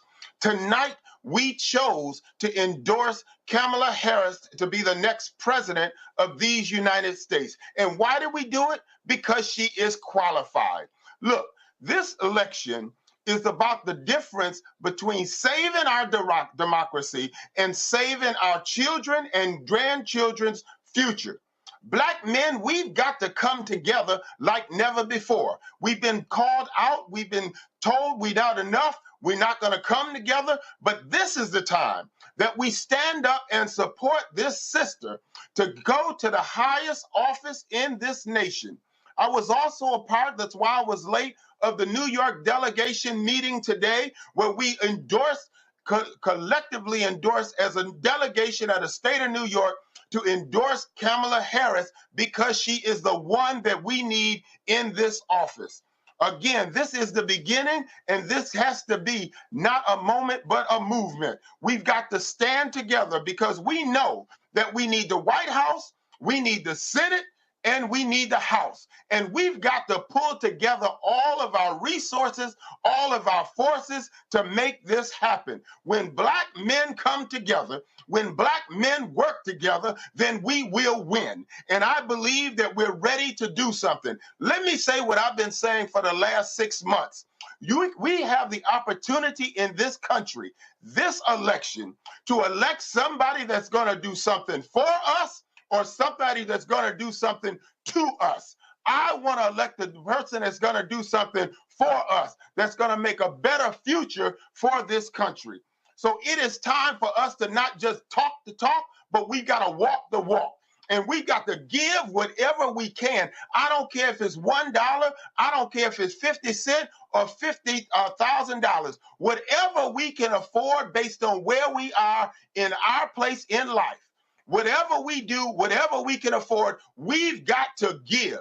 Look, Black women met yesterday, and they did over $1 million, I'm understood. Now, we have got to lead, Black men. We've got to put some money in the coffers. I'm calling on everyone on this line to give. Give like you've never given before. And not only give, but it is time to go to work in this election. Immediately, not tomorrow, but tonight. Get on the phone after this call and start calling your friends, your family, and tell them we all must get involved in this fight to save democracy, to save us from Project 2025, to save our country.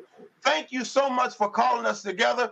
And let's let this be the beginning. Let's set up more of these calls, not just for an election, but let's just talk about Black men power, getting together and making a difference. God bless you, and thank you, Roland. Reverend Melvin, I appreciate that. And that's one of the reasons why we're collecting as much data as we can.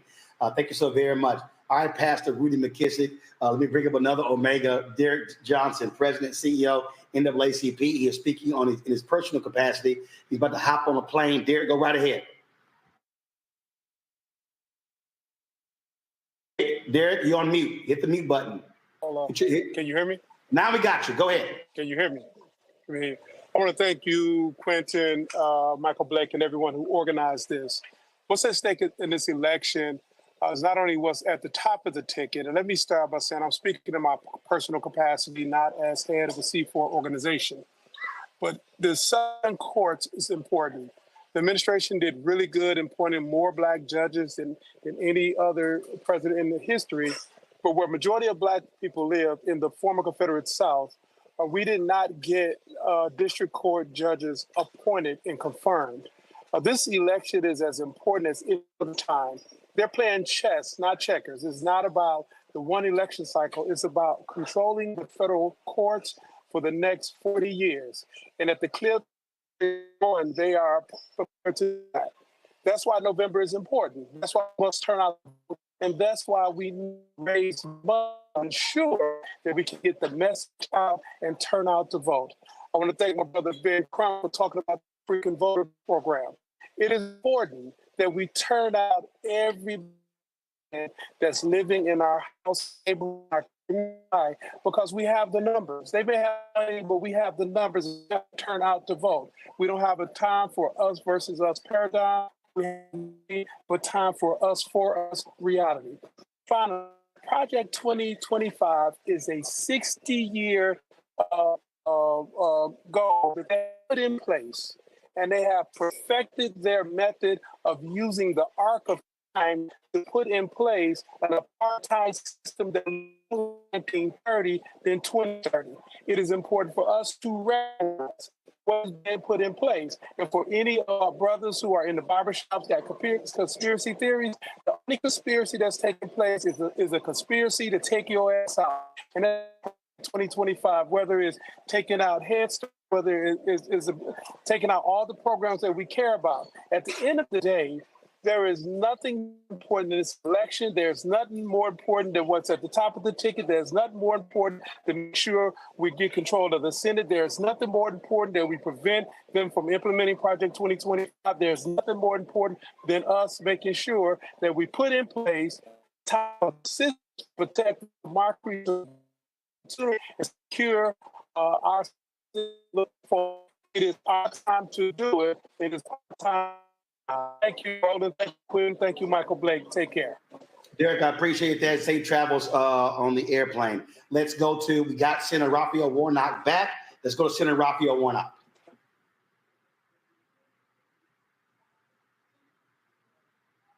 Let's pull up Senator Raphael Warnock. We know he's traveling on the road. Keenan, you got him? Do we have Senator Warnock? All right, let me know if we get Senator Warnock. Let's go to Atlanta Mayor Andre Dickens, a good cap. Mayor Dickens? Hey, Roland. Can you hear me? We got you. All right, good. I'm just like a bunch of other brothers. I'm traveling as well. That means we are all out here doing the work of the people, and I know Senator Warnock is too. But listen, I wanted to chime in on everything. Thank you, Roland. Thank you, Bakari and Michael Blake and Khalil and everybody else who helped to put this together. I'm excited. We are fired up in the state of Georgia and in the city of Atlanta. You know, what made sure that Biden got over and won that election was the state of Georgia. And Donald Trump is still looking for those 11,000 votes. Well, we got them. And we are fully fired up right now behind Kamala Harris. She's received the endorsement of President Joe Biden. She's received the endorsement of so many other elected leaders, including myself. And now we're fired up. And I know a thing or two about momentum. We got 100 days, y'all. And in this 100 days, this momentum is going to carry us all the way to victory. And I want to just make sure that I share this with all the brothers out there from the state of Georgia and those in the South, that we don't doubt nothing. We're going to keep moving forward, and we're going to make sure that we turn out to vote in the state of Georgia. The victory that we got for Joe Biden and Raphael Warnock and Ossoff is going to happen once again for Kamala Harris. We are fired up, so much so that, you know, everybody from labor unions in Georgia to all the delegates have already guaranteed that all their votes are going towards Kamala Harris. So now it's time for us to raise the money, get the volunteers, and go forward. One thing that I've been hearing is Republicans are scared. And one of the ways I know they're scared is they're already talking about lawsuits. You know they're afraid of Kamala Harris, as if not even in 24 hours are they talking about suing the party for having her already be the nominee. See, that's the kind of fear that we've already struck in them by this momentum that we've got going with over $80 million raised in 24 hours. And brothers, we are all putting our money in Atlanta. We got our money train coming. We are definitely going to show up big with our support. So let's go out there and do our thing. Yes, I'm a Kappa man. Yes, Roland, you're alphas, and everybody else. We're calling out our organizations. We come together just like I was working for Warnock to help the Divine Nine be able to put him over the finish line when he ran in that historic election. And just like Joe Biden, we all work very hard to be able to get him where he is. That's going to happen again for Kamala Harris. Brother, I'm excited. Let's make sure we turn out the polls, whether it's through our churches, through our nonprofits, our organizations, our businesses, somebody that you know may not have casted a vote in a long time. Don't give up on them. Make sure they know what's at stake in this election. And for us city leaders, I don't know a single mayor across America that is unfamiliar with how impactful the Biden-Harris administration has been to mayors. I know the world's busiest airport has benefited from it. I know the city of Atlanta's roads and infrastructure and the Beltline, as well as all the number of things that we got going on in the city. Our crime rate went down because the American Rescue Plan Act that Biden-Harris put together. So Kamala Harris was at that table, and when she becomes president, she's going to make sure that our cities get just what we need, which is why we were able to reduce our homicide rate by 21%, why we were able to hire all these kids and make sure they have the best year ever with the Year of the Youth, because of the programs and the policies and the money that came out of Biden-Harris. When Harris has it as the presidency, we're really going to take off and do amazing things for Black and brown people and youth and urban communities and all of America. So I'm excited. You can count on me, Roland. Let's continue to keep this thing going. I'm glad to see all these brothers on the call. I watched the sisters last night, and they did their thing. And I'm hearing so many conversations that are excited in all the communities that I represent, not just Black communities, but all of them. People are ready to go across America and definitely in the city of Atlanta and the state of Georgia. Let's keep this thing going, guys, and let's continue to support one another. No doubt, no fear. We're moving towards the finish line. Mayor Dickens, I appreciate it, my brother. Thank you so very much. Folks, we got a big, important update. Here's Mike Blake, Quentin James. Brothers, thank y'all so much for joining us. Won't you kick it off first, Q? Yes. Thank y'all, brothers, for joining us. Roland, thank you so much. Y'all, I've raised a lot of money over the past few years. I have never been a part of an effort to raise over $1 million in less than 2 hours. Win with Black men. Win with Black men, y'all. This is powerful. I am sitting I'm out of the country right now. I'm on vacation. And this has been so amazing. The other important announcement, Kamala Harris has now secured enough pledged delegates to be the official nominee for the Democratic Party over the next few weeks. And so, y'all, this is incredible. Thank you all. Please keep giving, though. I will say, listen, the Black women last night, Black women, they raised, I think, $1.5 million on their call. 1.6. Is that 1.6? I had Holly Holiday on my show. They had 1.6. Yo, we gonna get past 1.6. We gonna get them. Come on, Let's go. Let's keep it up. Thank you again, Roland. Let's keep it going. Got a lot more speakers to come, but thank you all so much for being here, for giving. And we're gonna have some organizing updates. Our money is important, but also our time is gonna be important. So you're gonna hear from the DNC and Trey Baker and Darren Owens, other folks on the DNC, to give us some marching orders for our time to get our brothers, again, from the streets to the suites, lined up to make sure that we're knocking on doors, making phone calls, doing the work and organizing to get Vice President Harris over the finish line. Mike. Look, we got to keep this going, y'all. We have more to do. We are excited. If you did not hear the update just now, we have passed tonight $1 million raised to make sure that Vice President Harris becomes President Harris. We are raising this to support her campaign and to support Black men organizations that are doing the work on the ground. You know, Collective, Vote to Live, Democracy in Action, Kairos Democracy Project, Black Men Vote, Win with Black Men, Black Male Voter Project. We are here to do the work. And because of what you are doing, we got to keep going, everybody. They're afraid of us right now. They're afraid of what we're doing. They can't understand that Black women and Black men have stepped up in this way. So we need you. So again, you see the link on the screen. Doesn't matter what the amount is. It matters to making sure we all home. 106 days, everybody. Other critical update, because many of you have been asking this. Because of what's happening in California, New York, and other state delegations, the Vice President has now garnered more pledged delegates to ensure she will be our nominee. Now we got work to do. We got to keep pressing everybody. So we have more speakers to go. We are excited. We are excited. We are excited. Click on the link. That will ensure that we support Vice President Harris becoming President Harris and supporting Black men-led organizations that will be doing the work across the country. Brother Martin, let's keep this all going. We got more speakers to go. We're excited. We're excited.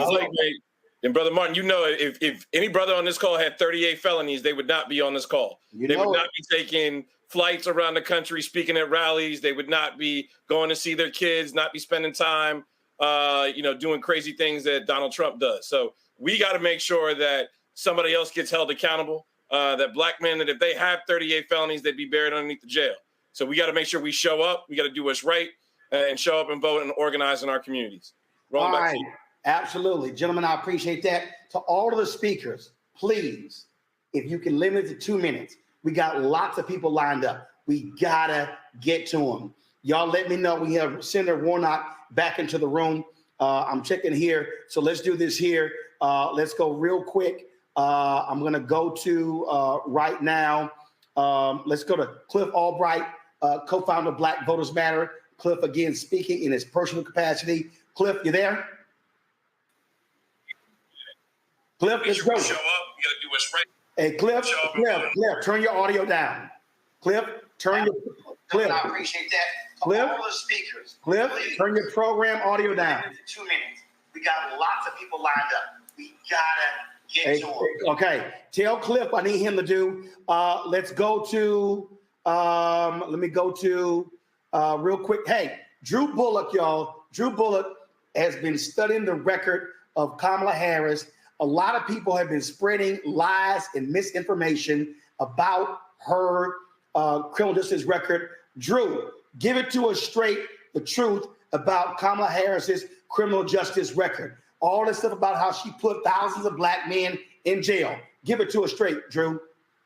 Well, thank you for having me. Real quick, listen, all of it's cap. None of it's true. Ain't no thousands of black men being thrown in jail by Kamala Harris. That is not what happened at all. As a matter of fact, when it came to things like simple possession for marijuana crimes, when she was DA of San Francisco, even when people had felony amounts, they were regularly pleading that down to misdemeanor charges. Folks were not getting locked up. And I'd even touch on this program she started called Back on Track, which instead of giving you jail time, even if you got caught with like 2 grams of crack where you facing 40 years, you go to a boot camp, get training, go through certain classes. You got a job waiting for you when you get out. You got your GED waiting for you when you get out if necessary. You got parental training if you need it when you get out. So, she wasn't locking us up. She was keeping us out of jail. So I'm eternally grateful for what she has done for many people who look like me, who come from different circumstances. And more recently, just keep in mind that child tax credit, that's her idea that y'all got.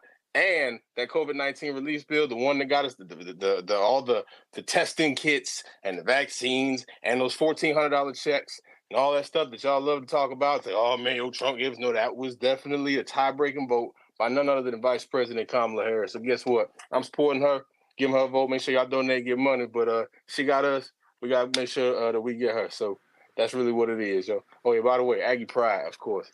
A&T. Be sure to follow Drew on Twitter. He breaks down all of the facts. Be sure to watch him. Let's go now to a councilman in Maryland, Will Jawando. Will, what you got?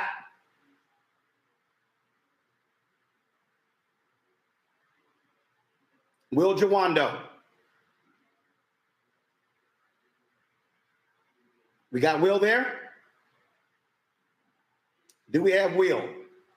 All right. Let's go to Senator Warnock. Okay, Will Jawando, go. No, Will, go ahead. Hey, I appreciate you. Good to see y'all. And I'm glad to join the caucus of being on the road, being an active black man, supporting our vice president. I really appreciate all you brothers for organizing this. And my brother Roland, brother Blake, brother Thompson, Bakari, thank you for sharing your heart, man. You inspired me. One of the first things that Kamala Harris does every time she sees you, she asks about your family. She asks about your kids. She invites them to come see her. She cares about our families, our people, more than anybody. To the brother who was just talking about her work as a prosecutor, she brought her heart into that and soul into that work, a very difficult job.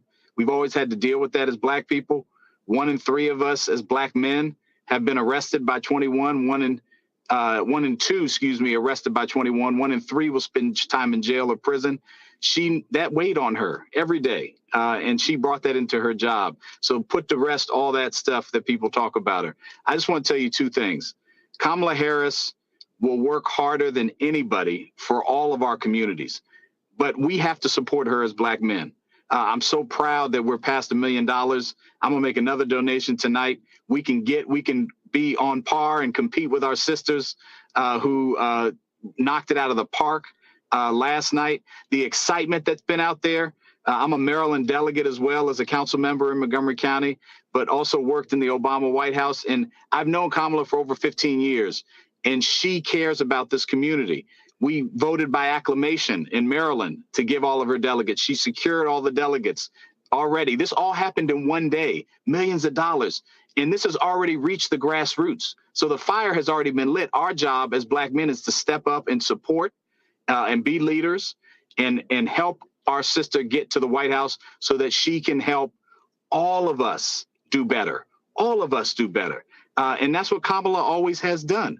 She cares about our community. And last thing I'll say, she focuses on the small stuff. She built this administration with President Biden, who will go down in history as someone who has done more for Black people as president than any president probably since Abraham Lincoln, appointing a sister to the Supreme Court. And Kamala has been his helpmeet. She's ready on day one. I appreciate y'all and can't wait to get this done. Let's get it done. Brad, I appreciate it. Thanks a lot. Thank you so very much. Let's go to Senator Raphael Warnock. Senator Warnock, we got your back? I'm here. There we go. All right, go. Well, Roland, I'm going to defy Baptist gravity and be brief. Listen, brothers, this moment, this night will go down in history when the brothers got together to say that we are all in for the next president of the United States, Kamala Harris. I've often said that a vote is a kind of prayer for the world we desire for ourselves and for our children. And our prayers are stronger when we pray together. Brothers, it's time to pray with our lips and with our legs, with our hands and with our feet. It's time to show up for not just for Kamala Harris. Her name is on the ballot, but it's our families and our future that's really on the ballot. Donald Trump, I don't have to tell you, is a plague on the American conscience and a threat to our democracy. He is an existential threat, and the Lord has given us a way to make sure that we stop him at the pass. I've known Kamala Harris for years now. She's been to my church. I know her pastor. I know her faith, and I know that her faith is what drives her in this important work. Don't let anybody slow us down asking the question, can a Black woman win? Can a Black woman be elected as president of the United States? On a smaller scale, I know something about that kind of question. Can a Black man who grew up in the projects be the first Black senator from a state in the old Confederacy? And here I sit, having been elected 5 times, my name on the ballot 5 times in Georgia. Kamala Harris can win.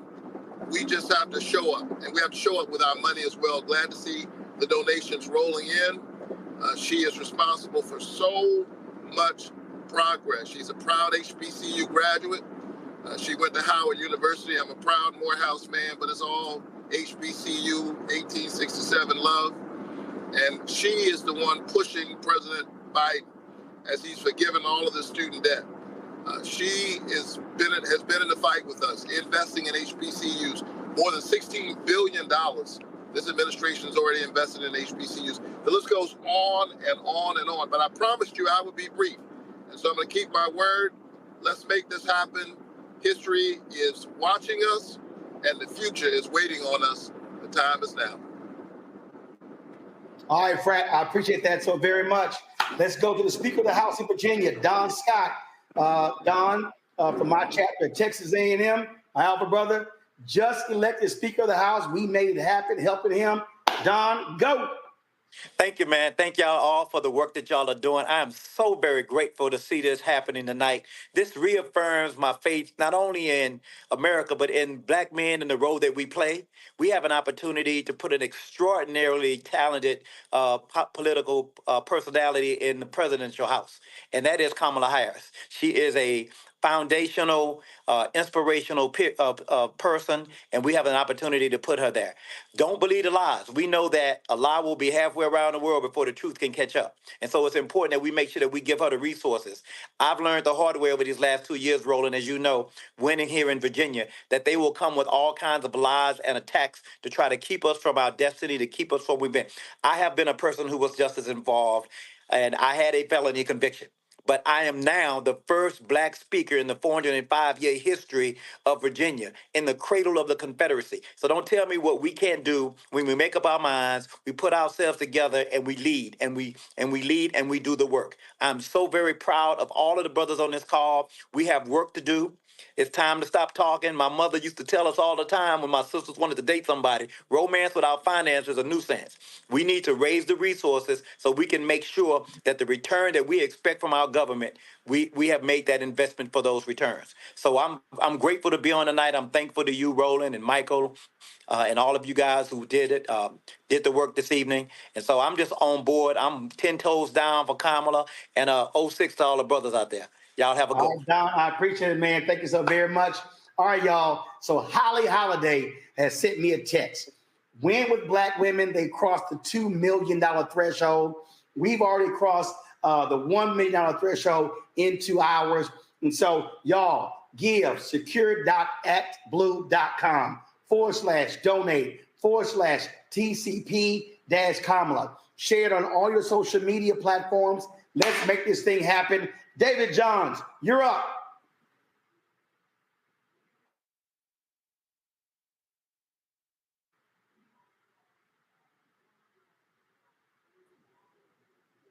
David, you're up. 2 minutes. Go. Hey, brother. I appreciate you, bro. I got you. I'm thankful for the space and the steadfast leadership of all of my brother organizers. I want to give a special shout out to Brother Quentin James and all of the good brothers of Kappa Alpha Psi Fraternity Incorporated on the line.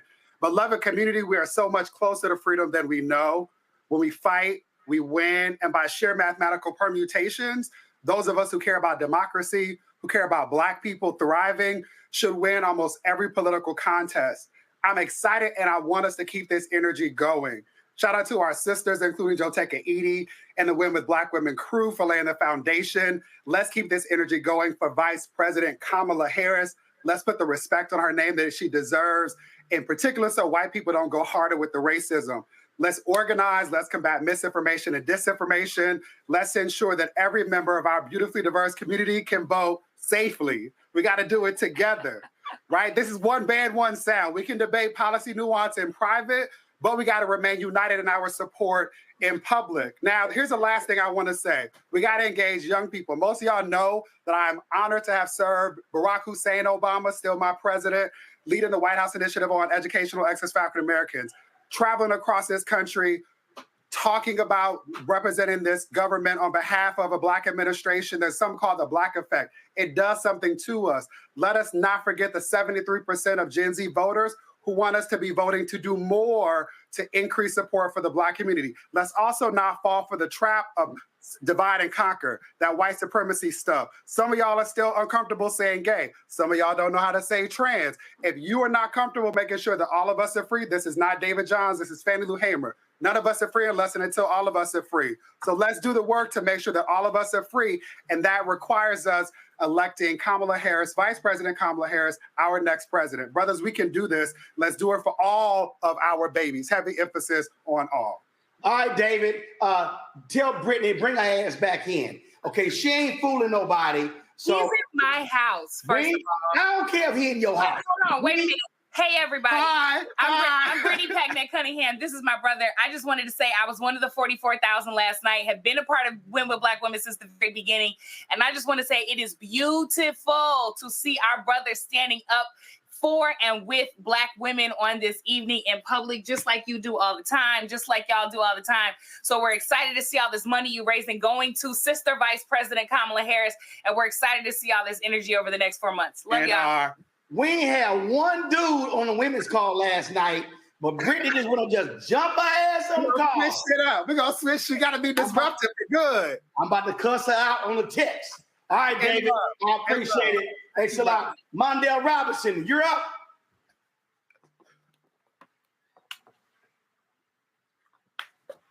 Let's get to Mandel Robinson, then Cliff Albright.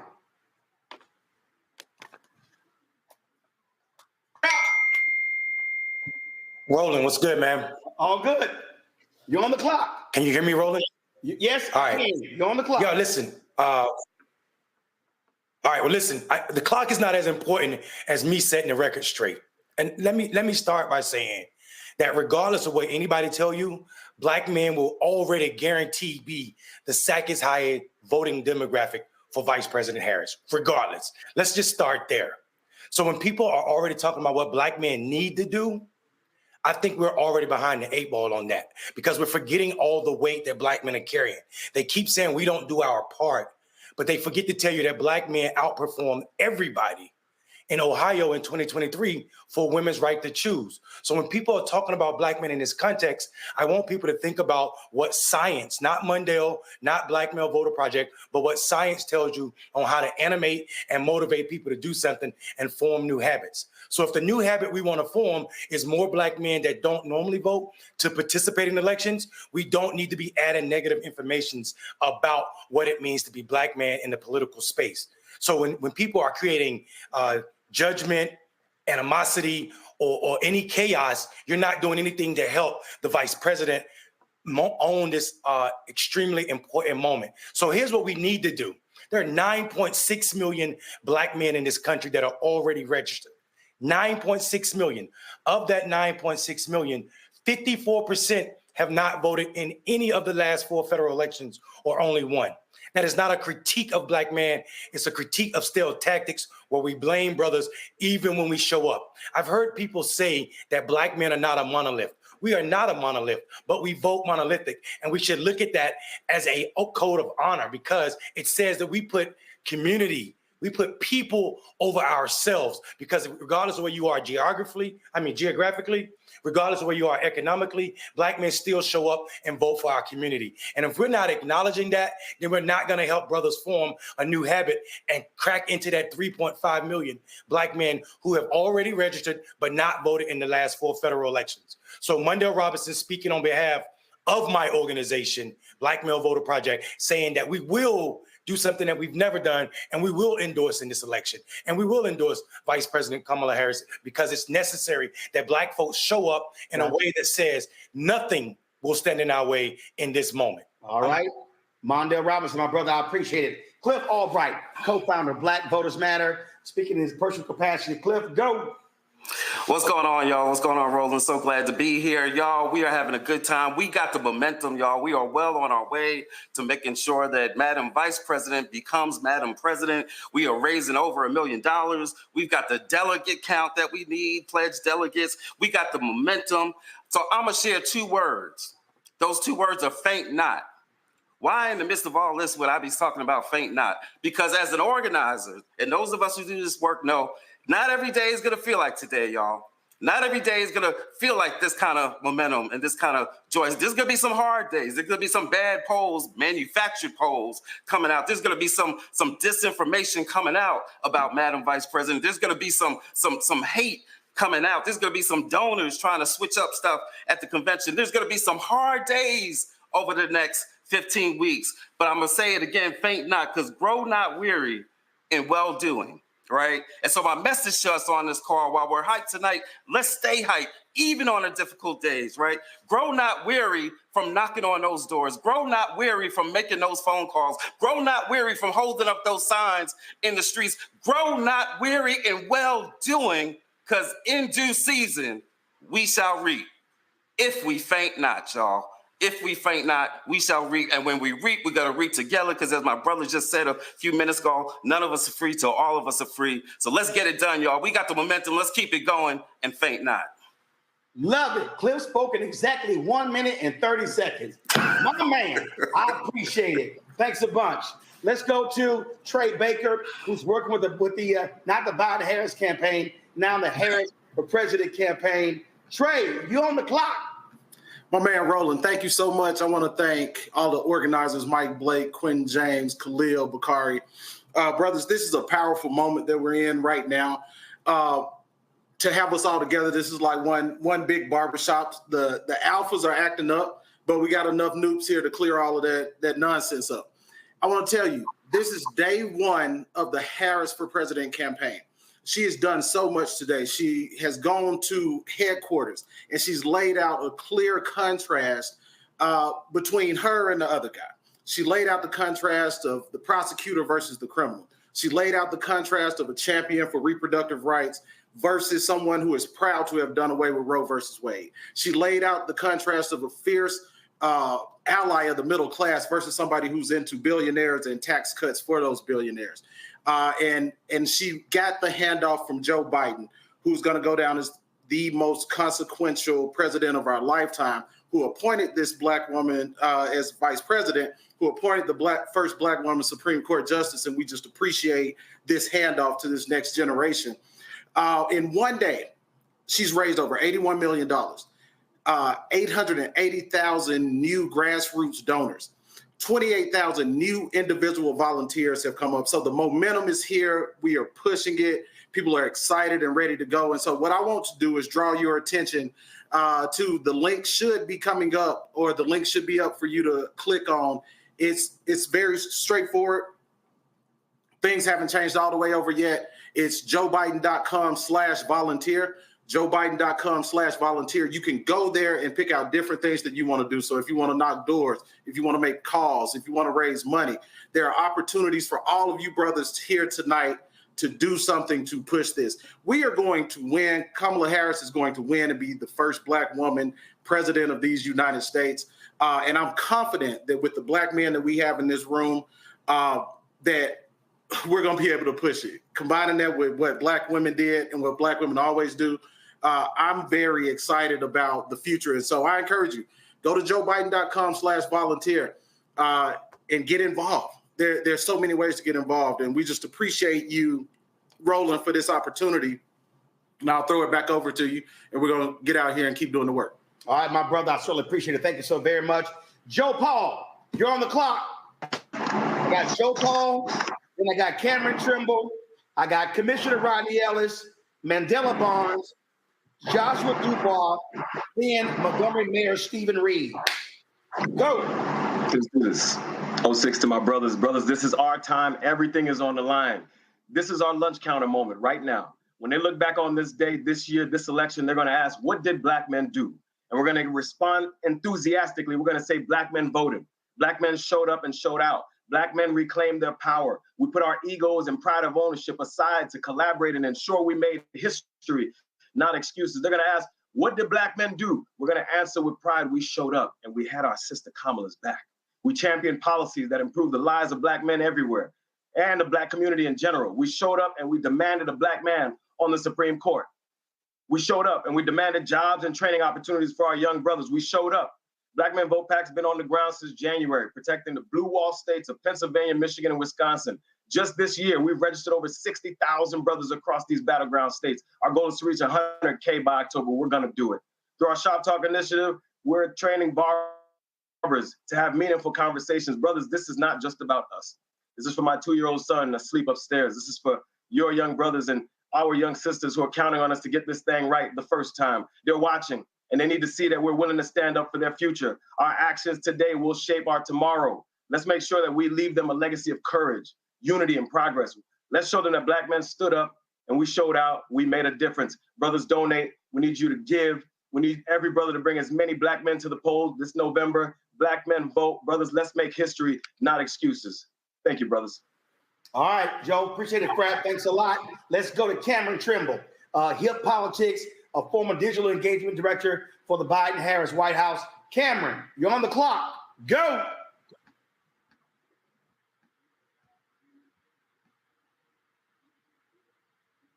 You got Cameron?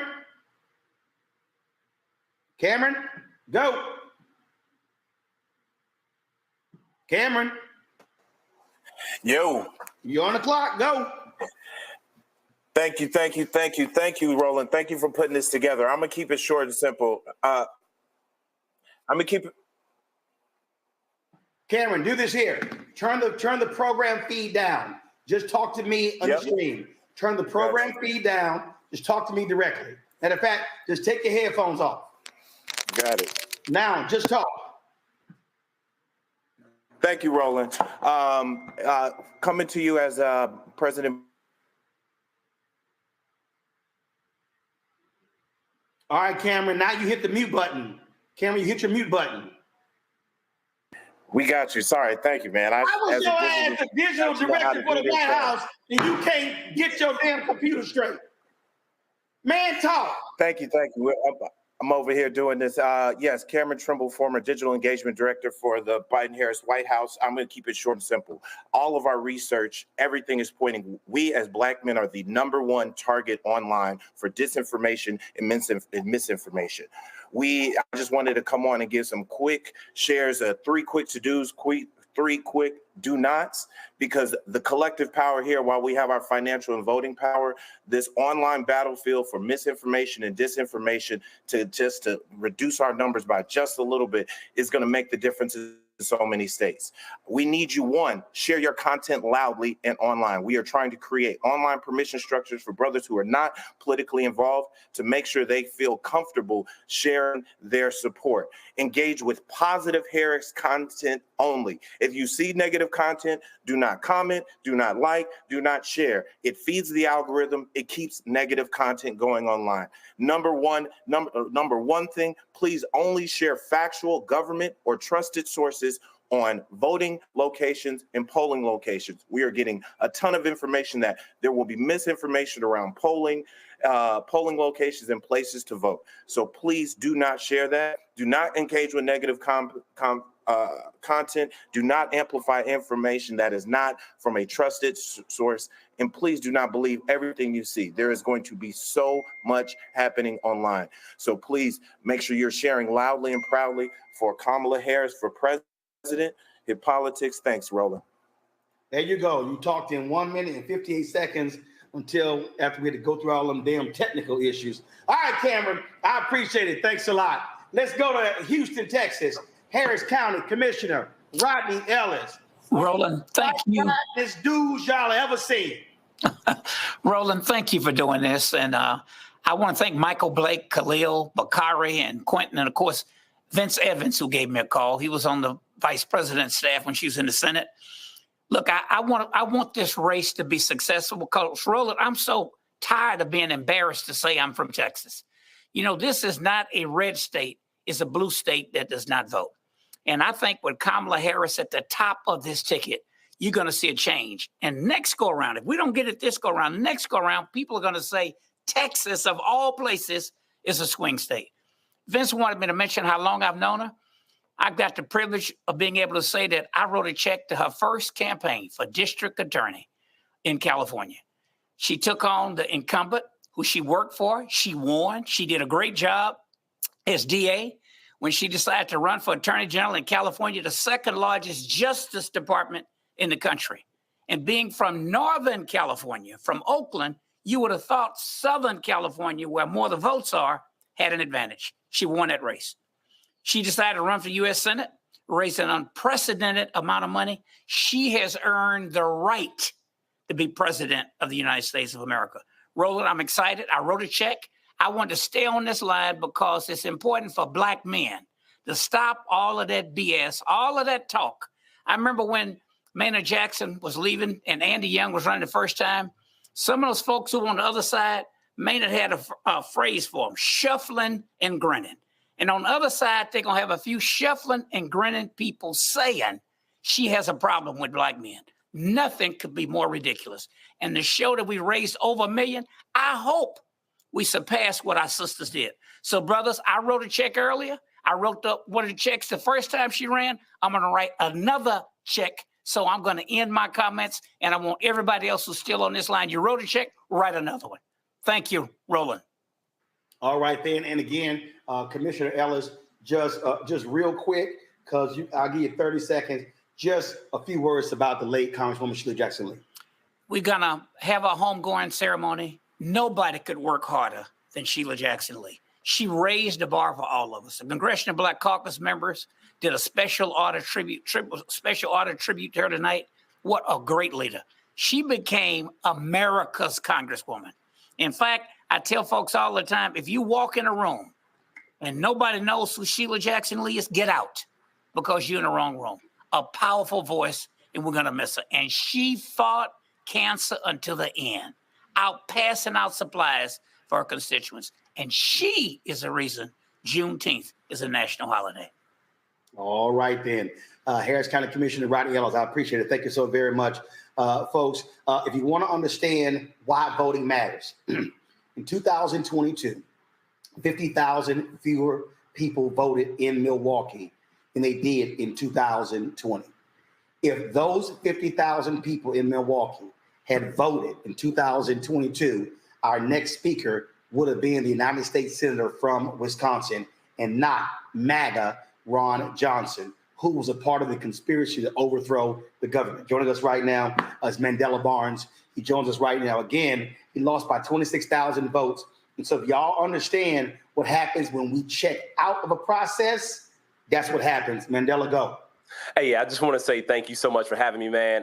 Was proud to have been on your show during my time as Lieutenant Governor. You gave me an audience when I was running for the United States Senate. I'm glad to be here today talking about why we have to support Kamala Harris. We all understand why, and I think you made the case very clear. You talked about that 26,000 votes. To put it in context, my race came down to 1%. There are a number of reasons. There are a lot of folks who had the means to get involved in this race, but decided before I even got in, or at the time I got in, that my race wasn't winnable for whatever imaginable reason. I'll let you take your guesses. But there are going to be so many people that think that this race in November is not winnable for the same exact reasons. And for those folks who have the means that will not show up for Kamala Harris in the way that they would have shown up for somebody else, we have to step up as Black men and fill in the gap. She has been there for us.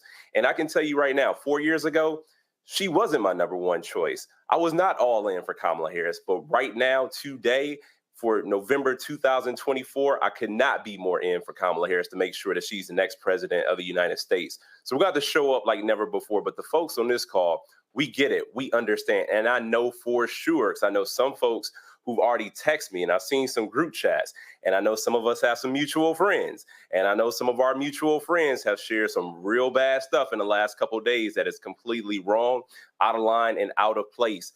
We have to correct that. We do have to pull brothers to the side and tell them that we have to show up because she has shown up for us. Nobody is going to show up like she has. I can guarantee you it's not a single thing that Donald Trump has done in the 4 years that he had a chance to do something for us. So, brothers, thank you so much. I am here representing Kappa Alpha Psi Fraternity Incorporated, Gamma Phi Chapter, Alabama A&M Spring 2005.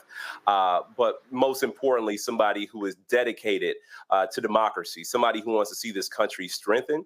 And we know what an uphill battle it is going to be. We're going to have our disagreements. Roland, me and you, we've disagreed on things before. But I can tell you this, we're going to be united like never before. And everybody else who's on this call, whether you're part of Divine Nine, whether college wasn't for you, if you are a Black man in America, if you find yourself in a struggle or somebody you know, a friend, family member, or neighbor, I need you to step up for them. And if you can't donate today, knock on the door tomorrow, do whatever it takes, show up. Just want to say how much I appreciate this time. We're going to win with Black men. They always doubt us, but we're going to show up and prove everybody wrong when given the opportunity to. All right, well, I'll let a Kappa go 2 minutes and 30 seconds. I appreciate it. Thanks, Mandela. Yeah, I've been sitting down for 4.5 hours, and so I had to get the damn massage out, sitting down, handling all this sort of stuff. All right, y'all, let's go to Virginia. My alpha brother, Congressman Bobby Scott. Congressman, go right ahead.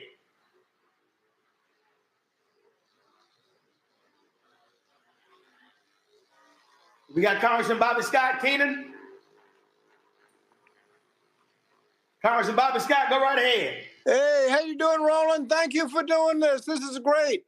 When Joe Biden was in this race, we were talking about the number of jobs he created, his infrastructure, his health care, reducing health care prices, the environment, putting money into education, and comparing that to Trump's record, where all he did was a tax cut for the rich and posted the worst job numbers in about 100 years. You remember those long lines to the food bank that he wants you to forget? And when you couldn't buy toilet paper anywhere, then he managed to get himself impeached twice. That's the record, his record, and that was Biden's record.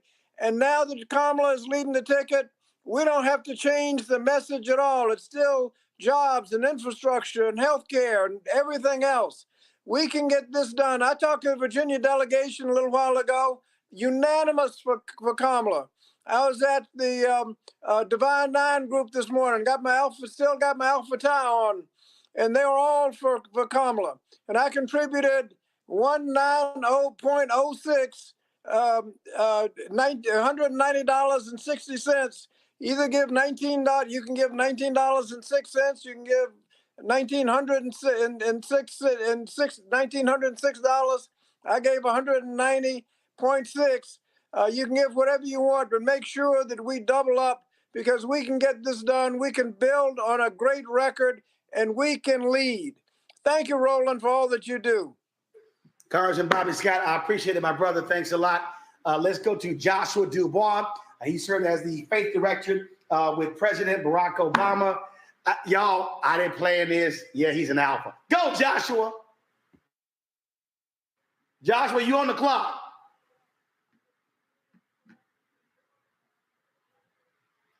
Joshua Dubois, then Gary Chambers, then Mayor Stephen Reed. We got Joshua. Joshua, go right ahead. Yeah, I'm here, Brother Roland. Brad, thank you. Q, thank you. Khil, thank you. Reverend Michael Blake, thank you. Sister Joteka, thank you. Brothers, this is historic. This is powerful. And this is God ordained tonight, y'all. Remember where you were on July 21st and 22nd, 2024. These 2 days will literally change the course of the nation. Listen, I'm going to say one thing. I was proud to work closely with our first Black president, my friend and mentor, Barack Obama, but I'm actually not here thinking about and speaking in a professional capacity. I just put my kids to sleep, and right now I'm thinking about my role as a husband and a father. Y'all, this ain't a Black woman thing versus a Black men thing. This is a Black family thing. Our support for Kamala Harris is something that will change the trajectory of our children's futures. One candidate supports policies that will strengthen families, healthcare access, educational opportunities, economic opportunities, voting rights, responsible policing. And one candidate would leave my kids and your kids and our families out to dry. This is a Black family thing. Last night, my wife was on the line late with our homegirl, Joteka. I couldn't sleep because she had the Zoom open in the bed next to me till 1 a.m. But it's all good because we in this thing together. Tonight, I got my laptop out and she's upstairs right now listening to me talk to Brother Roland. But it's all good because we are in this together. My kids asked me, what are you doing so late up on the computer, Daddy? And I said, I'm fighting for their future. If you're asking yourself, or if somebody asks you why you support Kamala, it's because you care about your families. And she's the only one that supports policies that will strengthen Black families. Black men are for Kamala, Black women are for Kamala, but Black families are for Kamala too. In fact, me and Michelle want to get mamas and daddies and babies on the line together and rally for Kamala Harris. So let's push back on the haters in the barbershop, y'all. If they ask you why you're with her, say you want to be with the AKA instead of the KKK. Spread the word, donate tonight, but most importantly, remember that this is for the future of our families. Thank you, Brother Roland, and thank you to all the brothers that put this together. All right, I appreciate it, Frat. Thank you so very much. Hey, y'all, let's go to Montgomery, Alabama. Here's Stephen Reed representing for the Omegas in Alabama. What's up, Mayor Reed? Roland, how you doing today, All man? good. Hey, listen, thank you and everybody for putting this together. I was on a little earlier, called Leader Morial, called Bishop, called Reverend Barber, called so many people, Reverend Jamal Bryant. I mean, you've had a great team, and I know some of my brother mayors have gotten on here already, but as a president of the African American Mayors Association, representing over 520 some odd mayors across this country, small, mid-sized, and large cities, we're excited about Vice President Harris becoming the next president of the United States. I can't tell you enough how much her leadership and her friendship to us has been crucial over these last 4 years and what they have done to bolster cities and what they have done to bolster many of the things we want to do in our communities. And so winning with Black men has been evident from the time she came in as VP. And I think we will see that even more as president. So I want us to really make sure that we're reaching beyond our own circles, make sure that we're doing things beyond our norms and talking to brothers everywhere we can in barbershops and everywhere else about why this election is so important. I'm excited about the energy that we had, because I felt like we were lagging behind these last couple of months. And now there seems to be that burst. Now there seems to be that injection of not only money, which is great, but energy in the campaign that I haven't seen probably since 2008. And many of us who were doing a lot of that work then, whether we were volunteering or whether we were just trying to help out President Obama, it's great to see that back. But we got to make sure we get everybody to the polls. And I want to say this before I run out of time. Roland, you talked about this a lot on your show. It's so very important that everyone on this network, everyone that has been on this call, talks to people about how to register to vote, where to vote, and how to make sure their vote is counted. Because the other side is set up to steal this election. The other side is set up to take away votes and deny people their legal right to vote. They have done it through the courts. They have done it through the legislature. They've done it through secretaries of states and other election officials. How do I know? Because I was a chief election official for Montgomery County, Alabama for 7 years. So I'm telling you what I know. We got to make sure that all the men who we're talking to, all the men that we want to bring out to bring other men to the polls, understand what the rules are in your cities, in your counties, in your states. And we don't need to wait till the last minute, because the race is now. The race is already on, and we have to make sure that we aren't cheated out of this and we aren't shortchanged out of these votes, because we've got too many swing states, too many counties that are going to come down to just a handful of votes that can make the difference. And that's why certainly it's important that Black men get out and vote, but we also have to make sure we inform them of how they should vote and why that is so important, and how to make sure ultimately that vote is counted. So I just again want to thank you, Michael Blake, Bakari, and everybody, Khil, everybody for putting this together. Thank all the brothers who've been a part of it. And let's not make this the last time that we get on the call between now and November. Nope, not going to happen. Let's do as often as we need to. Well, it's not going to happen. That's why we got the database. And so we're going to make that happen. Mayor Stephen Reed, president of the African American Mayors Association. Appreciate it, bro. Thanks a lot. Thank you. All right, y'all. So here are the next 4 people. Okay. So Keenan, next is Gary Chambers, then Jamie Harrison, then Tennessee Rep. Justin Jones. We got Michael Eric Dyson. We got Congressman Troy Carter of New Orleans trying to call in, multiple people. So here's the deal. So again, Gary's going to speak, then Jamie's going to speak. I got to go to the damn bathroom. So if Gary finished, Keenan, and I ain't back, pull up Jamie. And Jamie, you just talk. All right, let's go. Gary Chambers, you on the clock.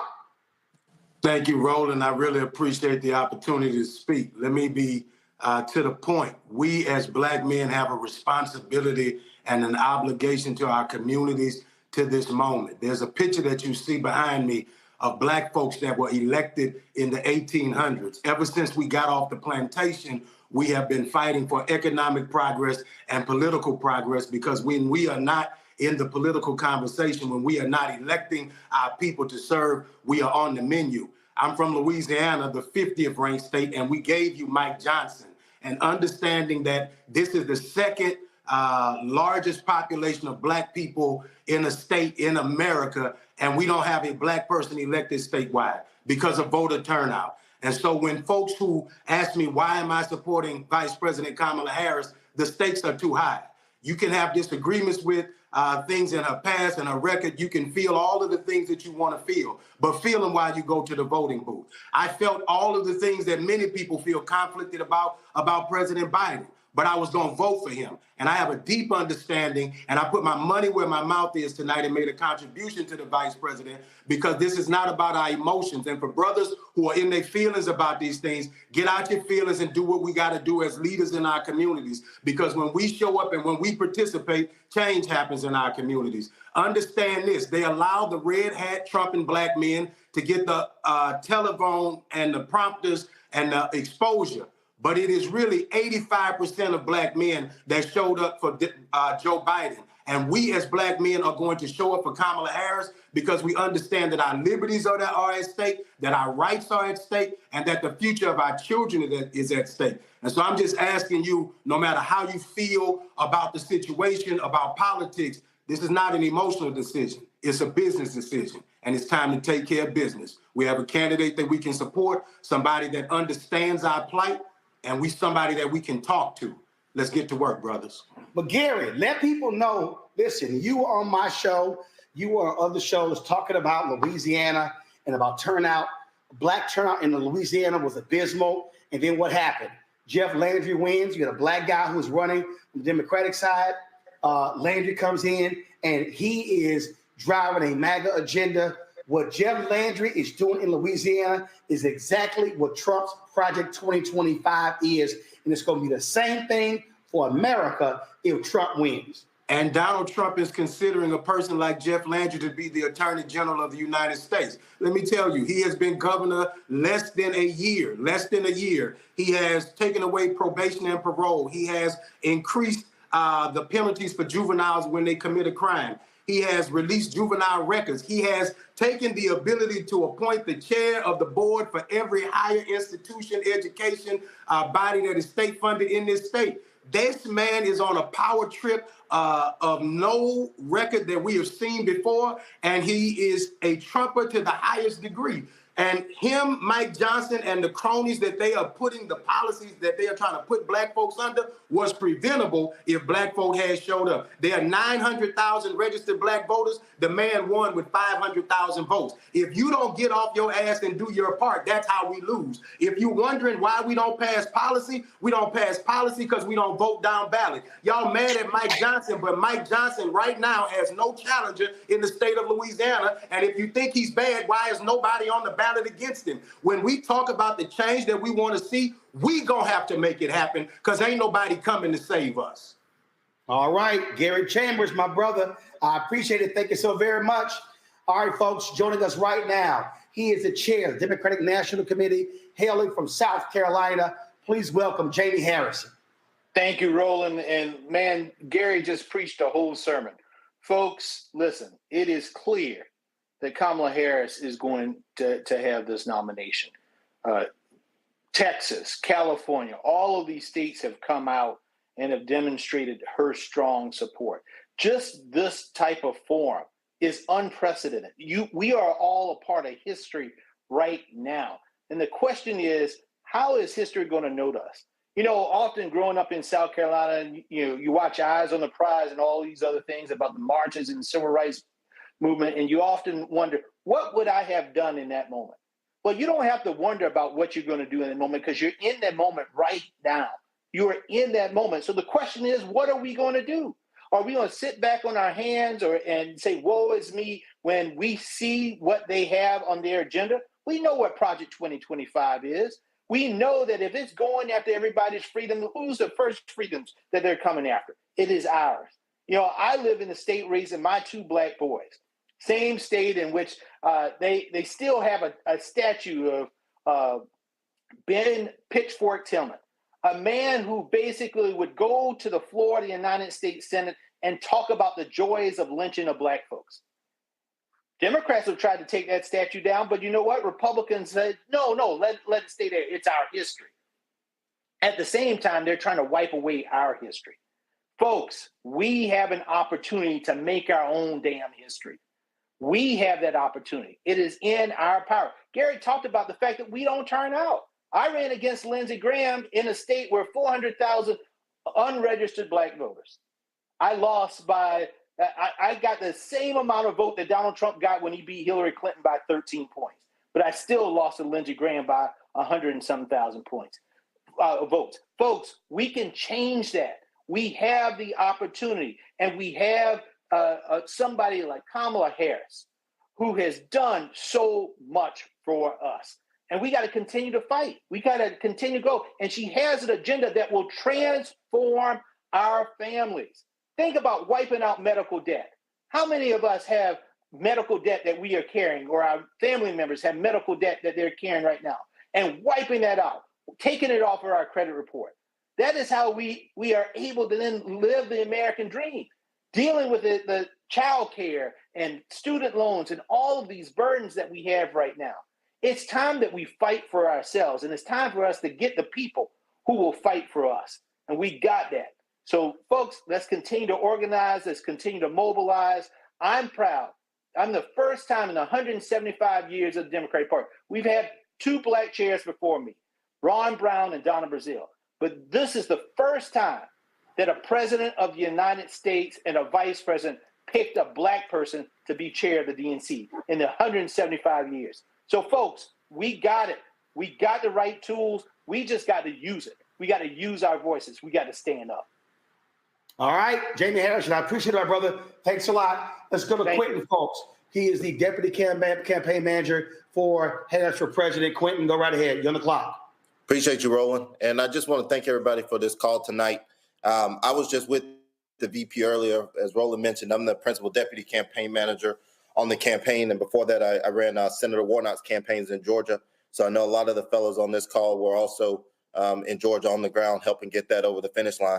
I mean, look, I think the speaker before said it perfectly that this is a business decision for us. I think even after the president stumbled during the debate, I think that we saw the people asking the president to step aside. We know what the backbone of the Democratic Party is, and the vice president is ready. She is the best person. I tried to think of, what I would say that hasn't been said on this call. Our path to victory is still there. Before, we were looking at the blue wall states, Michigan, Pennsylvania, Wisconsin, the Sun Belt states and the southern states, Georgia, Arizona, Nevada, North Carolina. North Carolina's got an extreme person running on the ballot as well, just like Donald Trump, an African-American, already dealt with something like that in Georgia against Senator Warnock. But our path to victory is there.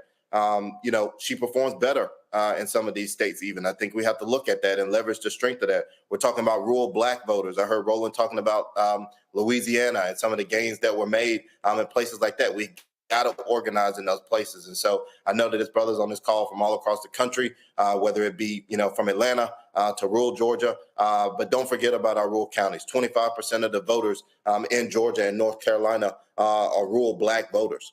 They're our voting base. And these folks are energized now. Obviously, we see the enthusiasm that the vice president is getting from the money standpoint, $80 million raised in 24 hours. And obviously, this group on the call doing this.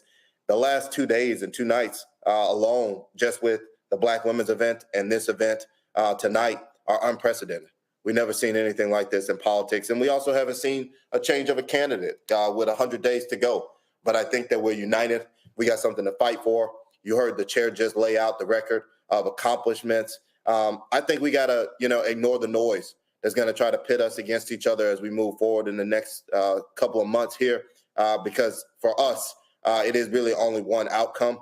Donald Trump and J.D. Vance have Project 2025. They want to usher in. I mean, it is dangerous. It's scary. The vice president is going to get torn in a lot of different directions, and she has been since the moment that she stepped office. She's a woman. She's a woman of color, and she can never be enough of any one thing for anybody.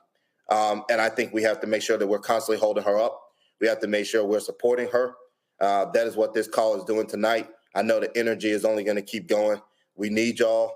We are figuring it out, right? Like, she just took over the mantle. The campaign is in the field, testing, polling, doing research. I know people are hungry, for that specific data that a lot of people on this call, I see a lot of organizations, a lot of elected officials want to know how they can tap in.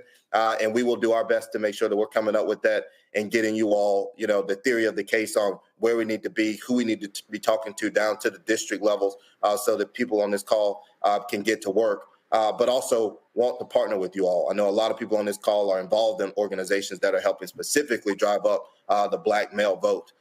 And I think it's a lot of, concerns out there about the black male vote, but really the gap in between black voting and white voting is really what's going. The voting has actually stayed pretty steady, but the portion of black voters turning out, specifically black men, is low. I do these briefings all the time. I have it by the state level of how many black men, black women, age groups, religion, anything you can think of.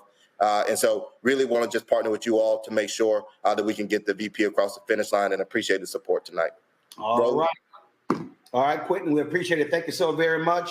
Folks, money update, Mike Quentin, what up?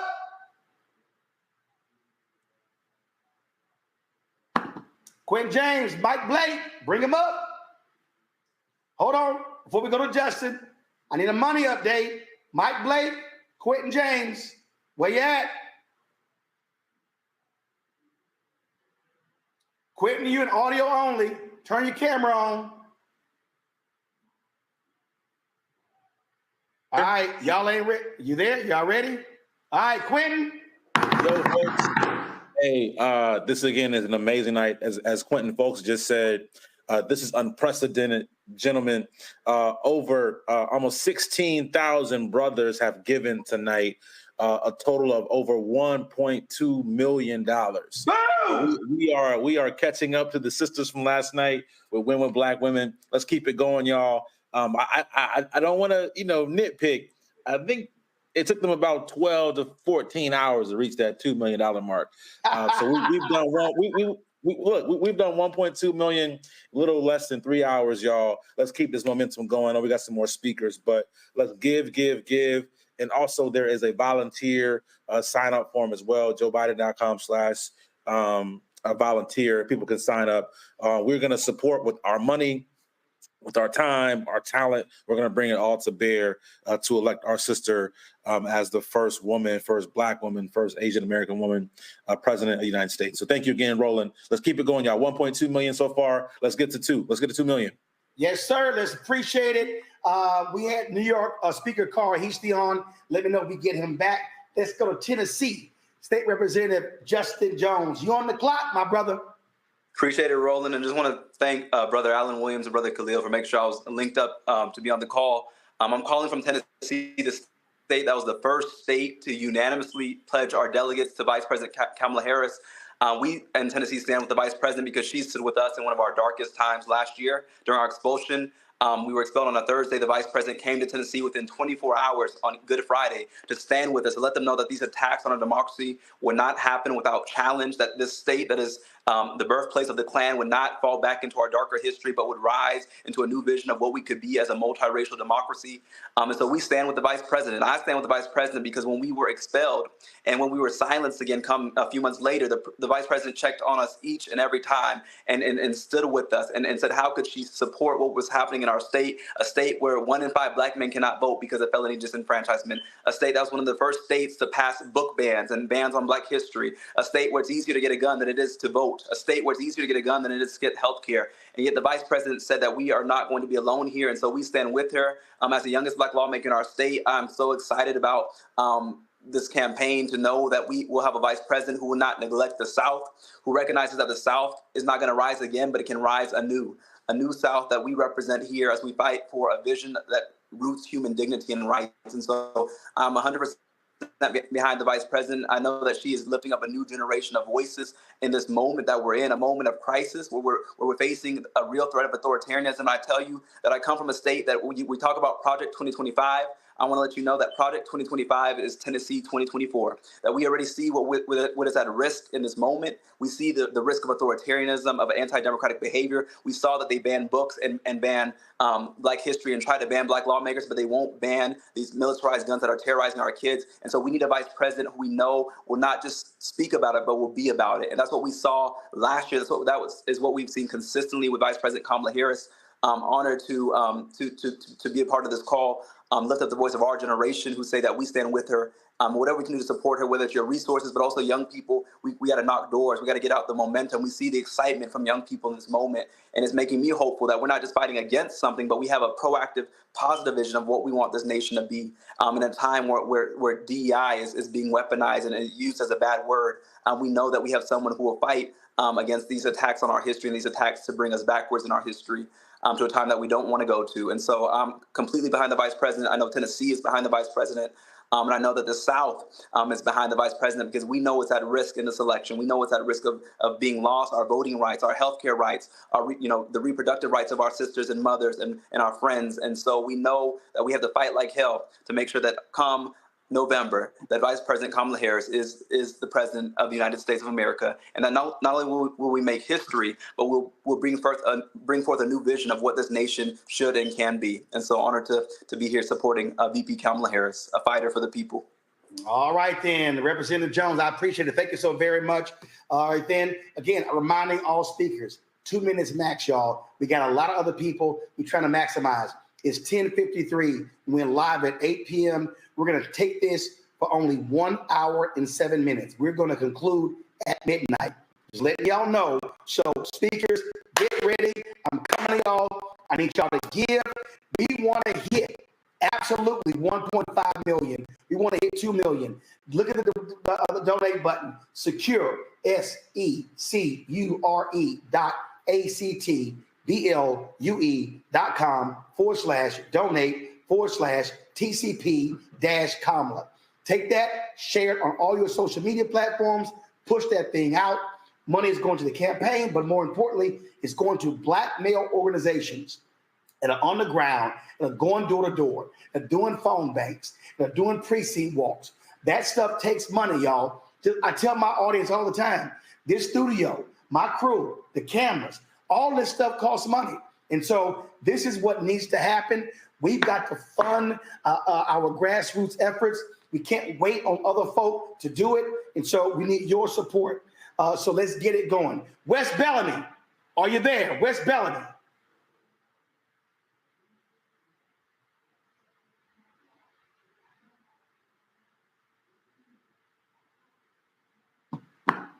Wes Bellamy with 100 Black men. We got Wes. All right. If we ain't got Wes, I'm going to move on. Y'all know I don't roll how I roll. Michael Eric Dyson. Yes, sir. Michael, hit me up. Here we go. Michael, there you go. All right, my brother. Thank you, Roland, for what you're doing, your leadership, and organizing and galvanizing us. Look, we have a historic opportunity to get into office the first woman, the first Black woman, the first Asian woman in America to represent us. But it's not simply about the titles. It's not about the magnificent, if you will, sexiness of being the first. It is about on-the-ground commitment to our people and the ability to tell the truth about what's happening in America. Joe Biden passed the torch to her. Joe Biden has done more in his first term than many presidents have done in 2 terms.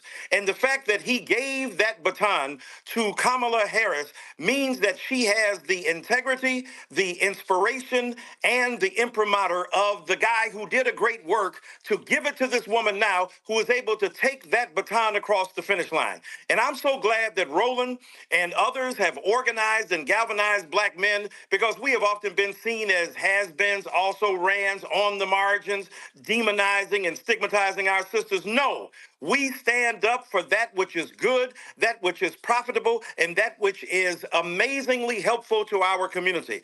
And Kamala Harris has proved to be all of that, and will take that in a way that will be unprecedented, not simply because she's the first to do it, but because she's so deeply rooted in the ancient traditions of Black protest, about Black grievance against hostility in this country, the white supremacy, the sexism, the misogyny. Thank God that we are galvanizing as Black men to support this sister, because she represents the best of us. And as President of the United States of America, she will do an amazing thing. I am with you all. I stand with you. I'm grateful and honored to be on this call to support our sister, Kamala Harris. Y'all, oh my God. Michael Eric Dyson, y'all, spoke in 1 minute and 56 seconds. He left 4 seconds on the clock. That's what I'm saying.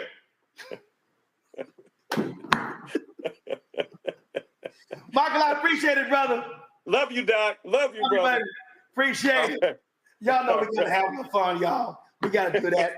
My man, Wes Bellamy, 100 Black Men of America. You finally turn your camera on. What's up, good brother? What's up? Hey, man, I appreciate you having me on. I guess I was having some technical issues. I'm super excited to be here. And I just want to say this. I know there's been a lot of talk and a lot of people saying a lot of different things. I just want to encourage us to keep in mind that, you know, if you're on this call right now at 11 o'clock Eastern time, more than likely you are already locked in. You're going to vote. We know what you're going to do. But it's imperative that we take our talents into our communities and be bold enough to talk to our brothers who are not as voting are ready to get into, are ready to go out and vote. Like, we need to make sure that we're going out and talking to those, again, who have been targeted by misinformation, those who have been just feeling as if nothing's going to change within their communities, and remind them if they have sisters, nieces, mamas, daughters, their lives will be completely different if they're not engaged in this electoral process. And then us specifically as Black men, we know it's important for us to take our rightful place. The 100 Black men, we are going across the country on a 16-city tour. Real Men Vote. We've had 4 stops already. We have 12 more to go. We're looking to continue to partner with organizations like the Collective PAC, Black Voters Matters, and others. So, brothers, let's continue to stay engaged. Let's continue to do what we have to do. Roland, you're all right for an alpha, but all the brothers, no matter where you at, let's do what we got to do. And I'm signing out. All right, appreciate it. But you know how we roll. All right, Wes, I appreciate it. And you spoke in 1 minute and 22 seconds. Way to go. I kept it quick. There we go. Pastor McBride. Pastor McBride, you are up next. Go, you're on the clock. What's happening? What's happening? It is a great blessing to be here. Much love to Roland. Much love to Michael Blake, Quinn, everybody that's pulled this together. I'm super excited to just tap in and say we are all in for Kamala Harris for president. Last night, the Black Church PAC, along with a number of other folks, hosted a call, had over 4,000 folks register. 1,000 plus were jammed on the Zoom. Couldn't get everybody in the room, but we decided to endorse Kamala Harris, the Black Church PAC, and it is on like Donkey Kong. And I just want to also say, as someone who's from the Bay Area, born and raised in San Francisco, living in Oakland, let's really push back on the misrepresentation of her record at every level. She was moving the ball forward on criminal justice reform, stop trying young men as adults, would not use the death penalty, was holding a whole bunch of folks accountable for the way in which they even addressed racial profiling and procedural justice at the state level. She didn't do everything we wanted, but she did enough to move the ball forward, and that's what we expect for our president, and we are super, super excited. Let me just also say, if you have a pastor, if you have a bishop, if you have a Black male preacher, and they are nervous about being engaged because of their own 501c3 status, let them know that the Black Church PAC can be a home for their political work to make sure we get Kamala Harris elected. We have been doing master classes. We've been doing all kinds of efforts all across the country. And so we are all in for Kamala Harris. I love this call. Organized money, we raising the money. Organized people, we mobilizing Black men. And organized ideas. Let's get Kamala Harris elected as the president of the United States. I'm out. God bless y'all. Man, that's the second pastor we've had in 3 calls who hit. You were less than Michael Eric Dyson. Man, these are new school preachers, y'all. All right, Pastor McBride, I appreciate it. Thanks a lot. Let's go to New Orleans. I need some jambalaya and some gumbo. Congressman Troy Carter. Hello, my good brother. We got all that for you. We got gumbo, we got jambalaya, and most importantly, we got votes. Listen, I've been in the green room for a while. I had the opportunity to hear Brother Gary Chambers, and he spoke nothing but the truth. My homeboy from Louisiana. Listen, we've seen the atrocities of what happens when we don't vote. We have a governor that starts to implement 2025. We have a governor that tried to not accept $71 million for summer EBT funds to feed hungry children. But we didn't give up. We pressed. We fought. We rallied. We went to the other side of the aisle to find compassionate members. And young brother Jason Hughes, a member of the House of Representatives, told me, Congressman, if you can hold USDA in place, I will work my butt off to make this turnaround. And he did just that. So kudos to never quitting. Kudos to Representative Jason Hughes of New Orleans East, who never gave up, who was my partner to make sure that we demonstrated when we fight, we win. In elections, the exact same way. Listen, we've had a late night. We had late night votes, and then we had a testimony on the House floor tonight honoring the late, great Sheila Jackson Lee, a warrior who has gone to be with God, who was a fighter on every front you can imagine, a living legend who has now taken her place in heaven. Her life, her energy, her love was spent fighting for our people. And so today we find ourselves in this posture of having to get together. You know, I had this, the closest memory I have of something like this, Roland, was in 1995 when we had the Million Man March. I was a young member of the New Orleans City Council at the time. And we went to the Million Man March, and we got out, and we were all together as brothers, demonstrating that we can stand together, accept our responsibilities.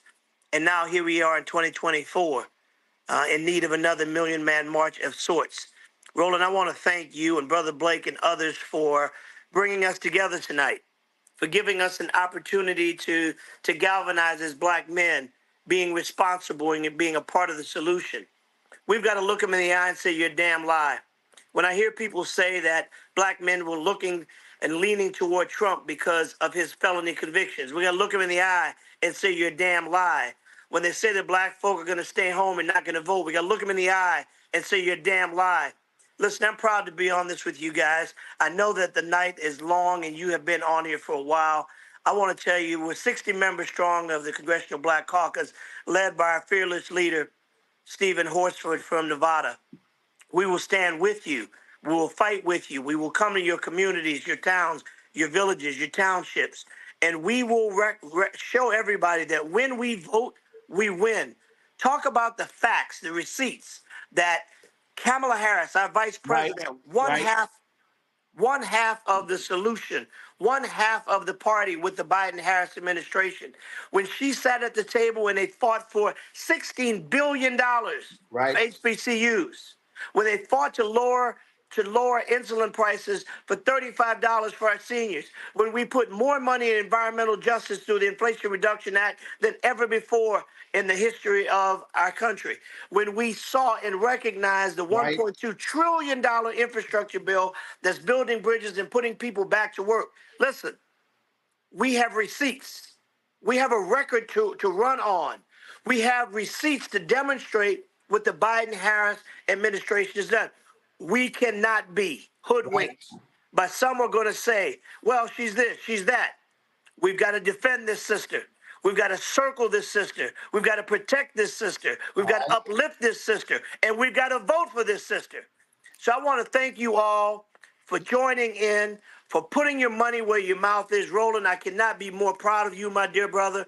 Brother Blake, Gary Chambers, all of the other powerful speakers that have been on tonight and will continue to be on. We are one and we will win. Listen, I often say that far too few of us in this space. Come on, Doc. That we cannot afford to be against each other. There are far too few of us in this space that we can afford to hate on each other. There are far too few of us in this space. We must stand together, and we have to spend more time talking to each other and less time talking about each other. All right. God bless you, brothers. We're in this battle together, and guess what? We're going to win. God bless you all. All right. Appreciate it, Congressman. Normally, I don't let no Cappers talk for 5 minutes and 10 seconds. So, I mean, I'm Jesus working on me, so I'm just giving y'all a little grace. All right, we appreciate it, sir. Thanks a bunch. Let's go to Ohio. State Representative Dontavius Geralds. Well, good evening, everybody. Thank you, Brother Martin. Can you hear me? We got you. You on the clock. But first and foremost, I want to say thank you for allowing me to be on to Brother Blake and Brother Quentin. And also, I'm proud to be repping the oldest fraternity in all the land, Alpha Phi Fraternity Incorporated, Alpha Lambda chapter. Brothers, I'll be quick. This has been, President Biden has had one of the most consequential tenures of our lifetime, and giving our future President Kamala Harris the opportunity to run and to win with our support is going to change the fabric of this nation. I truly believe that the soul of this nation is on the line. And each and every one of us is on this call is going to do everything we have to do, whether it's give money, get into the streets, knock on doors, do everything possible to make sure that the reality of this presidency and of this administration includes all of us. There's two things I want to leave you with. One, I know right here in Ohio, we can set the bar because we did it.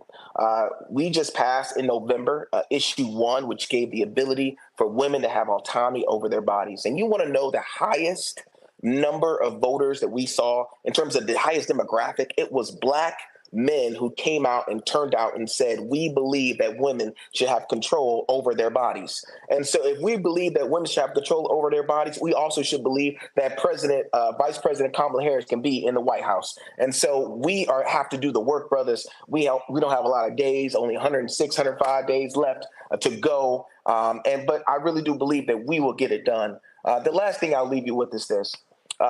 President Dr. Martin Luther King said this, to serve you only need a heart full of grace and a soul generated by love. Each and every day we have to fight for the soul of this nation. And if you are someone you know who's never checked their registration, who has not updated their registration, you have to make sure that you do it, because purging laws across this nation are real. We're seeing it in Ohio. We've seen Black folks being taken off the rolls simply because they didn't vote in one election. And we got to do everything possible to make sure every person has the opportunity to vote this election. And so I'm proud to be on the battlefield with each and every one of you all. And God bless, and I love you, brothers. Let's get to work. I appreciate it, Frat. Thank you so very much. Let's go to Durham, North Carolina. The mayor of Durham, Leonardo Williams. Mayor Williams, you're on the clock. What's up, Frat? There's a lot of alphas out here tonight, but I had to get on here. I've been in and out listening in, man, and I listened to the ladies last night. I'm so glad that we're making it happen. Listen, I just wanted to get on. Some of what I'm saying is what you've already heard, but I just wanted to give you the perspective of North Carolina, and I think Kendrick Lamar said it best. They're not like us. We got a clown running for governor, Marc Robinson, and this is not what Black men in office look like. And we have a lot of sisters that are running down ballot. Jessica Holmes, Judge Carolyn Thompson. We can't forget about the judges. And I think what's happening, as a matter of fact, I know what our sister, Vice President Kamala Harris, is bringing is 2008 vibes amped up. It's on steroids. You know, the last time I felt this energy was with Obama. But she's breaking her story. She's breaking her story. And I look forward to being on the battlefield with all you guys. What I wanted to say was just let's continue to use this momentum strategically. Let's make sure that you are drafting your project 2025. Let's stop talking about what the damn Republicans have, and let's focus on what we are going to do, because people want to vote for what they want to vote for something. Let's stop giving airtime to the other guys. And to our brothers who find it, convenient to speak up only when it's time to vote against ourselves, let's spend some intimate time to educate those brothers as well. Have a little grace and be a little patient, but we got to be strategic about all of it. This is an opportunity to really change the game in our democracy. This is an opportunity to change the game and how we do business. So let's make it. Let's draft our own project 2025. Let's start putting it out there. That's what I'm working on here in North Carolina. I have 100 Black mayors and mayor pro tems across the state. We are in formation. We are lined up, ready to go. Send out an endorsement 1 hour before the actual announcement the other day, and now we have the same folks announcing their endorsements for Kamala Harris. But I want to make sure we go down ballot. So in North Carolina, we're going to make sure we get everybody, and I hope you all do the same thing in your states. So appreciate you, man. Thanks for having me on, Friday. All right, bro. I appreciate it. Thank you so very much. Let's go to Greg Jackson. Greg Jackson, you are on the clock. All right, what's up, Roland? Peace to the Pride brothers. Hey, man, thank you, Q, Khalil, Quentin, everybody for having me. For folks who don't know me, I'm here as a survivor of gun violence, but also in my personal capacity, but serving under Vice President in the first ever White House Office of Gun Violence Prevention. And I just want to drop a few major things for y'all when we think about the stakes. Gun violence is now the #1 cause of death for Black men in America. It's the #1 cause of death for Black youth and all youth in America, but Black youth since 2006. And when we think about what's happening in our communities, it's not as simple as gangs and crime. What we're seeing is that only 11% are connected to gangs. Only 30% is connected to other felony crimes. What's happening is interpersonal conflict and people in crisis that have firearms. But what I'm so excited about is that we have a vice president who is not just fighting for this issue, but is leading this issue and literally has been leading this almost her entire career. I mean, in California, she helped build the national model of how we support youth that have been impacted by violence as they're grieving. And in this office, we made the largest investment in youth mental health. We made gun trafficking a federal offense. We made the first ever investment in community violence intervention. And the vice president actually spoke at the first ever leadership academy for community-based leaders that are working to prevent violence across the country. And we even had a convening of over 200 mothers who lost their loved ones, who lost their sons, their daughters, and decided to create organizations to help change things And the one person who made time out of their day to sit down with those mothers and celebrate their work was Vice President Kamala Harris. And the last thing I'll just share is last year we saw the steepest decline in homicides in American history, a 13% decline in homicides. And in this year, we're seeing a 26% decline, with 41% being the average decline in cities with over 1 million residents. And when you look at the demographics, the communities the lives that are being saved the most aggressively are those in Black communities. Those are our Black men, our Black boys, our Black kids. We are the lives that are being saved because of this amazing administration. And so I'm just so proud to be a part of this. I think we have to realize the stakes. And the last thing I will just share, I was with the vice president when we went to Parkland and we walked through the school and we literally saw blood. We saw destroyed desks, and we stood there with the families. And politicians walked in those doors. The only one who had the heart to stand with those families, all three levels of that carnage, was Vice President Harris. When we went to Charlotte, North Carolina, we sat down with youth, literally young Black boys that watched their best friends get shot and killed. And the only person who sat there and heard from every one of those Black boys was Vice President Harris. And so we have someone who leads with their heart, who understands the issue and is willing to fight every day to save our lives. And those are the real stakes. And so I'm just so thankful to be here. I'm so thankful to be a part of this legacy, but so thankful that we have someone that we can fight for and fight with that we know is committed to fighting for our lives. So thank you again, Roland. Everybody, put in what you can. Let's do this. All right. I appreciate it, Greg. Thanks a lot. Folks, don't forget, secure.actblue.com/donate/TCP-Kamala. Last update, we got 16,000 donors, $1.2 million. Y'all, we got 45 more minutes before we sign off. Let's hit 1.5 million. Let's go to 1.6. Let's go to 1.7. We are going to be supporting these folks, these groups that are out there on the ground doing the work, these Black male groups. They are doing it. Let's make it happen. My brother next, he's been with us all night. We've been texting back and forth. He was like, well, what I want to say, I said, man, just speak from your heart. He's one of the baddest actors in America, Oscar nominated. You know him, Mouse. Devil in a blue dress, and all kind of other roles. Put your hands together, y'all. My man, Don Cheadle. Yo, what's going on, Roland? My brother, how you doing? I'm good. I just ran in the house and ran upstairs, and the connection finally came through, and I'm like, look at us. Look at us go. So glad that you're doing this, and so, appreciative of your efforts. They're consistent and true and real, and you always, put your whole spirit and soul where your mouth is, and that's very important. And really glad to see what's happened, and amazing to see what's happened. Was on that call last night with the women, and it was great that the women leadership, kind of always works. Black women leadership is what it's about, and it's great that we are, here as a result of it, doing our thing, and supporting them, and walking arm in arm with them. So it's just beautiful, and just thank you, everybody that's come on board.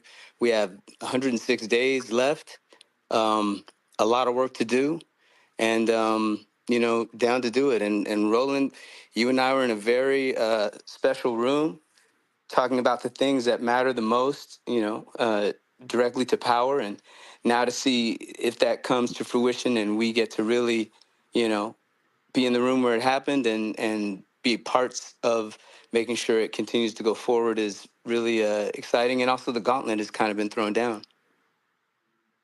Absolutely. Very well said. And, Don, the thing here is everybody can contribute. This is what I said about these Democratic donors. They may have lots of money, George Clooney, Ashley Judd, the rest of the people, but they only got one vote. And every single one of us, we need more than one vote to win. Biden-Harris got 81 million in 2020. That's what it requires. Regular, ordinary people making sure they cast their ballots.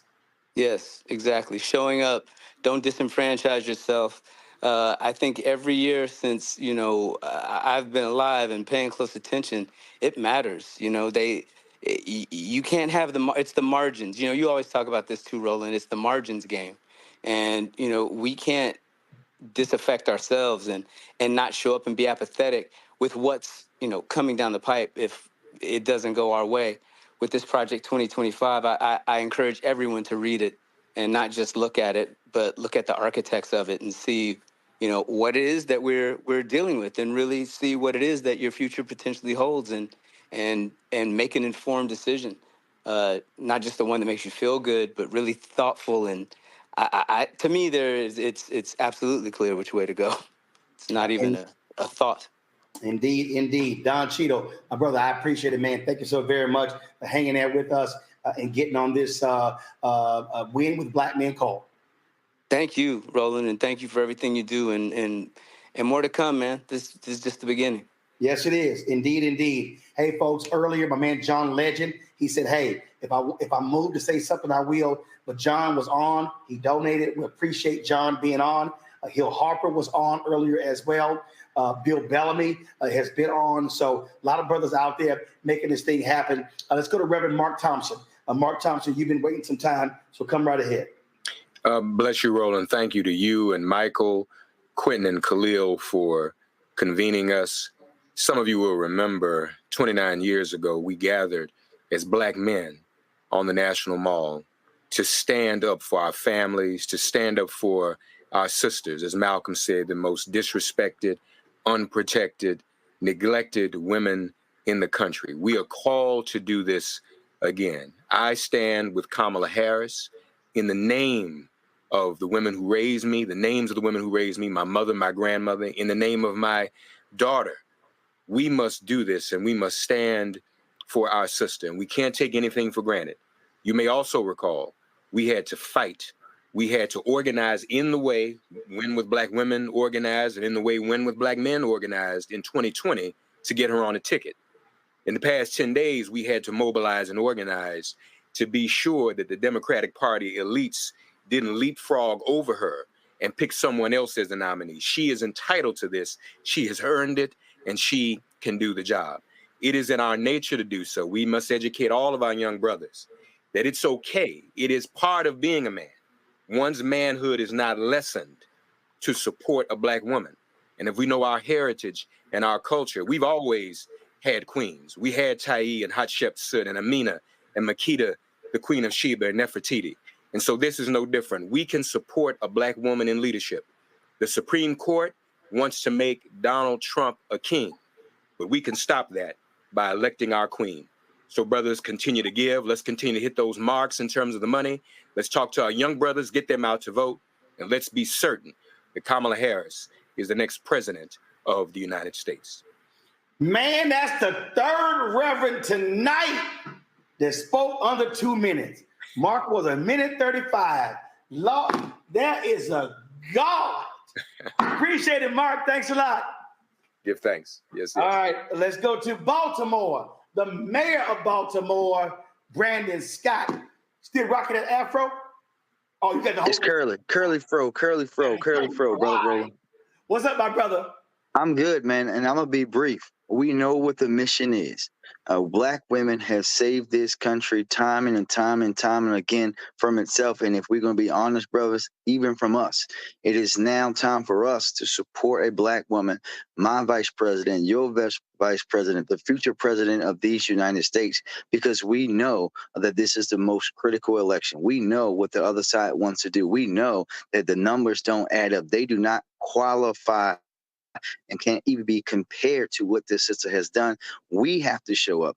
We have to pull the young brothers up. We have to challenge everybody and stand in the way of all the bull crap that is going to be thrown our way. We know that they're going to dig it all up. Because when you look at the results, the historic numbers that they put in the HBCUs, you heard Brother Greg talking about the historic numbers of reduction in violence in this country. All the things that we've asked for all these years, she's delivered on. It's time for us to deliver for her, to be there for her, so that she, a Black woman, can be the first president of these United States. As a woman, we know we have to do it. We just have to show up, put up, or shut up, and deliver for her the same way that she delivers for us. Thank you. All right, then, Mayor Brandon Scott, great leadership when it came to the bridge collapse. So, brother, we want to congratulate you and keep doing a great job there. Thank you, brother. In Baltimore.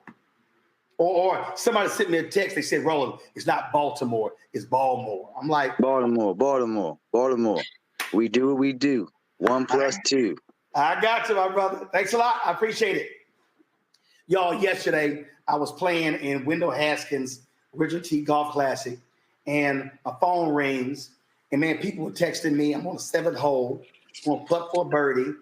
Hell, after Biden announced, my golf game was crap. I couldn't focus or concentrate. Bill Bellamy sitting here FaceTiming me, calling me. I'm like, what the hell? Is Bill in jail or something? I'm like, he needs some bail money.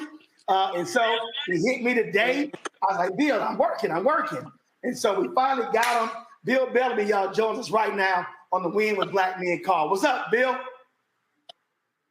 Oh my God, man. What a day, man. I'm excited to see so many of our brothers, man, standing up and literally coming together overnight. Like I've never seen this before, and it's very, very exciting. And it goes to show you how powerful we can really be if we just dedicate our energies in one area. And this is a monumental part of our history. When I called you, I was like, Ro, because you're my go-to.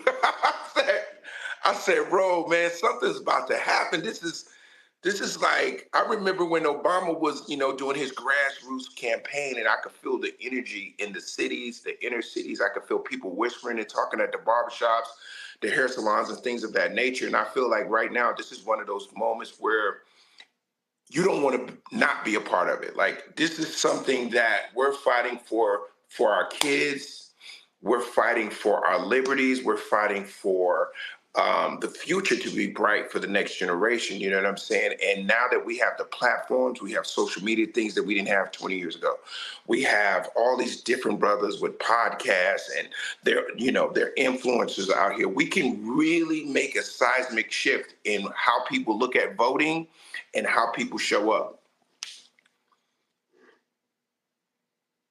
Bill, you're absolutely right. And it takes everybody. And the reality is, look, you tell jokes for a living, but you're still a citizen.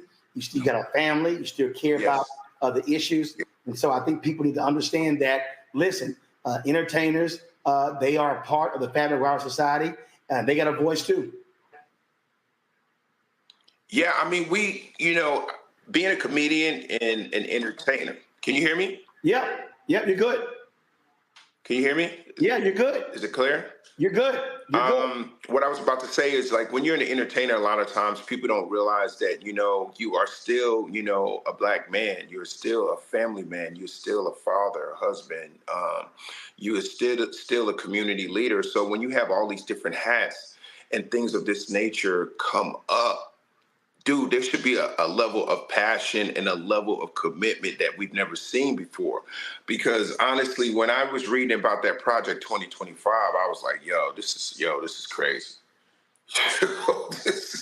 This is not anything to play with, bro. This is officially crazy. It's officially a moment in your life where you have to commit to what you want your future to look like. And we have that opportunity with Kamala Harris. I've been a friend and a fan of her journey. I mean, she didn't just come out of anywhere. I mean, I remember when she was running for senator, and next thing you know, she VP. I mean, it's just, her story is a movie, honestly. I want to shout out all the AKAs out there. Shout out to all the HBCUs that, produce great people, great talent. And she's an example of that kind of talent. And as Black men, I just think we should just do our thing, man. I'm excited about the possibilities of meeting so many people.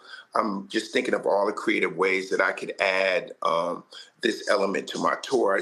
I've been brainstorming all day how to get the message out with comedy and getting people, invested in voting and getting information to people. So I'm really, really into it. So thank you for, giving me that inspiration, Roland. Absolutely, Bill, man. I appreciate it. Thanks for joining us. And your voice contributes to this. We surely appreciate it. Thanks a lot. It sounds like the audio is a little bit. Yeah, no, we're good. We're good. I appreciate it, my brother. I appreciate it, Bill. Thanks a lot. I'm going to go to the Charlotte Mecklenburg School Board County Commissioner, Reverend Dr. Monty Witherspoon Brown. Doc, you're on the clock.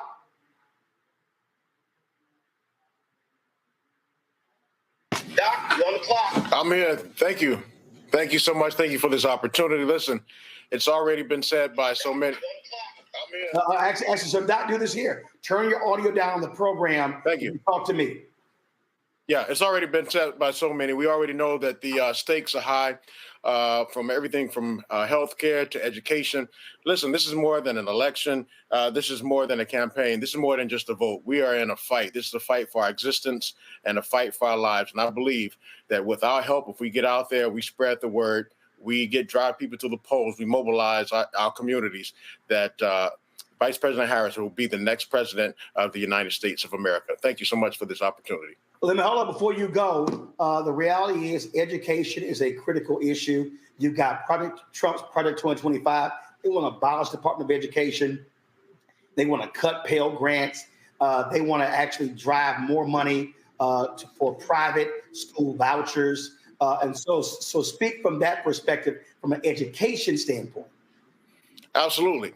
I'm in North Carolina, and North Carolina, like so many states across this country, their state legislatures are dismantling public education. As I sit at the dais and oversee with 8 others, the 14th largest school district in the country, the plight of Black students, or Black children, particularly Black boys, is alarming. And as we need a strong Department of Education, we need strong leadership all the way down from the White House, Department of Education, all the way down to our local school boards. And with the leadership, with Vice President Harris, who will be President Harris, I think we can make this happen. We can turn the trajectory of our communities around. Education is the key to success, and we need her. We need her in the White House. Absolutely, sir. We certainly appreciate it. Thank you so very much. All right, I want to bring up Mike Blake, Quentin James.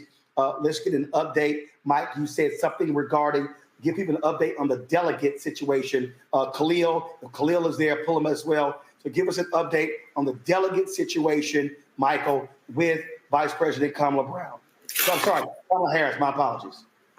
I mean, I know we got the Black brown men call right now, so we're excited about that. Brothers, I'm just going to read words of the person that's going to be the next president of the United States. When I announced my campaign for president, I said I intended to go out and earn this nomination. Tonight, I am proud to have secured the broad support to become our party's nominee. As a daughter of California, I am proud that my home state's delegation helped put our campaign over the top. I look forward to formally accepting the nomination soon. I'm grateful to President Biden and everyone in the Democratic Party who has always put their faith in me, and I look forward to taking the case directly to the American people. Brothers, I want us to internalize the magnitude of what has just occurred. I always tell people that this is Kairos moment. Kairos means an opportunity to create a moment. That we put out this call earlier today, and not only we passed more than $1 million, in which Q will talk that through, that's going to help Harris President and Black men groups, but we could say that we were in the number on July 22nd, 2020. We were on the call when a Black woman became the first Black woman to be the nominee for the Democratic Party to become president. We should be excited. We should be inspired. And it means that we have something special to do. We got 106 days. We keep saying this, y'all. But that means it's 106 days for November. Voting gets going in September, y'all. We cannot wait. We have to be engaged. We have to keep working. We're going to give y'all some call to action at the end of this call. But we want to make sure that we have these moments of being inspired and excited that night Vice President Harris has secured the delegates. She will be the Democratic nominee when we get to Chicago in August. Q, let's give them more reasons to be excited. Where are we at on the numbers right now, Brother Quentin James? Thank you, Brother Blake.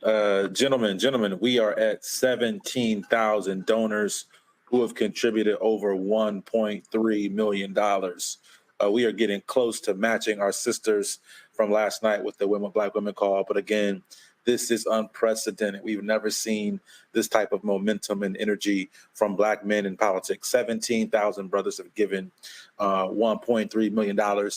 And the thing about it is less than 4 hours. It's 3.5 hours we've been on this call. And so this is exciting. We know we got a lot more to build upon. This will not be our last gathering, but only our first. And so, again, thank you all for joining. I want to thank again Brother Blake, Brother Khil, Women Black Men, Roland, thank you. Bakari Sellers, thank you. The entire team from the campaign, Quentin Folks to Trey Baker to Antoine Seawright, Steve Benjamin, the entire group of Black men surrounding our Vice President right now. Thank you, thank you, thank you. Brother Alan Williams, thank you all so much for what you're doing. We know this is going to be a tough fight over the next 104 or 5 days. But if we came out today and in 4 hours moved $1.3 million together, there's no telling what else we're going to be doing together over the next couple of weeks and months. And so thank y'all for rallying. Thank y'all for stepping up. Again, this is not about us. It's not about our ego. This is about our community, our collective. And so thank y'all for being a part of this historic night, historic moment. And we're going to help the sister win. Her team is kind of watching this process go. And we're sending a loud message that Black men have your back, Vice President Harris. On day one, we are here and ready to rock with you, as we have really been doing for our communities since the beginning of time. A lot of misnomers out there about how we show up, but Black men will be with Kamala Harris. Black men will have the backs of our families, of our wives, our children, of all these people. And so I do want to say, Roland, my wife just told me I need to wrap it up. She said she's trying to win with a Black man tonight. So again, toast to everybody out here raising. Let's keep it going, what you y'all. want me to tell you? You on the clock. I'm on the clock. All right, Khil, explain to people again, if you give, you're not just supporting the campaign, you're supporting the Black male organizations that are on the ground.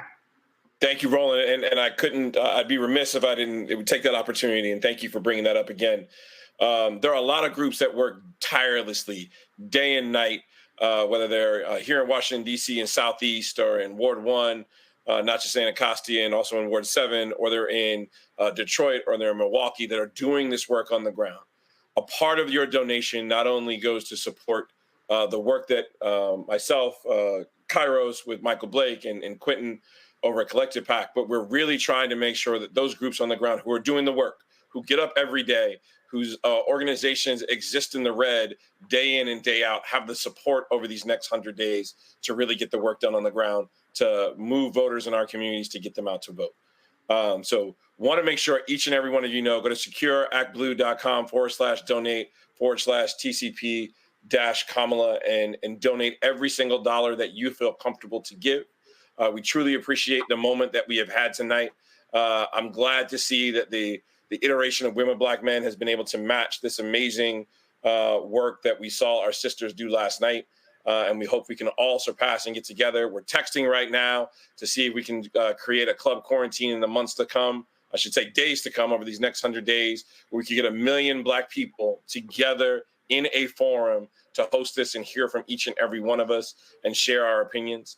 I just want to say, and Bakari moved me earlier, lastly in the role, I know we'll get it back to others that we're trying to get in this last chat. But our vice president is a sister of my late wife, Megan Janelle Jackson Thompson. I'd be remiss in this moment if I didn't feel that moment that she is speaking through all of us to share with us this amazing opportunity to participate and show up and vote. For us in our household, when she was pregnant with our little one, Olivia Grace, we would make sure we would go out and vote. There's a picture of a voting sticker on her belly. And so I am truly proud that we are here at 11:30 p.m. on the East Coast, still rocking hard. I know we joke with Roland and his massage gun and other things, but this is a truly pivotal moment for many of us that worked in the Obama campaign. We've been striving for and looking for that moment in our community where we can really galvanize. We know we've had a tremendous president in Joe Biden, but we're truly excited about the opportunity of what a Kamala Harris presidency means for this country. So just want to say thank you and thank her for all the work that she's doing and will do. Khil, I appreciate it. Thanks a lot. Let me just quickly go, because I got to play a couple of things. Let me quickly go. Ben Chavis, what are the Black newspapers doing? What are the Black newspapers doing? Can you speak to that?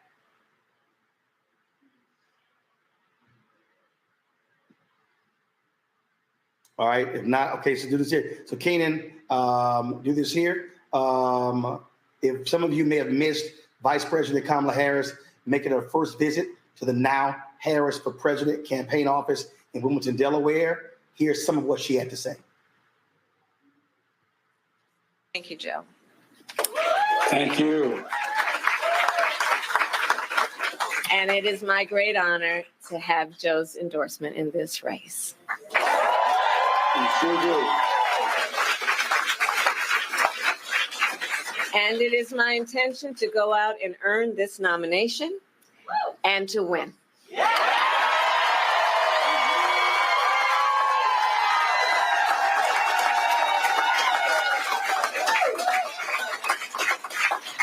So in the days and weeks ahead, I, together with you, will do everything in my power to unite our Democratic Party, to unite our nation, and to win this election. You know, as many of you know, before I was elected as vice president, before I was elected as United States Senator, I was the elected Attorney General, as I've mentioned, of California. And before that, I was a courtroom prosecutor. In those roles, I took on perpetrators of all kinds.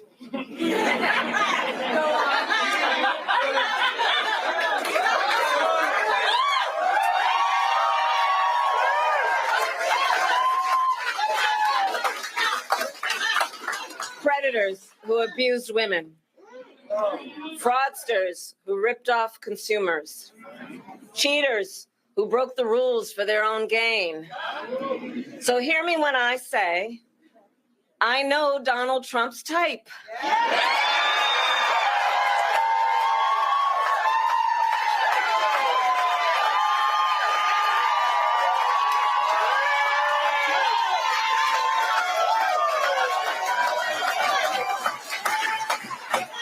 And in this campaign, I will proudly put my record against his.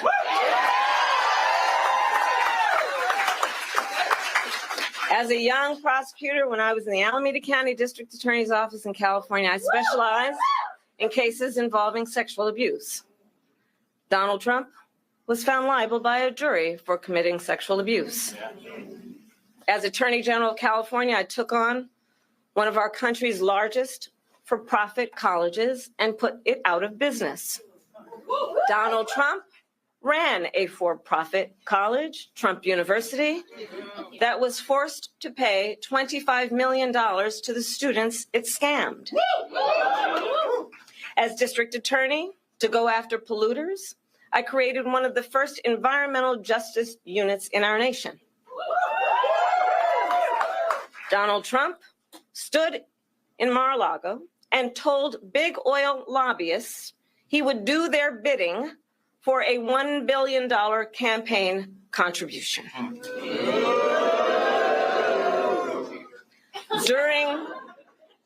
During the foreclosure crisis, I took on the big Wall Street banks and won $20 billion for California families, holding those banks accountable for fraud. Donald Trump was just found guilty of 34 counts of fraud. But make no mistake, all of that being said, this campaign is not just about us versus Donald Trump. There is more to this campaign than that. Our campaign has always been about two different versions of what we see as the future of our country, two different visions for the future of our country. One focused on the future, the other focused on the past. Donald Trump wants to take our country backward to a time before many of our fellow Americans had full freedoms and rights. But we believe in a brighter future that makes room for all Americans. We believe in a future where every person has the opportunity not just to get by, but to get ahead. We believe in a future where no child has to grow up in poverty. where every person can buy a home, start a family, and build wealth. And where every person has access to paid family leave and affordable child care. That's the future we see. Together, we fight to build a nation where every person has affordable health care, where every worker is paid fairly, and where every senior can retire with dignity. All of this is to say, building up the middle class will be a defining goal of my presidency.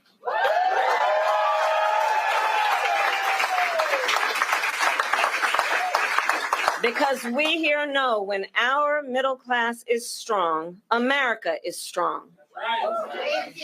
And we know that's not the future Donald Trump is fighting for. He and his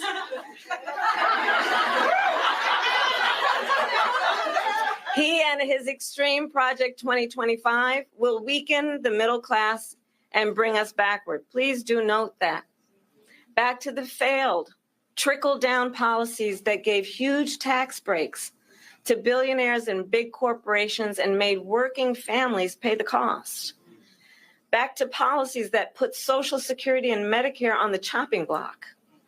Back to policies that treat health care as only a privilege for the wealthy instead of what we all know it should be, which is a right for every American. Right. America has tried these economic policies before. They do not lead to prosperity. They lead to inequity and economic injustice. And we are not going back. We are not going back.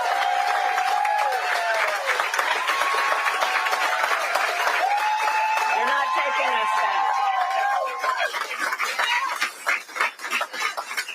Our fight for the future is also a fight for freedom. Generations of Americans before us have led the fight for freedom, from our founders to our framers, to the abolitionists and the suffragettes, to the freedom riders and farm workers. And now I say, team, the baton is in our hands. We who believe in the sacred freedom to vote, we who are committed to fight to pass the John Lewis Voting Rights Advancement Act and the Freedom to Vote Act.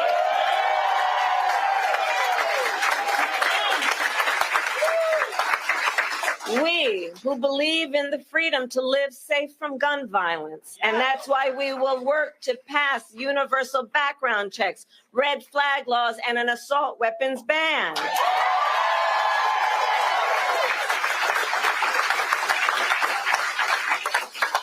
We who will fight for reproductive freedom, knowing if Trump gets the chance, he will sign a national abortion ban to outlaw abortion in every single state, but we are not going to let that happen.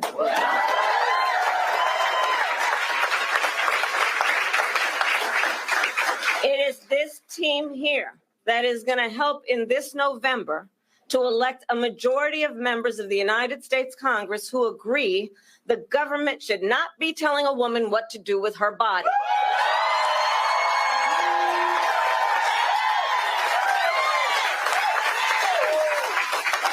And when Congress passes a law to restore reproductive freedoms, as President of the United States, I will sign it into law.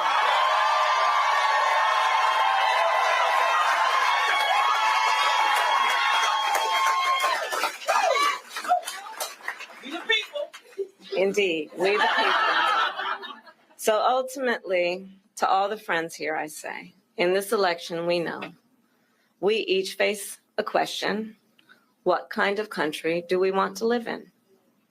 A country of freedom, compassion, and rule of law? Yes! Or a country of chaos, fear, and hate? No.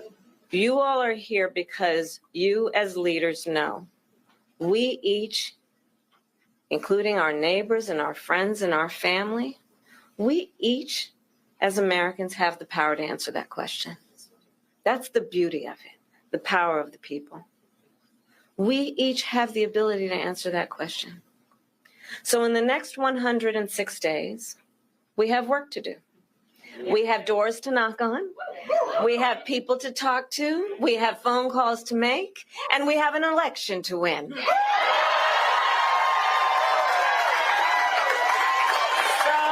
you ready to get to work? Do we believe in freedom? Do we believe in opportunity?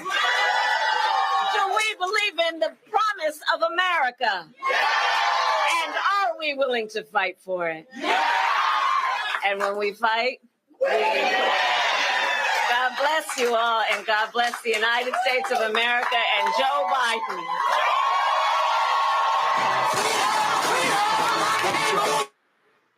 Folks, that was Vice President Kamala Harris a little bit earlier today, speaking at the campaign headquarters for Harris for President.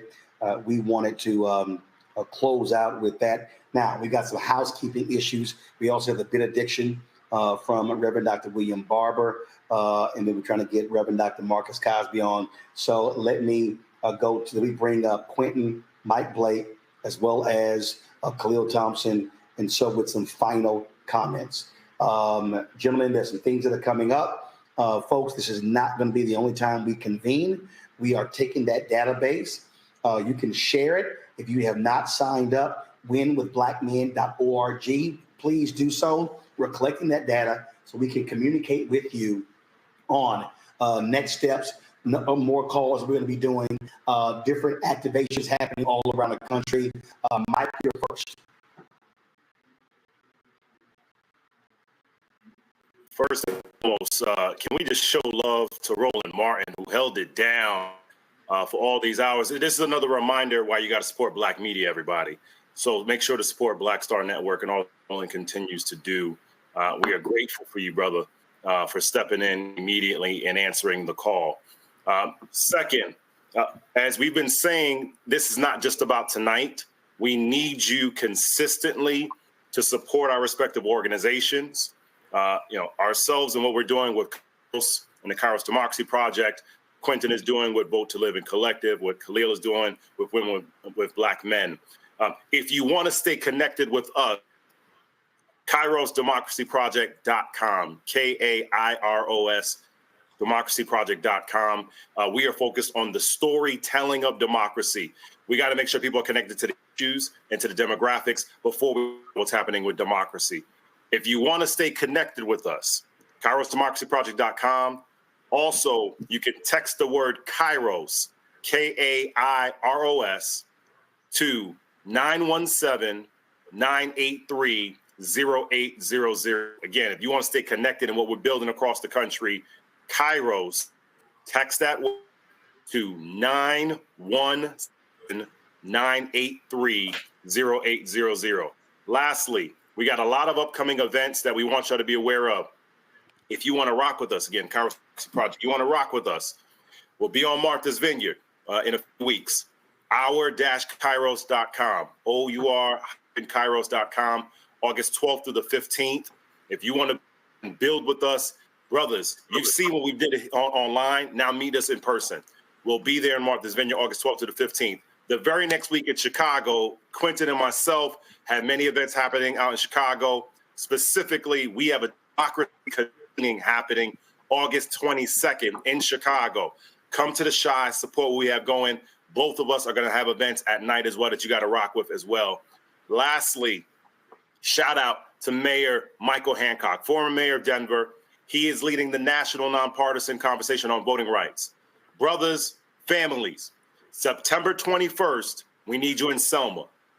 21st, Just Vote Rally is going to go across the Edmund Pettus Bridge. You're hearing it from us right now. We need you with us September 21st across the country as part of this movement. A lot of causes are happening. Tomorrow, you're going to see something out there. You heard this earlier about countering Project 2025. Get ready for Project Freedom.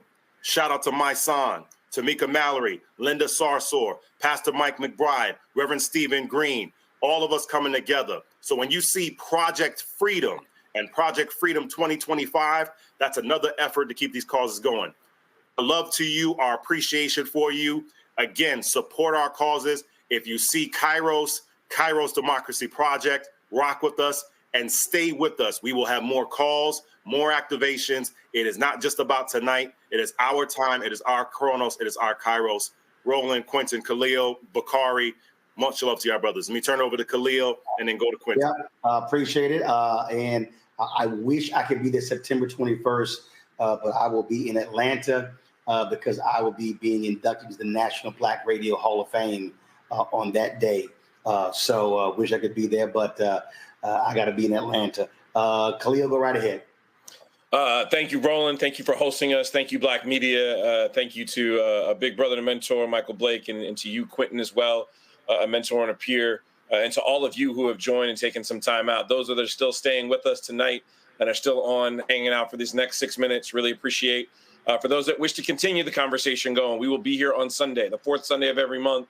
Win with Black Men host our call. It is our convening call that we do. The sisters do their call every Sunday. We hope in 2025 we can get to that level of frequency, but the fourth Sunday of every month, Win with Black Men convenes these calls. This Sunday, we're going to hope to have people who can discuss polling, media, digital content as well, and bring the facts to you so that you can take them back. This is public information that you can share. Kenan, I put the link in the chat, so if you can share that screen, that'd be great. As well as I'd be remiss if we didn't shout out a couple of people from our labor movement. We had Frederick Ingram, Secretary Treasurer for the American Federation of Teachers. We have Everett Kelly, President of the American Federation of Government Employees. Matt Morrison from Working America. Idemna Owifoso from the United Food Workers and Commercial Workers Union. Samuel Epps from Unite Here, Local 25, President of the Metro Washington Labor Council, as well as Fred Hicks from Black Men Decide and John Taylor from Black Men Build. I know there are more and more organizations that we didn't get to shout out. That does not mean we do not love you and appreciate the amazing hard work. I forget how the phrase goes, but charge it to my head, not to my heart, or however that frequency goes. But truly appreciate the work that you're doing on the ground. Each week we'll try to do a better job of making sure we can highlight all the work we're doing. Less than 100 days or just about 100 days to go. We need all of you to lean in. Again, we love the money that jingles. We appreciate the money that folds and clicks online. Please go to that link and donate tonight so we can keep this going and support the organizations that are doing the work on the ground. Again, winwithblackmen.org. Really excited to be here. Thank you, all of you, Roland, Mike, and Quentin. I'd kick it over to you. Quentin? Thanks so much to everybody again, especially to you as well, Roland. This has been a historic night. Don't want to keep rehashing that, but we're going to have to sit with this gentleman for the next few hours and going into tomorrow. A couple of things. Want to give a special shout out. Happy birthday, Congressman Clyburn, yesterday. Again, we continue to send our condolences to the family of Sheila Jackson Lee, tremendous leader who we all owe a great debt to. But again, to everyone who jumped on tonight, thank you all so much. Thank you for your comments. Thank you for your energy. Thank you for the dollars. We want to keep raising. Again, we're at $1.3 million. Let's see, can we get to 2 million by tomorrow? The link will stay live. We'll keep promoting it on social media, so please keep sending that out.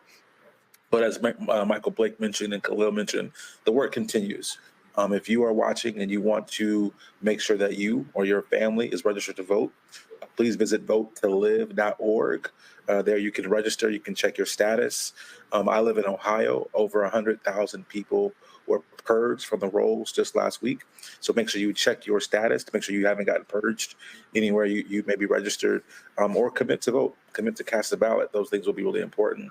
We'll be making sure that we are turning out Black voters this November through registration, mobilization, and turnout. Michael Blake mentioned the DNC coming up. We are looking to host a pretty major event on Thursday, August 22nd. It'll be at Soldier Field in Chicago, working with some amazing organizers, including Mayor Johnson there and Go Shy Life, amazing organization there in Chicago. That'll be a huge event. We want you all to be a part of that. We hopefully will have our nominee, Vice President Harris, there as well.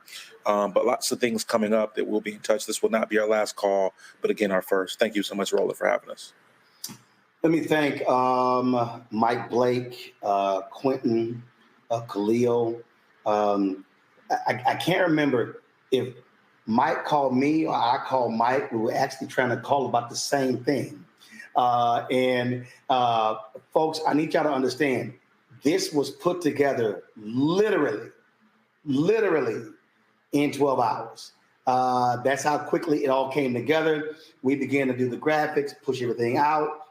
And so the response, absolutely phenomenal. When I started Roland Martin Unfiltered, Black Star Network, this was actually one of the things that I envisioned. And I'm being very serious. When TV One canceled News One Now, Tom Joyner was retiring in December 2019. And I said, we've got to have a Black-owned media platform that we own and control to be able to get our message out for the 2020 election. Here we are in the second election cycle, and we're doing that. So a lot of y'all have been hitting me up. People have been saying, hey, how can we support? Listen, I tell it, we don't have billionaires, millionaires. We got these ad agencies that give us hell. And so I had Keenan early take the crawl down because I wanted to emphasize the Act Blue. But Keenan, if you can go ahead and show our slide. If y'all want to support us in what we do, listen, we plan on traveling with these brothers, live streaming events, broadcasting events. We're going to be in Chicago, live streaming every single day. And so we got some old school people. They send checks and money orders, P.O. Box 57196, Washington, D.C. 20036-0196. Our Cash App is $RM Unfiltered. PayPal is R Martin Unfiltered. Venmo is RM Unfiltered. Zelle, Roland at RolandSMartin.com, Roland at RolandMartinUnfiltered.com. That's how you can support us here at the Black Star Network, my show and the 5 other shows that we have. We got 2 preachers that's going to close us out. And so what I want to do is I want Reverend Dr. Marcus Cosby, my alpha brother out of Wheeler Avenue Baptist Church from my hometown of Houston, Texas, but he's really from 3rd Ward, Texas. So I want Reverend Cosby to go first, and then Reverend Dr. William Barber is going to take us home with the benediction. So this is so powerful a night. We need 2 preachers to take us home. Reverend Cosby, take it away.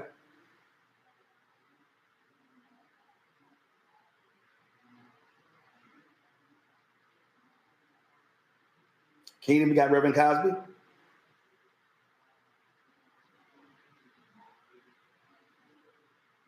Do we have Reverend Cosby, Keenan?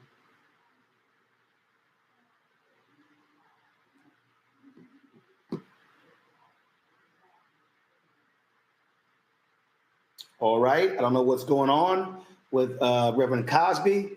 Do we have Reverend Barber? Yeah. Says Cosby's not connected. Okay. Reverend Barber. I'm here. Do you hear me? Yes, Doc. Go right ahead.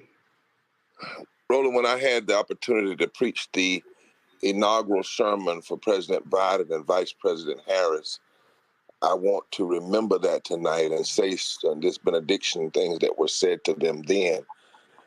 And we thank God for each of you who have come out online. God, we thank you for Roland and all of the other brothers that are leading in this moment. God, we thank you for every brother, from the barbershop to the businessman that participated in tonight. We thank you, God, for the privilege to be in this moment and in this hour. And God, we thank you that there are more than 26 million of us who are Black and eligible and able to vote in this country. And now, God, after such a powerful night, grant us wisdom and grant us courage for the facing of this hour, this moment. Grant us wisdom and courage to move and motivate every one of the voters in our community. Grant us the wisdom and courage to have a vision that calls all people who believe in justice and right to this task. Grant us wisdom and courage to be able to support this strong sister, for recognizing that in every generation you place some sisters to be Esther, to be Deborah, to be people who care more than just about themselves. And we heard tonight Kamala Harris, Vice President Harris, say we, not I, what we can do if we stand together. Grant us the wisdom and grant us the courage to mobilize this we. Grant us the wisdom and the courage to take the onslaught of criticisms that will come and the lies that will be told and persevere with truth and unity and love. Grant us wisdom and courage to fight back with justice and courage and to never surrender. Grant us wisdom and courage for the facing of this hour, that you have given to us an opportunity that the stones that the builders rejected now have the power to be the chief cornerstones into building a new society and a brand new vision for the uplift of all people. Grant us wisdom and courage for the facing of this hour. Amen. Reverend Barber, I certainly appreciate that. Thank you so very much. Let me thank my team from the Black Star Network, Lisa. Let me thank Keenan for the amazing job handling all the guests, the StreamYard, all that good stuff. And so fantastic job. And also my crew here as well. Do we have a Marcus Cosby? I see him in the green room. For some reason, we're unable to pull up Reverend Dr. Marcus Cosby. Not sure what's going on. So, but we'll guarantee you this here. When we do our next mass call, we're going to make sure we have Reverend Dr. Marcus Cosby straight and praying with us. Not sure what's going on. For some reason, we're not able to pull him into our studio out of the green room. Let me thank all of you who connected to StreamYard, all of you who have been on our YouTube channel, all of you who have watched on Twitch, on Instagram, on Facebook. Thank you so very much. Don't forget, please go to winwithblackmen.org. Winwithblackmen.org. If you did not sign up, please sign up, fill the data out so we can keep you abreast of the things that we're doing moving forward. Folks, I thank you, all of you, for being with us. I thank every single caller. We could not get to all callers. Well, there were some technical issues. I see some callers in here. I could not pull you up. So for some reason, we had some technical issues with some callers. So my apologies, but this would not be the only time we do this. Folks, I will end with this. Dr. King's last speech took place on April 3rd, 1968 at Mason Temple in Memphis, Tennessee. And in that speech, Dr. King said that Black people individually are poor, yet collectively represent one of the largest economies in the world. He said in that speech that if we as Black folks move as a collective, then we are able to move mountains. When we move as a collective, then we're able to change things. Tonight was not about egos. Tonight was not about whose name is on the flyer, and who gets to speak, and who doesn't speak. Tonight was about how do we move as a collective? How do people bring their talents to bear? So those are those who are organizers, who are mobilizers, who are political strategists, who handle media, who handle PR, who handle finance. This happened because brothers moved and operated in the collective. If we are going to change this country, then we must operate in the collective. That means that we must have people in all of our different cities, all of our neighborhoods, in our county, in our streets, who are moving and operating and not just focused on themselves. Because this is not about whether you get a tax cut. It's about whether or not we have civil rights, whether we have human rights, whether we have health care, whether we have quality education, whether we get funding for HBCUs.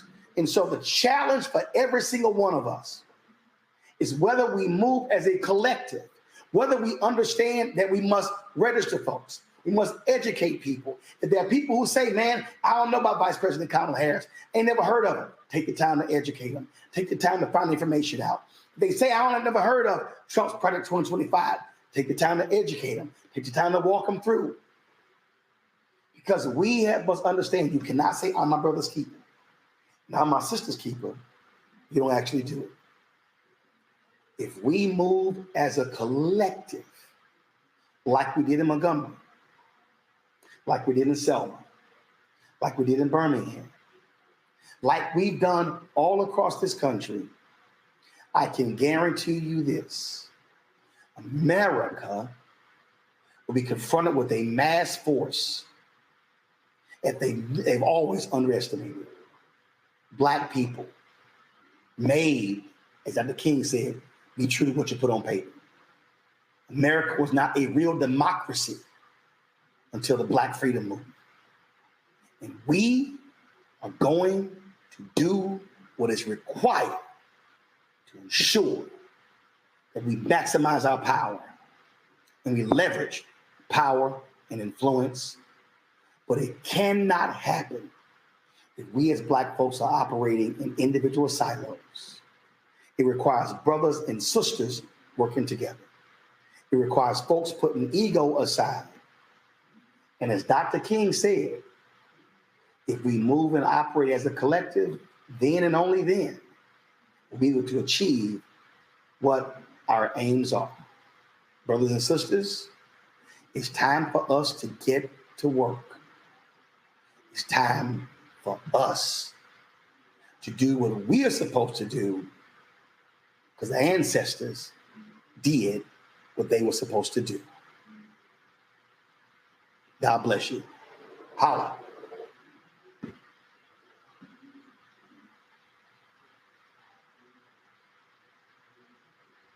Thanks, Roland.